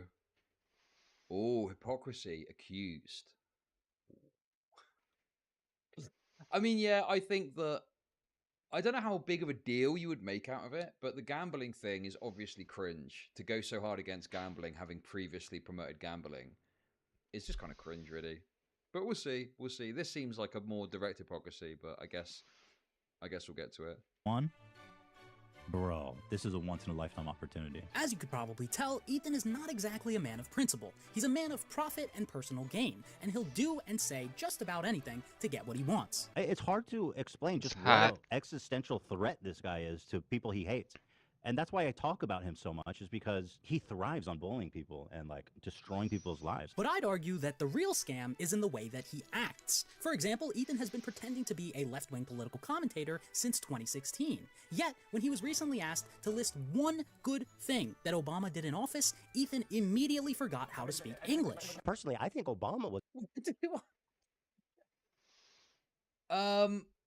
Literally don't care. Literally don't fucking care about that. Seriously? Is this really a point against Ethan? If you ask me something good that, I don't know, fucking Gordon Brown did. Like, the thing is you can be of a certain political persuasion and you might not necessarily align so closely with a with politician actual that you can name something politicians. like that. Yeah, that's crazy.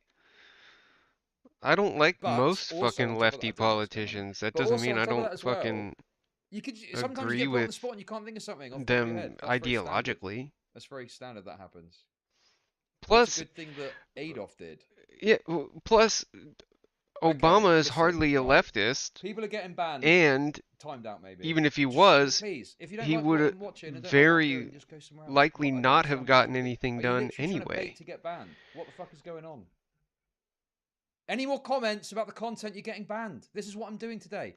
If you don't like it, fuck off. It's that simple. I'm going to ban you if you make another comment about it. Don't fucking test me, okay? It's been a busy couple of days for me. Fuck me. Was a great president. What do you think No, about you that? don't. You're playing. No, he did a lot of great things. And Like talk about what? hope. He gave people lots of hope. What did he do that was great? What did he do that was great? He was chill. So although Gay Ethan tries- marriage, Okay, decorum, that's a stupid point. uh, And it could be a Affordable joke as well. Care That Act. seems like such a crazy thing to make such a big deal about. That you couldn't mention something good that Obama did. I mean, who cares, bro? to present himself as authentic, the reality is actually quite different. I've never been more honest. I've never been more authentic. Yeah, buddy, and I'm a billionaire. He's actually never been less honest and less authentic. I mean, just think of everything that your least favorite YouTuber has done and multiply that by 10, and we have Ethan Klein. From exploiting his own friends for financial gain and social credit, to making fun of others for the loss of their loved ones, to starting a political podcast with the second biggest fraud in all of American politics, only behind himself, of course. Yo, let's go! We're back into a song content based. To running one of the most unethical businesses on all of YouTube, to scamming his fans, to criticizing others for all of the exact same things he does. I could go on for days here. Because I got fucking files on top of files. To put it frankly, Ethan has become a problem that I now have to deal with. Dread it, run from it, destiny arrives all the same. And now it's here. Or should I say, I am. What we do here is go back.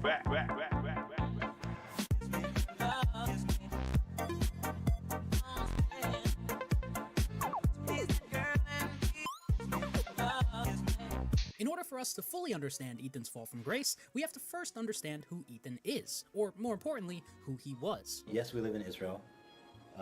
Yes, we're Jewish, you fucking bigots. We're not religious people, okay? We're not political people. We're just some dudes who, want to make funny videos, man. In early 2013, Ethan and Hila started posting videos to their YouTube channel, H3H3 Productions, initially focusing on YouTube poop-style videos. Cover all Where are you 9,000 going? bud. To Area. get Warm good up. eyes. Okay. Driving up. Get that top. Stop being a slut. Yeah, this is the Stop why being a H3H3 slut. deserves his downfall. That kind of works if someone is having a downfall. All right, we're going to the gym and But then I we're don't eating think that pizza. Ethan Klein is having a downfall. I remember when I was covering his beef with Vaush, he had like 40,000 plus live viewers. That's not exactly a Okay. downfall, is it? That's actually doing pretty well. And he probably makes money hand over fist over, on super chats and stuff. And what was the other thing that happened as well with the MCN? He had an MCN thing that happened where the MCN was holding back memberships on some bullshit line in the contract. And it turned out that that wasn't correct and he was entitled to the money. And that was to the tune of like hundreds of thousands of dollars. And he didn't even notice that he wasn't getting fucking paid it until months later. Yeah, 650K. Like, I think if you aren't aware that 650K is being held back from you over the course of 6 months or whatever it was, I'm pretty sure that you're doing very fucking well for yourself. So yeah, I feel like this is a bit of cope to act like he's having a downfall when he's, flourishing as far as I'm concerned. I'm gonna have an iShow speed moment in a minute. I'm just gonna jump into my whole setup, smash it to pieces. Cream. Pure vanilla. Obviously, that wasn't exactly the most sustainable type of content to produce, so in 2014, they started making their signature reaction videos. And while I understand reaction channels get a bad rap nowadays, Ethan and Hila weren't just regular reaction YouTubers. Their videos were unique, with Hila behind the camera and Ethan as the on-screen talent. And together as a team, it almost seemed like these two were unstoppable. Women, do feel the cold more than men. They're kidding, right? Come on, this isn't on the news, really, right? I mean, she's not serious, right? This is happening, that women, do feel the cold more than men, and that the AC in offices is really regulated. And most importantly, Ethan was rational, nice, and humble. I want to support you both directly. Start Patreon, please. Thank you so much, Dakota. Appreciate you. We're so mixed feelings on Patreon because I don't even describe it. We just like we're not poor. I feel like starting a Patreon insinuates some way that we're poor, and so we would rather you guys support other people who aren't.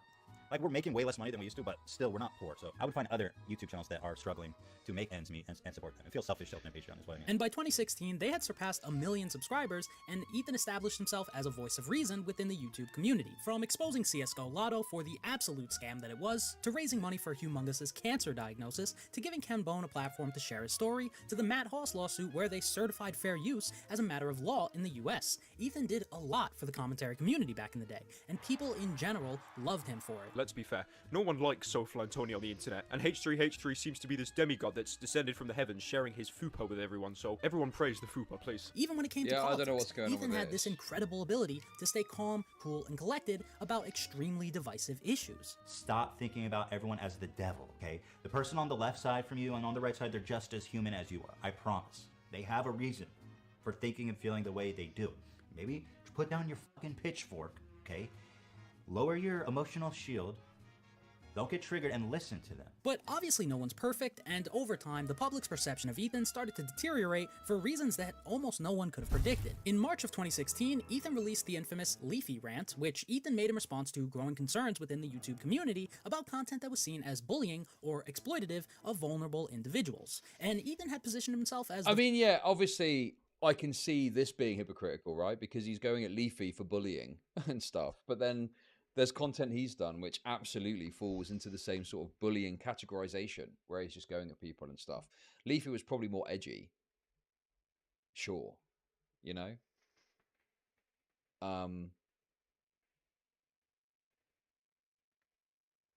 But yeah, I mean, he absolutely is guilty of the same sorts of behavior as Leafy did, you know? Leafy went after kids. I mean, yeah, maybe Leafy's targets were worse in some cases or something like that. But I mean, the kind of mentality of going at someone hard, you know?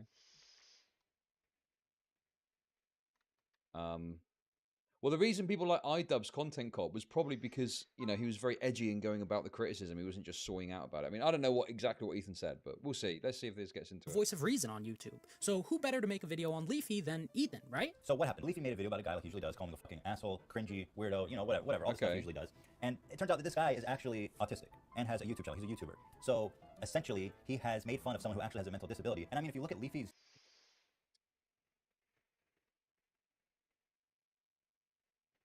I don't care. I literally don't care. Yeah, like, okay, that makes it funnier. I mean, look, it's mean. It is extremely mean-spirited. Sure, you can say it's mean-spirited and all that, but at the end of the day, you put yourself. My take on it is, if you put your content up, even if you're a small channel, you open yourself up to scrutiny, even scrutiny that could be mean or harsh or something like that. Okay, that's the reality of it. And if you don't want to put yourself up to scrutiny, don't upload your fucking video. I'll always say, if someone, like, if there's a random dude that's just doing nicey content and someone goes out of their way to shit on them for no reason, like they're not doing anything or saying anything that bad, it's just making autistic content. I mean, yeah, it's harsh, but yeah, that's the way the cookie crumbles. I mean, don't put the video if you don't want to be shit on for it, you know? It's on you at the end of the day. Yeah, like, I'm not, you know, I would always think, like, oh, that's, you know, too much to do that. For me personally, I wouldn't want to do that, but, you know, the person put the video up at the end of the day. channel, all he does is make fun of kids and like vulnerable people, like Joey's World Tour. There's no sport in making fun of these people. They're just channel, all he does is make fun of kids and like vulnerable people, like Joey's World Tour. Okay. What is Joey's World Tour? Oh, he just eats food and talks about it or something. There's no sport in making fun of these people. It's just sad. I would assume most people didn't have any problem with the substance of the video itself. Defending children and people with autism should be a pretty clear-cut issue, but the problem was the fact that Ethan was not exactly the right guy to be delivering that message. All he does is make fun of kids. Okay. Ethan, you sure you want to make this point? You really the same in this matter? You really not a hypocrite with this? Clean cut. I wouldn't exactly call it clean cut. He's got the hair of a fucking 6-year-old dude with a goddamn shitty toupee. To be fair, Ethan, that is a Lego haircut if I've ever seen one, and I can say that now that he's an adult. No. But that kid was like 14 when Ethan made fun of him for. Oh no, dude. Uh-oh. That's pretty hypocritical, man. I mean, dude, you can't fucking go at someone super hard for having to go at a kid when you've done it yourself. You can do it, but you probably need to recognize that in your statement, right? You probably need to say, look, I've done it before. I look back on it and it was wrong. I shouldn't have done that or something, you know? But yeah. Particularly, yeah, if he's apologized and stuff, I don't know. It's hypocritical. It's hypocritical, okay?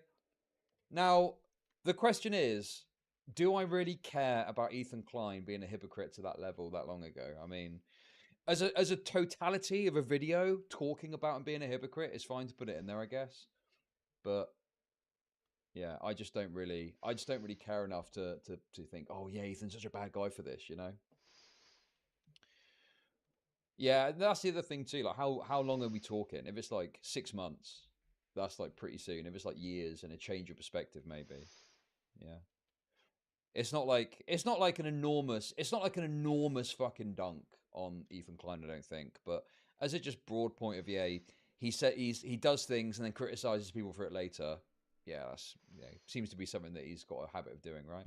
7 minutes straight in front of 7 million people. And that kid, Timmy, actually ended up deleting that video after Ethan's video absolutely roasting him came out. So this wasn't exactly a good look for Ethan, and on top of that, Ethan also clearly stated that he and the person that he was currently criticizing at the time were friends. I'm actually friends with these guys, so it's awkward, it's uncomfortable. And that made him look even worse in the eyes of the general public than he already did. Now, Ethan did later correct the record, and he said they were more friendly versus friends. Ethan, we spoke privately. I told you privately, like, as this was happening, I was like, I seen it as a backstab. You literally called this dude his friends, and you said, well, we weren't really friends, we were friendly, but that's not what you said in your video. That's not what you publicly said. And you know, when Leafy says we are friends, we talk all the time, and he did this to me, you know, who am I gonna believe? Yeah, it's fine. I f***ed myself. That video was bad. It was in a way, I don't blame you for thinking I f***ed up in that situation a lot. Obviously, we all make mistakes, but if you watch the video without knowing the additional context, you would have just thought Ethan made a video publicly calling out his own friend for being a bully, instead of just reaching out to him directly. And regardless of whether or not they were or weren't friends, just a month or so before Ethan made that video criticizing Leafy, he was messaging him directly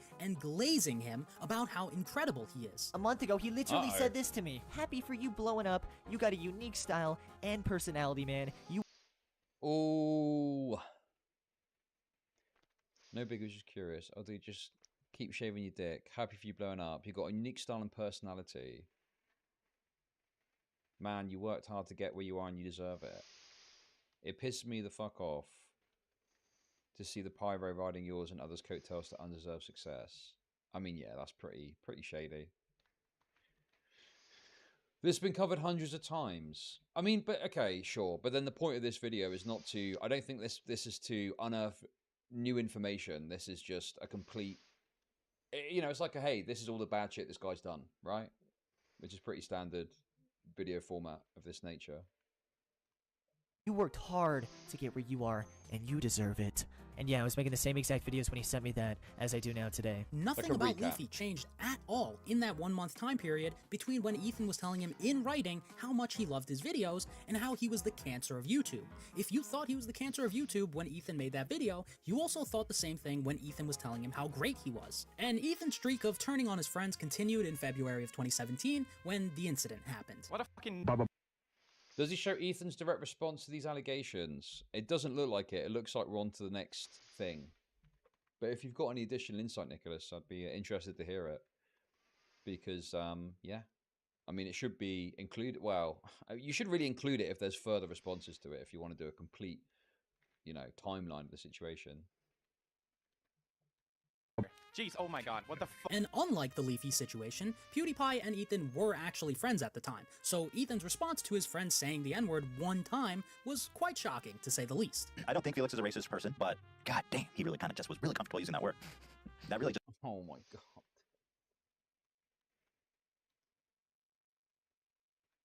Again, I mean, who cares?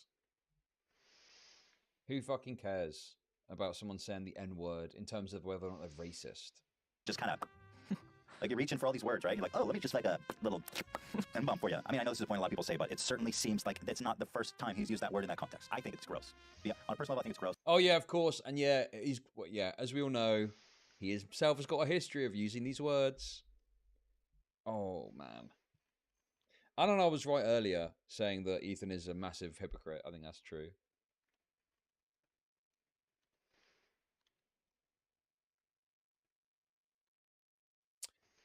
Well, yeah, Gokunaru's video was legendary, wasn't it? It caused massive beef at the time.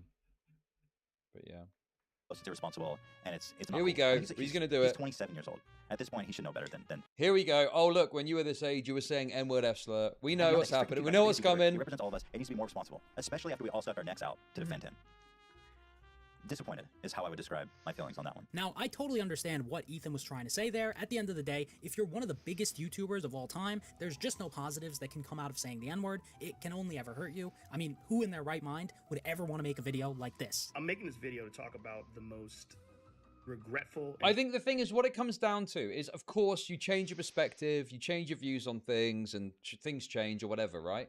But to go at someone super hard for something and to publicly, like, berate them for doing something that you've done yourself is pretty crazy.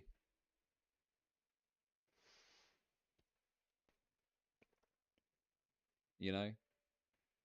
Yeah, Ethan went point for point on Gokunaru's video that gives someone like this the unique opportunity to add something to the boring, over-discussed talking points.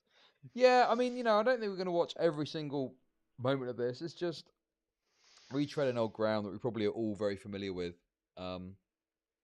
But there's some segments in regards to the gambling and the scam shit that I think becomes relevant to the drama. I would love to see Leafy survive in the current environment. Leafy did survive. Well, he was on Rumble for a while. But then I think Rumble started to crack down on him a bit because they were getting him to privately delete certain VODs, if I recall correctly. And yeah, then he stopped. I don't know if it's because of that or linked to that, but Leafy just stopped making Rumble streams, and that was it. Shameful thing that I've ever had to talk about publicly. There's a video that's out. Oh, okay, sorry. Sorry, guys, I don't know all the memes. I'm sorry. The Leafy Survivor's a meme because Leafy clowned Ethan for saying that and then got instantly banned. Right, got it. Okay. Got it. Chodel. Compilation of me saying the N-word.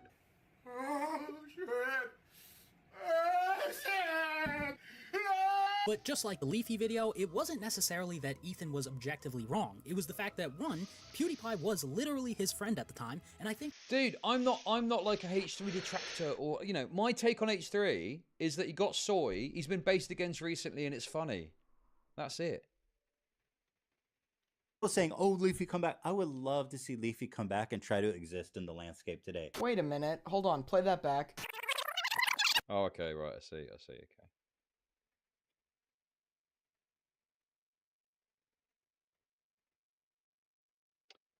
I'm not even a H3 fucking glazer. I'm not even a H3 glazer. I don't know, like, I think he's been based recently, but that doesn't mean that he's not done shit in the past that's fucking retarded. And it doesn't mean he's not going to do stuff in the future that's retarded. But at this point in time, he seems to be pretty, you know, on the level of being based. No, it's fine. Chat's fine now. Chat's fine. I was just getting triggered earlier because people were being annoying. But we're chill now. We're having a good time.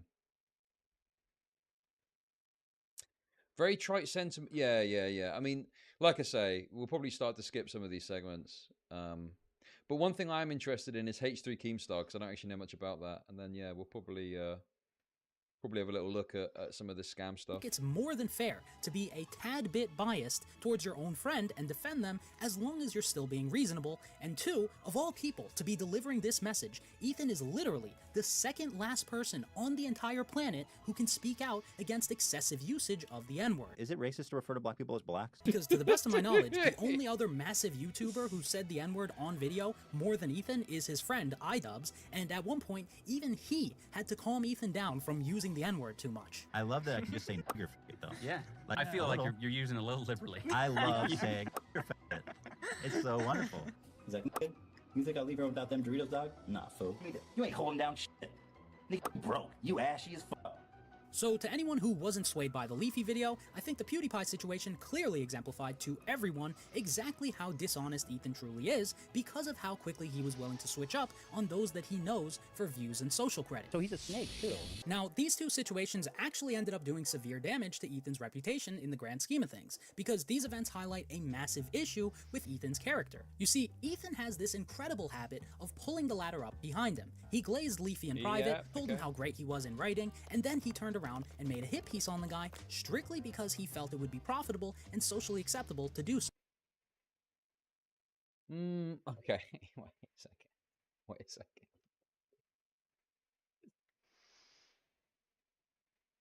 Profit. This guy's mentioned the profit motive quite a few times. I don't listen. I don't. What's the reason for that exactly? What's going on there? Hey, what's that all about? Is it really the profit motive? Or is it just the social aspect? Maybe it's just a social aspect.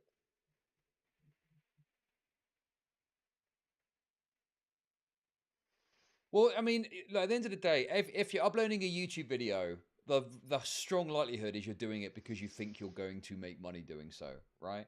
Like, I feel like that's such a default incentive that it's like, to point it out seems very trite because everyone is doing that. Everyone is putting a video up because they think it will make them money, you know? So, yeah. I think that for me, the more I mean, yeah, obviously that's just basic for me. Everyone is uploading a video because they want to make money, right? That's default. But like, there probably was a social element to it as to why he decided to turn on these people and, you know, make videos calling them out when he himself is kind of, you know, guilty of the same sins. So, he befriended PewDiePie and collaborated with him and literally has made tens of thousands of dollars as a direct result of their friendship. Then, the same second Felix started getting pushback, Ethan was the first one to criticize him. Frontrunners, meaning when things are going great, we all in it. When things are going bad, they pull apart. The fact of the matter is, Ethan is a self-serving, opportunistic man, and he has always been that way from day one. He looks at every situation only through the lens as to how he can use it to benefit himself, rather than looking at things through the perspectives of others. And the signs have always been there. Ethan is the I mean, yeah, but that's everyone. I just feel like that's, again, it's like, that's everyone though, isn't it? Everyone is looking out for themselves at the end of the day, particularly in the YouTube sphere, right? Like, it's very easy to personally stand up for your pals in your sort of private life. But when it comes to the YouTube stuff, just assume that everyone is looking out for themselves. Do you know what I mean?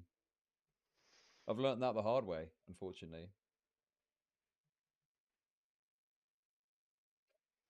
exact type of guy to say, it was okay for me to do X, Y, and Z at that time, but it's certainly not okay for you to do that exact same thing now. Women are...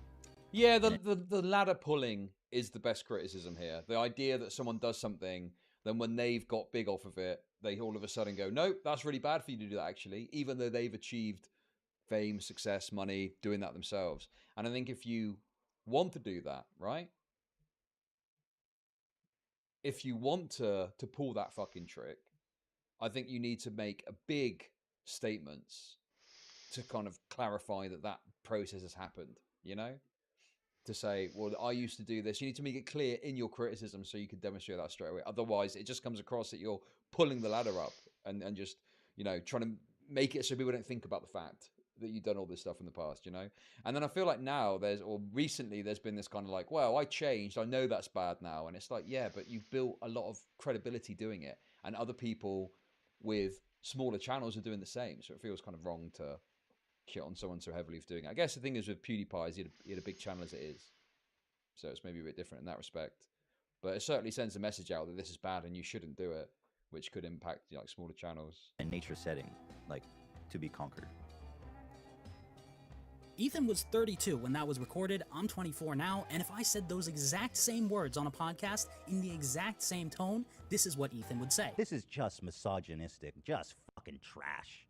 Just trash. A perfect example of Ethan pulling up the ladder behind him is his relationship with Keemstar.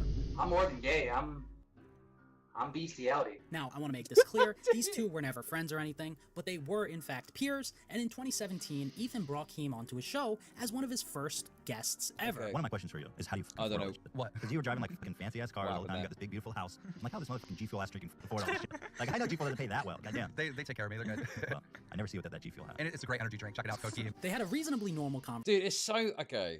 This is obviously a very. I should probably do a full on thing about the Keemstar Ethan thing at some point, but it's so weird to see them interacting because of how much they fucking hate each other now. Conversation despite some disagreements. Okay, but the guys, real we're issues getting began pretty to arise close. after the That podcast being was said, released. I'm probably the gonna podcast. It was good. I mean, rock he for was another like really half nice in hour person or with so, the and then time. it's time I to thought it was hit up great. the I had no Friday problems gym whatsoever. action. And then when he uploaded the podcast today, he left this comment that said, I understand a lot of you do not like Keemstar, but that's why we had him on the show. It's good to have conflicting views and opinions. Hate him all you want. We do too, but he's an interesting character, and that's what this show is about. God bless. The whole we do too, like they hate me? Like what the fuck? If you hate someone, you should not need to make a comment clarifying that you hate your guest because you got an ounce of pushback. You should Wait, what? That's crazy. So Keemstar had no idea that that was the case, and it just was that comment was what made him realize. Is that right? Keem just got butthurt. Everyone says they hate Keem, though. Okay, it's fine to fucking hate Keemstar, obviously. The problem comes when you don't... That's not apparent, and then you find out in a comment after that they don't like you, and you're like, wait, what? I never fucking knew that. You guys are just saying that because you don't like Keemstar, and that's fine, okay? But I'm saying it's reasonable that that's going to be a bit off-putting, and you're gonna be like, wait, what? You're gonna hang on a minute. I thought we were at least neutral, but now apparently you hate me. What the fuck did that come from? tell them right to their face and make it abundantly clear. Realistically, what was Keem gonna do? Punch him? No, it's a podcast meant for entertainment purposes. You're supposed to communicate with the other person. Is fragile. Yeah, exactly. Thank you, Nicholas. That's coming from Nicholas Diorio, okay? Who's got a very mixed past when it comes to Keemstar, right? But it's, you know, whenever Keemstar comes up, it's very apparent to me that some people just fucking despise Keemstar. And this has been the case for fucking, you know, in the years that I've done this, whenever I've brought Keemstar up. You know, Keemstar could get slaughtered in the street by someone, and people would go, yeah, well, he was a bit annoying though, wasn't he? And it's like, dude, it's fine if you fucking hate the guy and you want to talk shit on him. But, like, you've got to be able to understand, put aside your bias and recognize if someone maybe has a reasonable fucking grievance. And it's just true that if you go on someone's show and you're not under the impression they don't like you, and then they get pushback, and in the comment they're like, yeah, we don't fucking like that guy either, actually. And it seems like a way to, like, escape this criticism that you're getting. That's a reasonable grievance to bring to the forefront, you know? And that doesn't take away from whatever other shit he did in this drama. You know, I don't know the ins and outs of it, but I'm sure he did bad shit in this. He wasn't fucking perfect, but, like, that's a reasonable thing that you'd be bothered about to bring up, right? And certainly, you know, I might talk about that. Like, if I went on someone's show and I presumed we had a neutral perspective or neutral kind of relationship, and then afterwards they got pushback and they were like, oh yeah, we didn't like the guy either, I would also be like, wait, what? Hang on a minute, I thought we were chill. Why are you saying you don't like me now? Just because your audience don't like me. That's a very pussy move to do, you know? And I certainly would never do that to someone. I would never bring someone on under the presumption that we were at least neutral, and then after go, yeah, I fucking hate that guy, he's a retard. That's why I brought him on, to laugh at him. Like, no, it's just a kind of shitty thing to do, you know? But not the end of the world, not a massive deal, not some crazy thing that I care about that much. But yeah.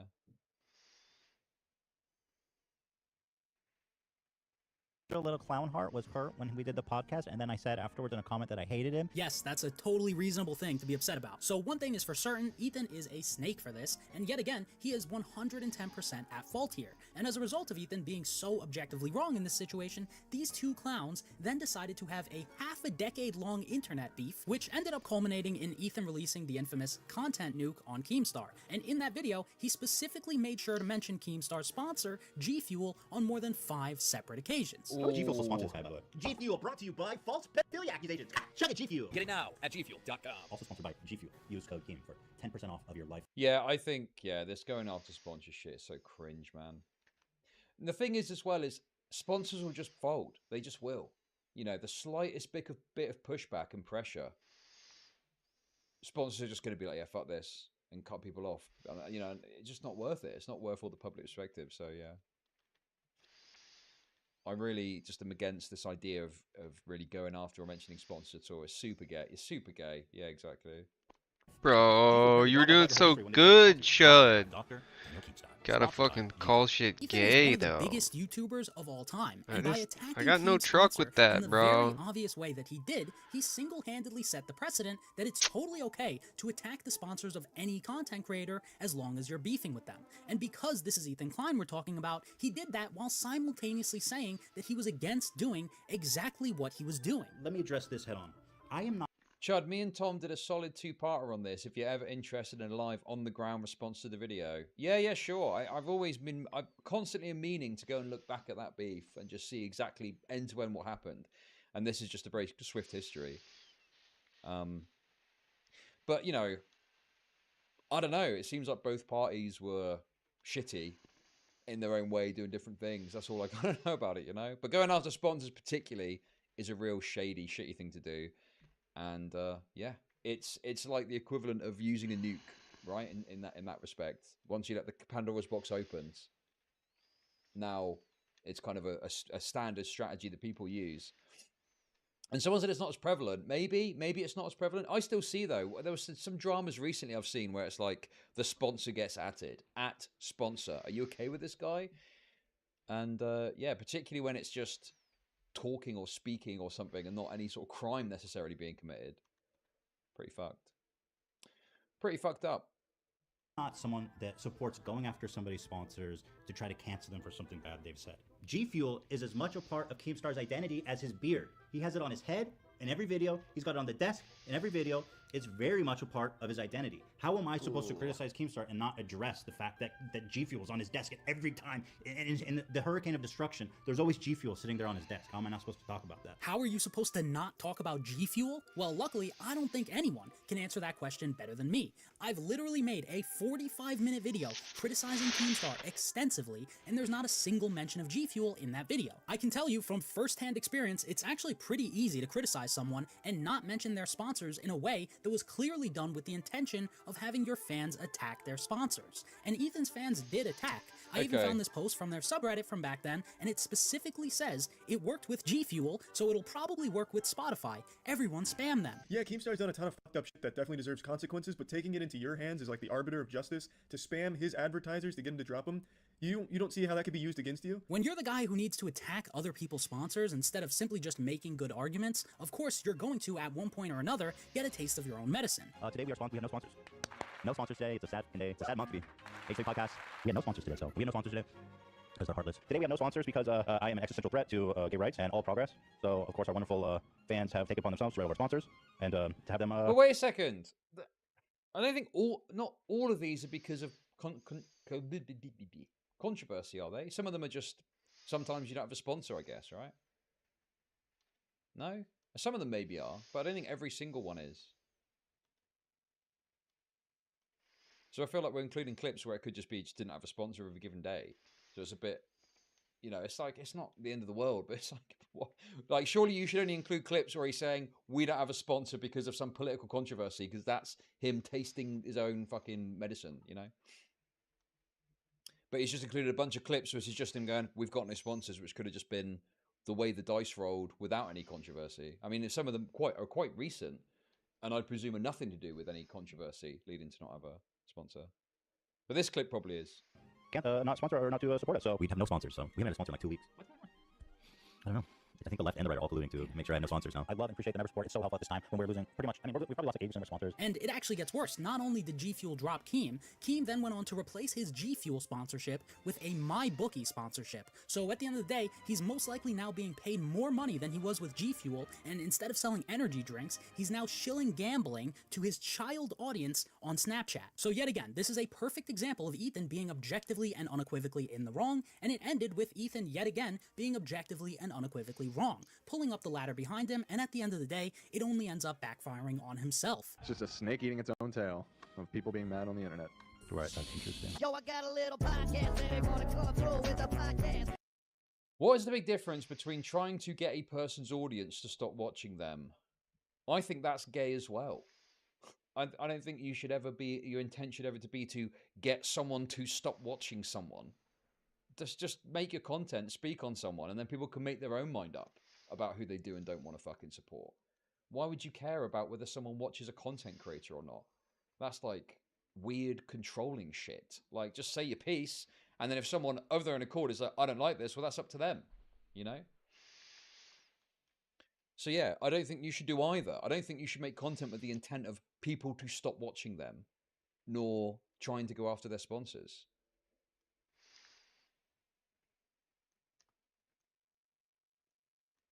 Yeah, I don't have the double jump.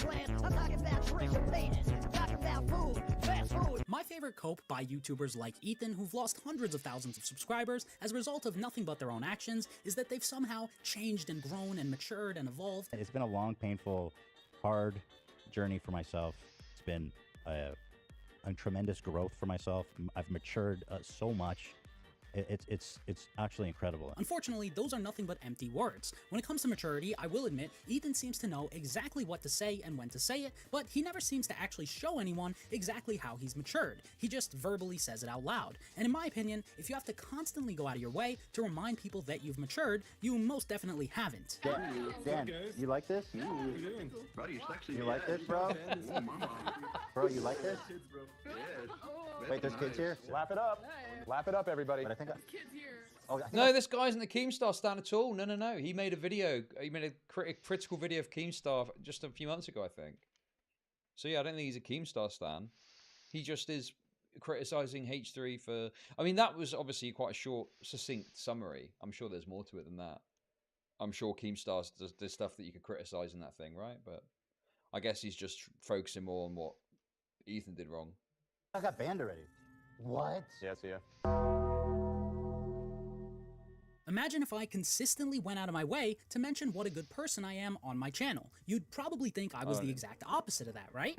I need you to tell me that I'm a good person. I know that I can be selfish and narcissistic and stuff. So yeah, I feel like what this segment is going to be, I don't think I'm going to watch all of this stuff because some of it I kind of know about already.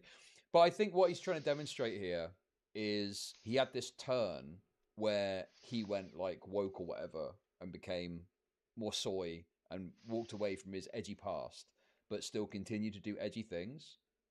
And I think that is probably a product of the fact that he probably wanted to do this the whole time. You know? Yeah, we'll skip to that because some of this stuff is a bit like that. But yeah, I think, yeah, it's more a product of just the fact that he probably always wanted to be edgy, but felt maybe pushed by his audience to not be or something, maybe, like in certain situations. So then when he felt that pressure because the audience didn't like it and criticized him for it, you know?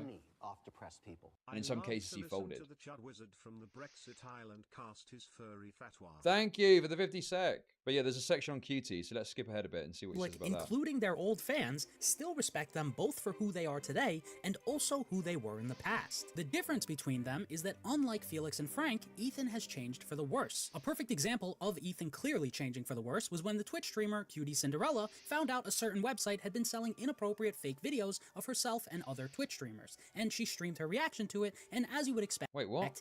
Changing for the worse was when the Twitch streamer Cutie Cinderella found out a certain website had been selling inappropriate fake videos of herself and other Twitch streamers, and she streamed her reaction to it, and as... Okay. I feel like that's you know, not he's missed a lot of the comedy. He's missed a lot of the comedy of the situation, hasn't he, there, I think. He's kind of presented it in a certain way to make us feel exceptionally sympathetic towards QT Cinderella, okay? But that isn't actually what happened at all. And the reason that people were so mocking of QT Cinderella was because she kind of involved herself in this crying stream when she wasn't one of the people showed in the images. And the fact that it was her partner's friend that had showed this dodgy website on stream, which added a personal element to it. Like, okay, I need to, you know, you guys know the drama, okay? You guys know what the fucking drama is. We know this is funny. We know this is a funny thing that happened, and people rightly laughed at Cutie Cinderella for overreacting to it and doing this stream about it, rather than just fucking dealing with it privately or putting a quick statement out and leaving it at that, right? Cutie Cinderella Exactly. Well, it was a lolcow type behavior to stream about it in tears. Chud L. That is not a Chud L. That is one of my most fucking correct takes. And everyone that isn't a fucking utter mouth-breathing, soy-infused retard thought that was hilarious. Every single fucking person did, okay? So let's see what he's got to say about it. Because Ethan Klein laughing at it was fucking based as far as I'm concerned, okay? As you would expect, Ethan had the most mature response possible. Alright guys, 15-minute warning, 15-minute warning. Welcome to Chud Nation. Hang on.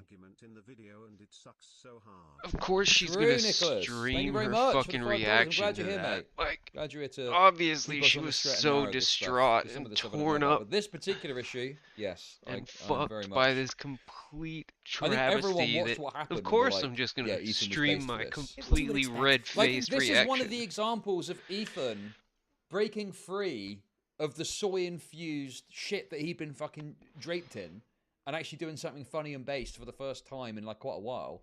And a lot of people, I think, were, you know, into that, and they found it funny. They found it good because, like, yeah, you're not doing the fucking obvious soy misogyny take. You're just having some fun with it, as you should. Had the most mature response possible. This is what it looks like. This is what the pain looks like. Okay? Why?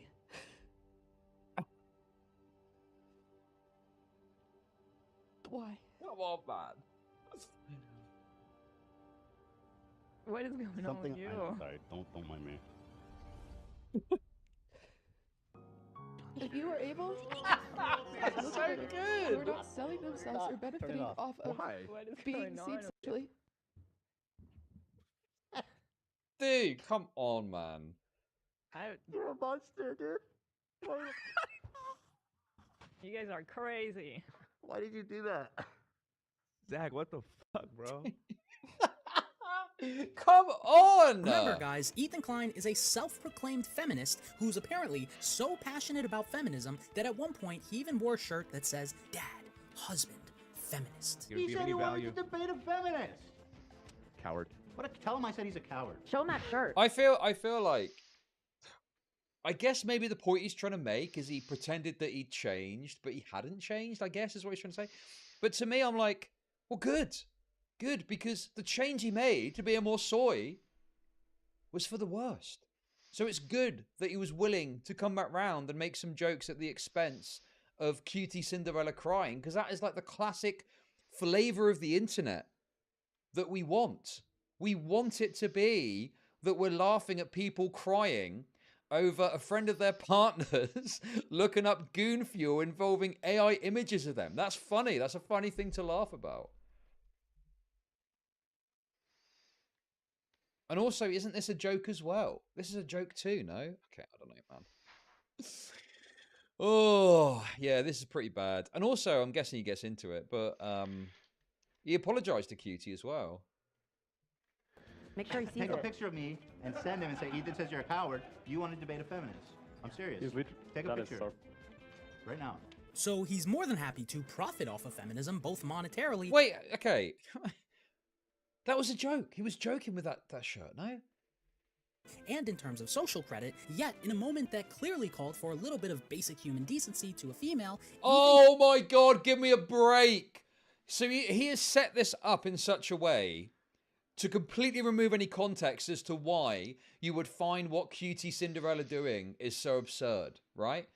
Because he has presented it as she found out that this website had like fake images of them being sold. That's not why it was so funny. That's not what made the situation so entertaining, right?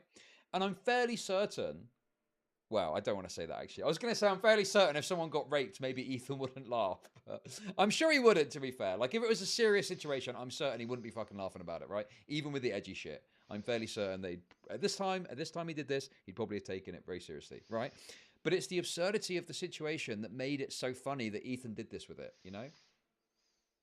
But for some reason, this guy is like hyper autistically analyzing it and bringing in another clip, which apparently is also a joke. He's wearing a t-shirt. You know, someone wants to debate a feminist. I'm wearing a t-shirt that says feminist. That makes me a feminist. Like, come on, man. Oh, that's rough. That is rough. That is an extremely rough turn this guy's taken with this, you know? Sure, okay, but then to me, him doing this isn't like a hypocrisy in that like he's stating I'm a leftist and then he's not being a leftist. It's him trying to push against and Yo, break out. fam. Like it's very clearly Ethan wants to be a fucking edgy, funny guy. Okay. And to me, this is him breaking against that at the opposition of his audience, rather than it being he's being hypocritical. He's trying to break out of something rather than being a hypocrite. Does that make sense? And in fact, the fact he apologized, I think, is the bad thing here because you know it was cucked. There was no need to apologize. There's nothing to apologize for. And I think he only did it because of pressure from his audience and probably more so even Hassan, you know? But I don't even know if he's going to cover that bit. Couldn't even pretend to be compassionate towards Cutie. He's just hard to even imagine he's a real person, you know? It's like, damn, there's a real person out there like that. It's wild. On another note, let's take a look at what the content creator... Wait. Okay. Hang on a minute.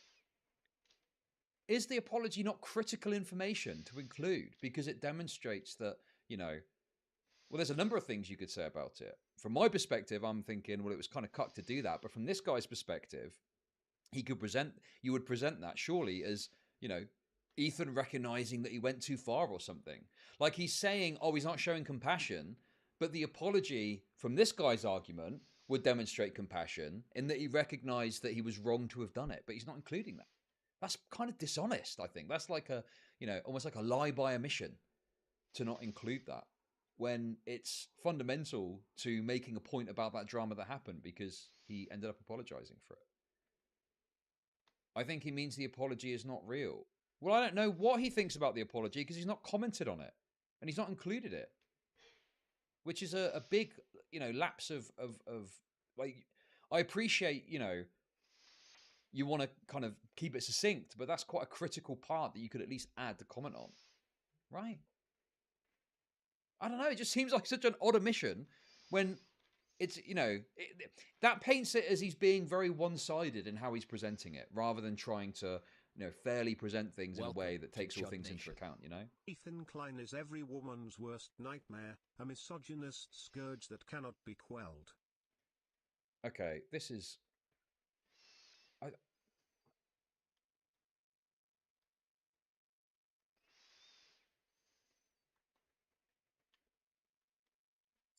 Yeah, exactly. It's like, it doesn't fit the H3 bad narrative, precisely. Brittany Broski had to say about her appearance on the H3 podcast. What's the nastiest thing you've seen on the internet? I recently went on H3 and Ethan showed me a video of two prolapsed assholes rubbing against each other. So that's actually really awesome that you asked that because I had an answer ready to go. Yeah. As you just heard there, Ethan has this really bizarre habit of asking his guests awkward relationship questions or showing them adult content live on his show. I have to keep this PG, but for example, Ethan brought this adult actor named Hunger FF onto his show and had him show off some of his talents to his guest at the time, Howie Mandel. Just go ahead and do it right now? Yeah, just go ahead. Everything you Thank you. requested. Now, Howie, Let me take off my True. shirt. That sounds funny. That sounds funny to me.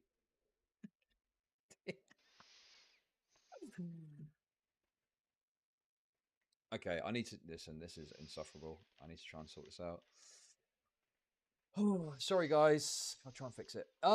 Yeah, that's just funny. What is wrong with that? What is wrong, dude? What the fuck is wrong with doing something funny? Does this guy think comedy should be illegal or something? It would be bad if you did it with someone who it was like they made it clear before they didn't want to do that or something like that. But I'm going to go ahead and assume that this is kind of accepted or understood to be okay, right? Let me stick this up while I sort it out. Fuck. Sorry, guys. I'm so Chud confused. sweeping for Ethan. Dude, I'm not sweeping for anyone. I just support the right of people to do something funny. No one's getting hurt. No one's getting harmed, I don't think. And clearly that woman that said it a second ago was clearly saying it as like, oh, this funny, it was a funny story, not a, oh, that I got raped on Ethan Klein's show. Oh, you're trolling. Okay, fair enough. Listen, I get... I'm not even mad. I'm having a good time. This is good. This is good content. I'm having fun. I'm just on it. Listen, it's been a busy couple of days, okay? I hate having my schedule interfered with. Molested. I hate having my schedule molested. And my schedule has been heavily molested the last couple of days. But We're back on it now. Oh my god. Oh my god. Oh. Oh no! No! Oh, dude, that's funny. You can. Wait. This is like the kind of, you know, this is like the old flavor of the internet, isn't it? This is like showing your pal one man, one jar when they've never seen it before. You know, oh mate, look at this video. Like, what's this? A guy with a jar. What's this? What's gay or something? Nah, just keep watching. And then, whoa, what the fuck? His jar's in his ass. And then it just cracks. And you're, what the fuck? No way! That's crazy! And then the blood starts coming out, and you're like, oh no, why did you show me this, bro? The shard, now he's pulling shards out. Oh my god. It's funny. It's like old school internet humor. Dude, really? We're really gonna have a fucking go at this? Seriously? Fuck me, does this guy just not like fun? Dollar store Howard Stern. Like, that's a bad thing. I don't know, man. Just seems like unnecessary criticism, but yeah, stupid. I made sure I had some hand sanitizer because on hand just in case. That was actually really impressive. He's probably done that exact same bit more than a dozen times at this point, and the reason why he constantly does really weird stuff like that is because Ethan and his podcast are essentially just the dollar store version of the Howard Stern Show. Howard was like my inspiration for the show, not really podcasts. My dream was to have more acts and more stuff going on, which I think we can build up to. He even paid tens of thousands of dollars in an attempt. What is wrong with that though?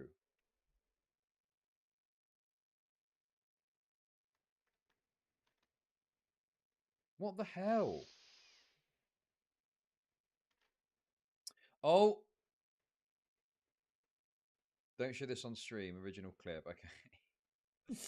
I got a source in the Okay. Whoa. Howie Mandel addresses the prolapse TikTok. What the fuck, bro? No. I don't like to. We could talk about it, but I don't like to. What happened with the prolapse anus? What was that? I didn't know. Welcome that's what it to was. Chud Nation. Oh, you didn't? No. Chud soy no. I don't like to. We could talk about it, but I don't like to talk about it. Oh, But we don't I have got to. in trouble Why'd you get in trouble? because With people who? got upset. Because I work for advertisers, and I didn't know what it was. Somebody sent me the picture. It I was don't a- see what the big deal is. It's a medical thing. I just saw like it looked like a clown, and there was some. It's just a medical thing. Is it this I can't show on stream? Anyway, it's just two guys talking. It doesn't matter. Just listen. Silly putty on the back of the clown and wet spots. And I said, "Is this COVID related?" I didn't know. Which is really funny. I didn't know what it The was. line, "Is this COVID related?" is Yeah. hilarious. Everywhere I go now, young people pass me and they go, "Howie Mandel, is this COVID related?" I got a catchphrase and I lost a bunch of sponsors. You did? Yeah. Yo. For that? Yeah. You should- Apparently, they're a stronger group than any of the other. The prolapsed anus community? Yeah. I think you've done a lot for the prolapsed anus community. I think they should Oh be my fucking God. applauding you Wow. for bringing, just like you brought OCD to the forefront. I brought that to the back front. Very good, very good. Is that well a- done? Well done. Thank you. Very good. Thank you. I That was wanted to really do good. Good I wordplay. made two people laugh now. Damn. That's like beyond my wildest dream. I'd like to do. Okay. No. The point that's being made here is that Howie Mandel during COVID literally started the prolapse meme. So just another point that lacks context. That's what it says here. So wait, this is the thing I can't show on stream. This is the original clip. Right, I see. Okay, so it wasn't related to Ethan.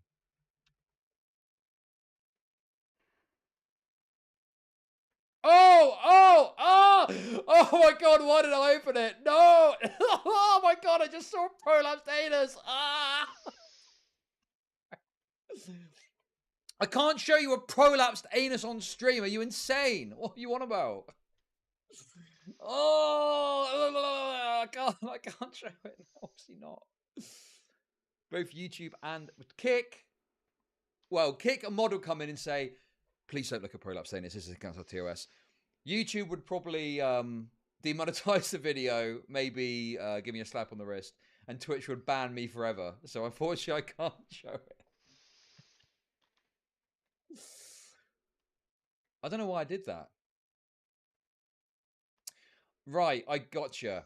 Okay, so, right, this is why this context is important. So, here's the actual timeline. So this person, the person that made this video, King of Nothing, is presenting this idea that Ethan Klein showed this guy a prolapsed anus for no reason. Okay? But the actual reality of it is that this Howie guy did the prolapsed anus joke first, and to play into the joke, Ethan Klein showed him a prolapsed anus on stream. So Ethan Klein was responding to the meme about this guy, not just randomly showing him a prolapsed anus, okay? But on top of that as well, assuming that there's some at least warning that weird shit's going to happen and some weird, disgusting stuff's going to happen, and it's not just like, you know, completely unwanted or completely unknown, that something like that might happen, I don't really care if someone gets showed a prolapsed anus on fucking Ethan's show anyway. So it kind of fails on both points. That number one, I don't care anyway. Number two, he did it because the guy was known for the prolapsed anus thing in the first place. God, what a weak criticism, man. On all counts, it fails. To copy Howard's set inch for inch at one point in his life. Wait, what? And some more stuff going on, which I think we can build Thanks up for to. the super Like chat. inspiration for the show, not really podcasts. My dream was to have more acts and more stuff going on, which I think we can build up to. He even paid tens of thousands of dollars in an attempt to copy Howard's set inch for inch at one point in his life. Embarrassing. And the problem with Ethan trying to be a Howard Stern clone is the fact that Howard got famous by being controversial and edgy. You ever listen to my show, Howard Stern Show? Yes. You do? You like it? Not particularly. No, what don't you like about it? You're rather crude. I'm rather crude? Yes. Oh, how do you mean? Give me an example. You're rather disgusting, and I don't care to give you an example. So Ethan is trying to uphold himself as some paragon of moral virtue while simultaneously ripping off every aspect of someone But okay. See, this guy's identifying this as like some... Okay. The issue for me then is that he should never have had this kind of like soy arc where he went in super hard on people for edgy shit. Like, yeah, there's the criticism. But he's trying to make it more than that. He's trying to make it this kind of like, oh, well, he shouldn't have based himself on Howard Stern if he wanted... No, the criticism is he should never have gone on his fucking soy arc in the first place. That's it. That's the criticism. And now that he's kind of... And this is the issue too, I think. Now that Ethan Klein seemingly is moving away from this like hardline, soy-infused analysis and views and shit like that, seemingly moving away from that, then that's good. We should be going, that's a good thing. That's not a downfall then, is it? You know, you can point out that the soy-infused arc was cringe and gay and make that your video. But to say he's still on a downfall when he seems to be going against the trend of that now, surely is a good thing. Right? That's my kind of perspective on this. But this guy's still trying to kind of present it as like a negative or a bad thing. So, yeah. Anyway, let's continue. I'm nearly got my camera sorted. Okay, that's wonderful. But how do I make money off depressed people? Ethan ripped off Howard, guy who's fell on its face after regurgitating the entire Gokanaru video. Well, it's funny you say that, Nicholas, because I've heard, obviously, the scuttlebutt. Like, apparently this guy is like... people haven't liked this video and have been critical of it. And, yeah, this guy is not a fan of the criticisms, apparently, from what I understand. But I don't know too much about it. Or what is out there and what isn't. But yeah, I mean, it's kind of quite weak. Quite a weak kind of angle that he's taken here that I don't agree with personally. Let's keep going. Got famous for being an edgelord. And unfortunately, Ethan isn't as witty, funny, or charismatic as Howard was in his prime, so Ethan tries to copy Howard's early 2000s edgelord shtick, and it leads to some very odd and uncomfortable moments. Liver King, now, do you have to have sex in a certain position? Because you're so big, and sometimes fat guys have a problem, they have to go into a certain position. Yeah. I mean, you're massive, right? So, and also, I don't know how well endowed you are, but like, what's the situation with your, what position? Do you have to go in a position, or are you guys fully flexible? Because you're both very muscular. Yeah. Here's the thing. Never talk about my wife in this context. And by here's the thing. Never talk about my wife in this context. Bro, that's funny.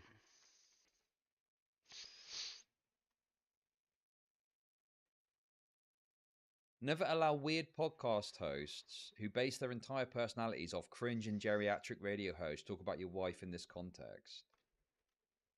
Oh my god. That's funny. And also, wasn't this a bit? Oh, because there was a problem with it. I'm fixing it. I'm fixing it. I'm on it, Smaggle. I know you want to look at my beautiful face again, but don't worry, mate. Give me a second. I'll be right back with you, okay? But yeah, that's... I mean, also, yeah, it's funny, but it sounds like he's doing a bit. I need to see the full clip to be sure. But it sounds like he's doing a sort of like, don't talk about my wife like that. No? No, he's definitely not. Anyway. Okay, guys. Either way, who fucking cares? It's just a... I will return probably later on tonight, and if not later on tonight, then tomorrow. Oh my god. Much love. Thanks for watching me play Stellar Blade. I'm really